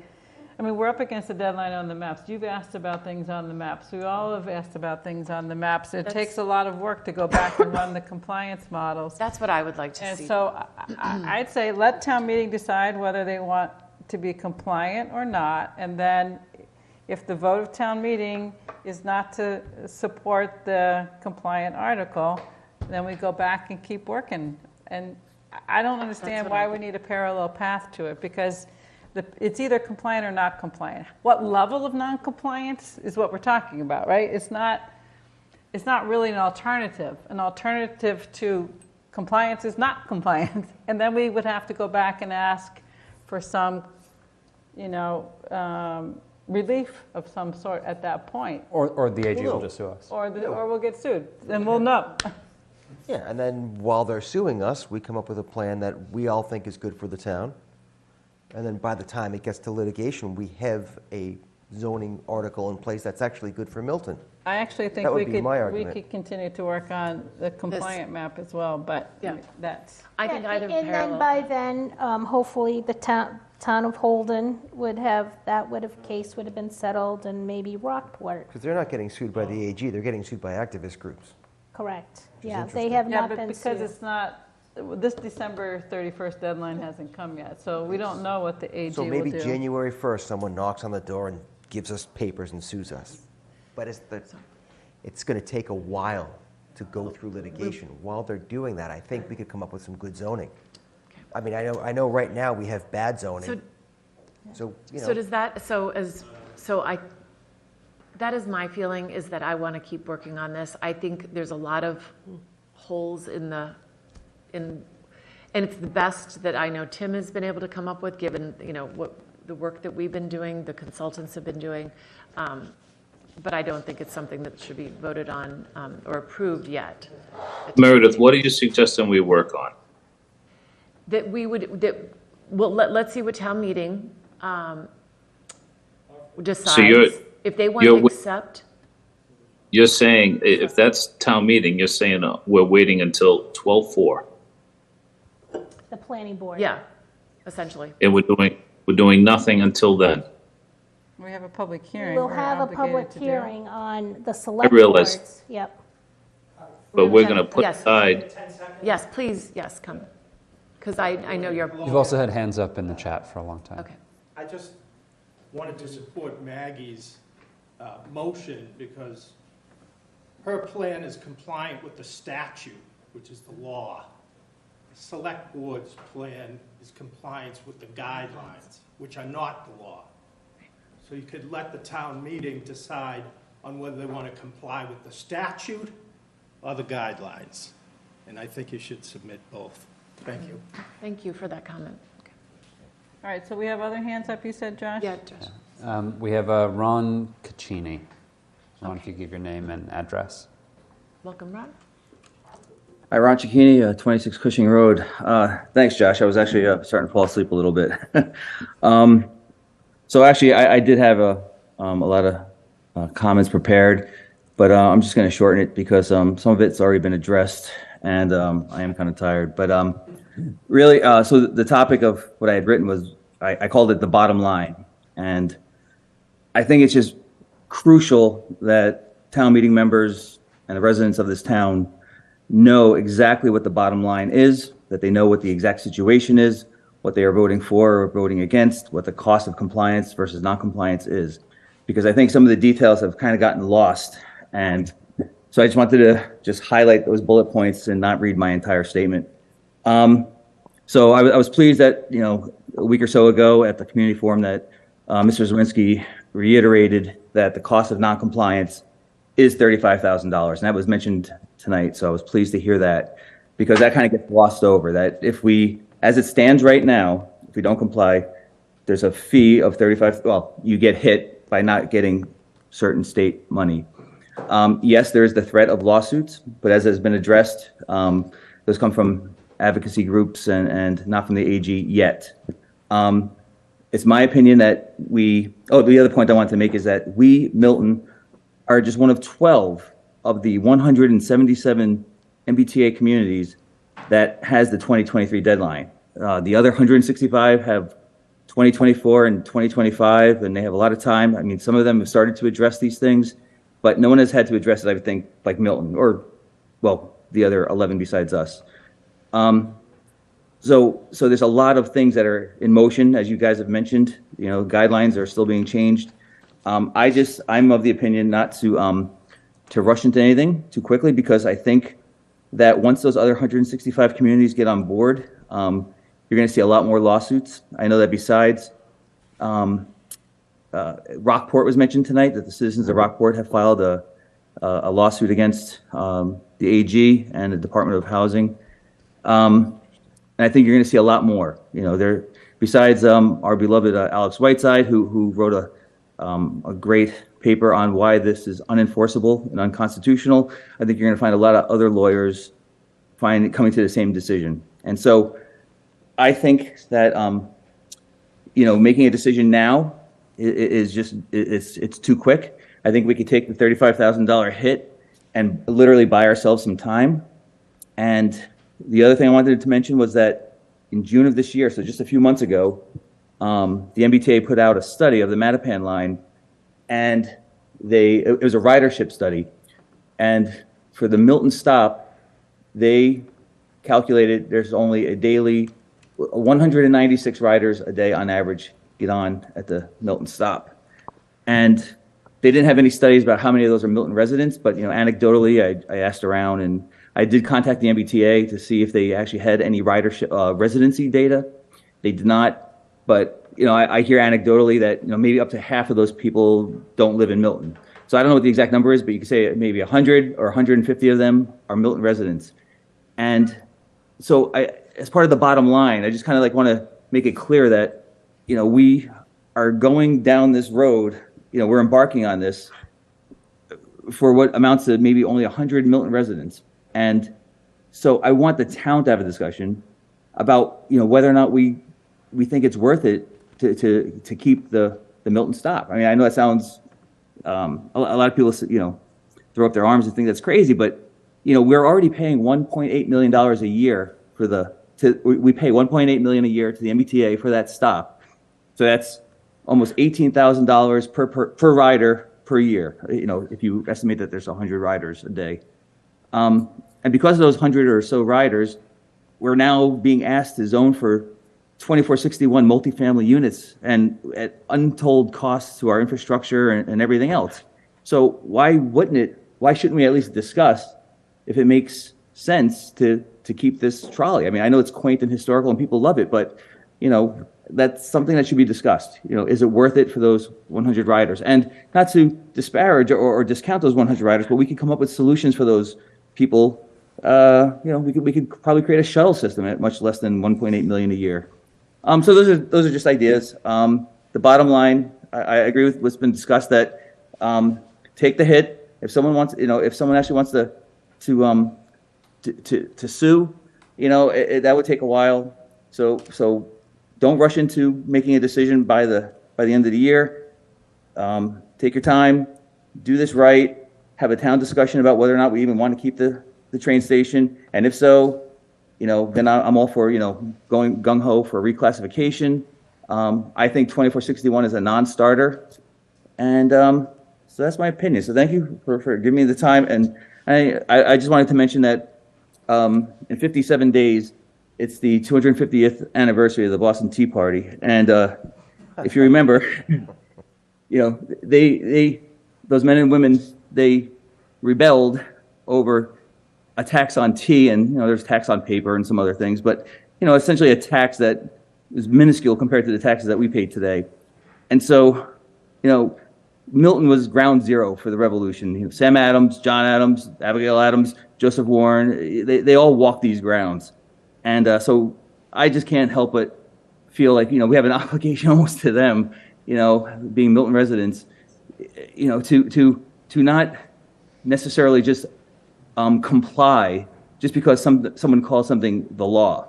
There's a lot of laws, and they said those laws were bad.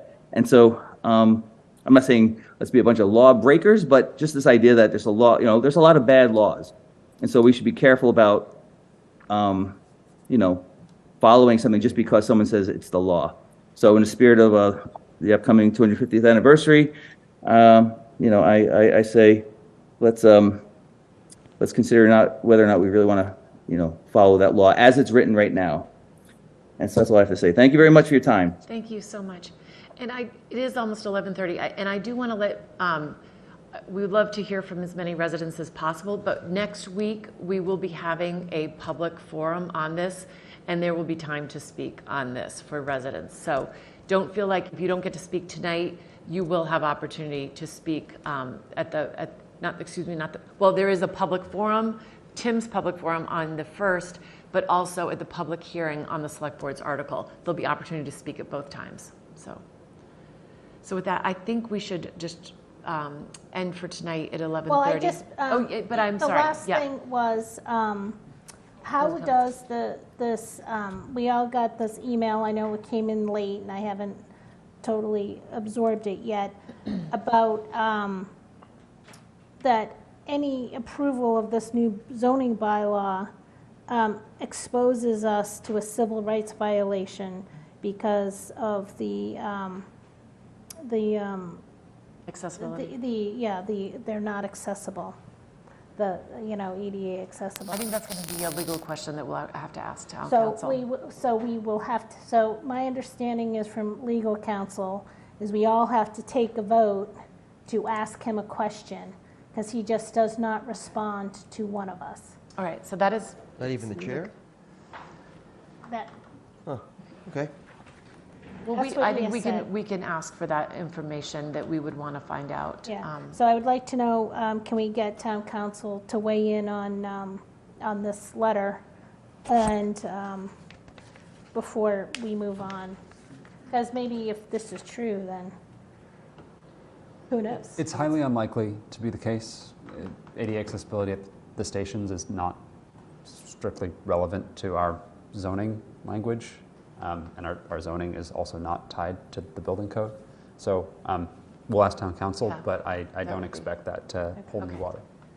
And just before, and I also, We will, but I don't Yeah. expect him to come We had to back put it saying to a that's the vote. case. And put it in writing. We'd like it in, I'd like his opinion in writing. and we could forward that email, we can forward. Yeah, I mean, the ADA is a civil rights legislation, so as an architect, when we're confronted with ADA versus, let's say, Mass General laws on handicapped accessibility, we're always said that the building code is what we have to comply by, and any remedy on the ADA is lawsuits, right? So It's an MBTA's. it's an MBTA issue, not our issue in my view, but having someone else provide that opinion, I think is fine. Yeah. And I just wanted to make sure that I'm clear of what I was hearing, that did the other members still want to submit, because I don't want to gloss over the fact that Maggie is suggesting and proposing an article. Did we want to send that, given that we don't have time to move it to a 10%, which I think most people I heard would like to move it eventually to a 10%? Are we saying we still want to submit this, or are we willing to let town meeting have the discussion, and then we, based on what happens at town meeting, we could work on our article? Because I feel like we're really close. Yeah, so the discussion at town meeting would only be on the select board's article. So we would be agreeing to not give the town meeting residents an option. And that's the only option we have. So it's That's that the or not. only option we have, unless you created one. So, Not yet.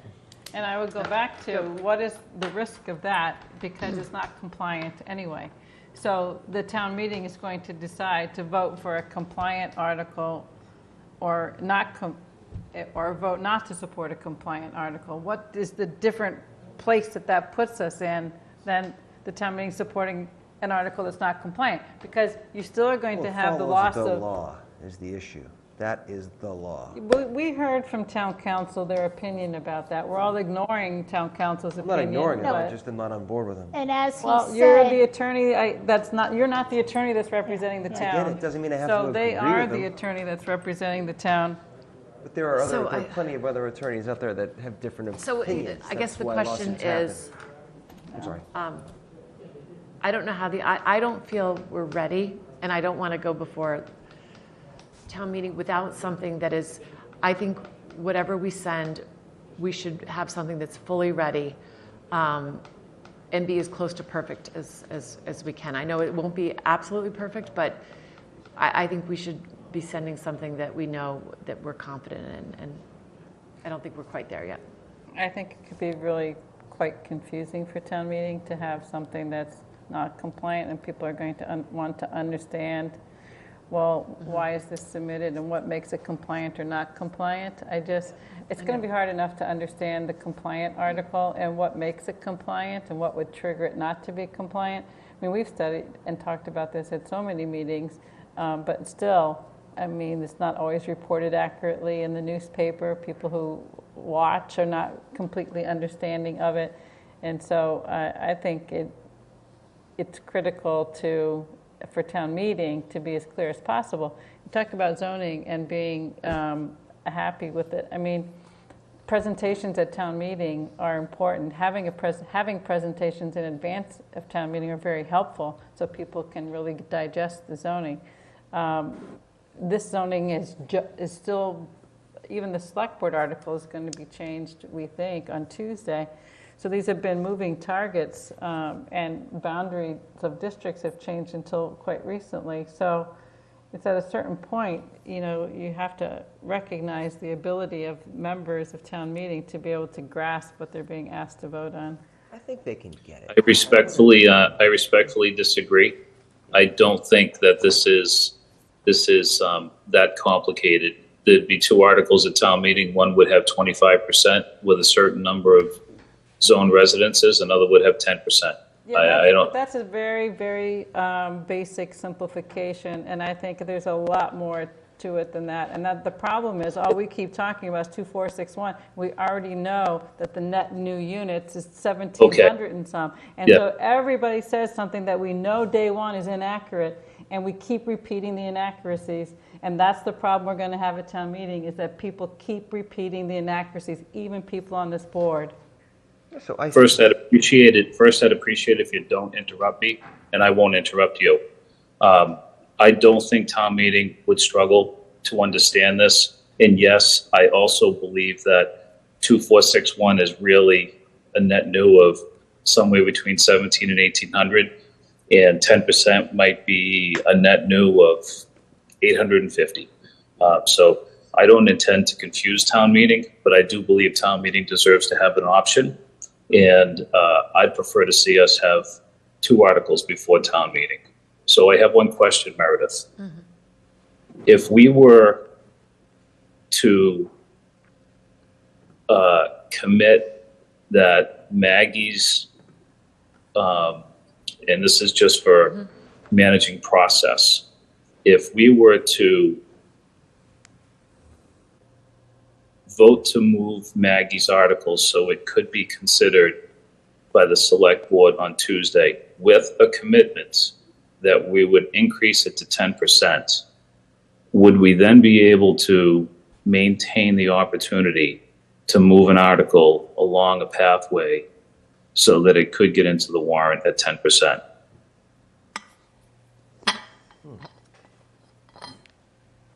Tim, do you know, we certainly can try to do that and move the article and let the chair know that the intent is to update it to a 10% number, which would be compliant with an adjacent community. And I think that would have to be, we'd have to hear from town council just how that on that process piece. So I think the first step we would have to do. Calendar. Yeah. And they're meeting on the 24th, and it goes to print on the 2nd. So that's, I think the first step is to move 1 your week. article forward. We would have to. I would only support Maggie's article if there was a commitment that this article would increase to 10%. I can get behind that. I can't see that without seeing a map. Where's the other 10% coming from? I don't know, Cheryl. And at 11:38 tonight, I don't think we're going to figure it out tonight. I don't know. Well, that would be like supporting a select board article without an accurate map, which I can't imagine any of us doing. So that doesn't make a lot of sense to me. So I've It made may a have motion to by move the select board. Sorry. So, I don't know what I'm thinking. So could we move this forward, and then could we, instead of meeting in person, could we send a map around via email? Does that work? Is that, No. Deliberation is still a violation of the open meeting law. We would have to schedule a meeting, and it could be, post our public hearing, but we would have to. Tuesday, it would have to be before the select board's meeting on Tuesday. So what we would have to do is work on an article Over the the next weekend. few days, have a meeting on Tuesday. But it could not be jointly worked on. It would have to be yours. Yeah. It can't. So you'd have to come Yeah. up with another 10% Or- somehow. Which could be If- adding the district maybe reducing the size on Granite Avenue and, So I didn't have Granite Ave on mine because that was Right. outside the half mile. It would be increasing to Granite. It would be increasing extra space. and keeping East Milton. I don't have East Milton I don't in want East mine Milton because at that's all. outside. Maggie, add the Elliott Street corridor. Yeah, Could add the that's what I would Elliott wanna Street see. corridor. It's in spirit with what this intention was. Okay, we can get this done. So I'd like to make a motion to push Maggie's article forward. Move it to the. I'm sorry. Oh, sorry, go ahead. Does that, I'm sorry. To Tuesday? I mean, we have to, No, we don't have to vote on it. what do you mean? I mean, we're voting on it now. Well, we will just I will let them know that that we will be sending something for them. We Yes. will have it to them before their meeting on Tuesday. So I'd like to make a motion to move means- Maggie's article forward with a commitment to 10% as opposed to 5. And to include Well, to- increasing extra space, increasing Granite Ave, And adding the Elliott Street corridor. and adding Elliott Street.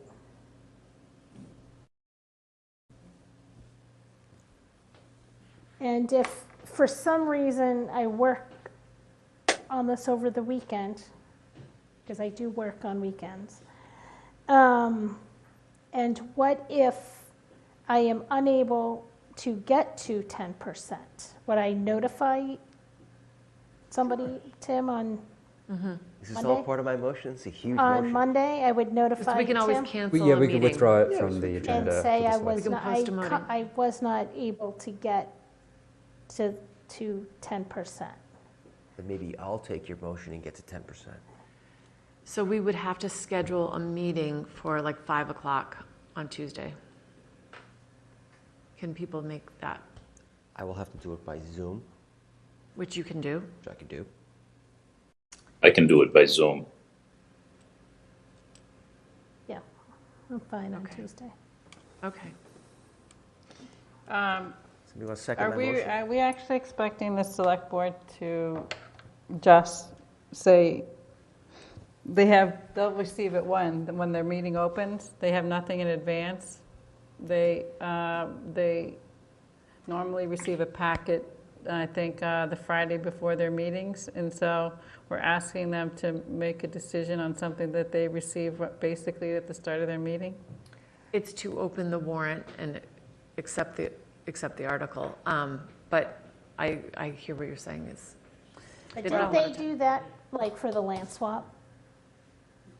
I don't remember what they did. I didn't follow every detail they did on the land swap. They can probably do it if they want So I don't to. know. I feel like they did The not. idea behind it, I think we're probably putting the select board in a difficult position, but I'm hopeful that the select board would understand that there's value in giving town meeting 2 options. If they decide on Tuesday that that's not their interest and they don't want town meeting to have 2 options, or they're not going to allow us an opportunity to, I guess, at a late hour, try to put something together, then we will have done what we could do. So I'll try my best. You know, as you all know, it's been a struggle for me. And I've been struggling to get to even 10% because we still have the 500 units coming from the 40Bs, which we have not had any, that has not been in any impact analysis. Our consultant, RKG, is at least behind their schedule by 1 month. So we are putting forth something that we don't have enough information on, and that makes me Meg. uncomfortable. Yeah, I get it. But Maggie, honestly, you've done a lot of work you credited Cheryl earlier, Cheryl's done a ton of work on design guidelines. You've done a lot of work on this, and we didn't have a unified position amongst the board or with anybody that we could even put a 10%. We've been up against opposition, so I appreciate what you've done. I stand by what I've said repeatedly. I think the town meeting members deserve to have options.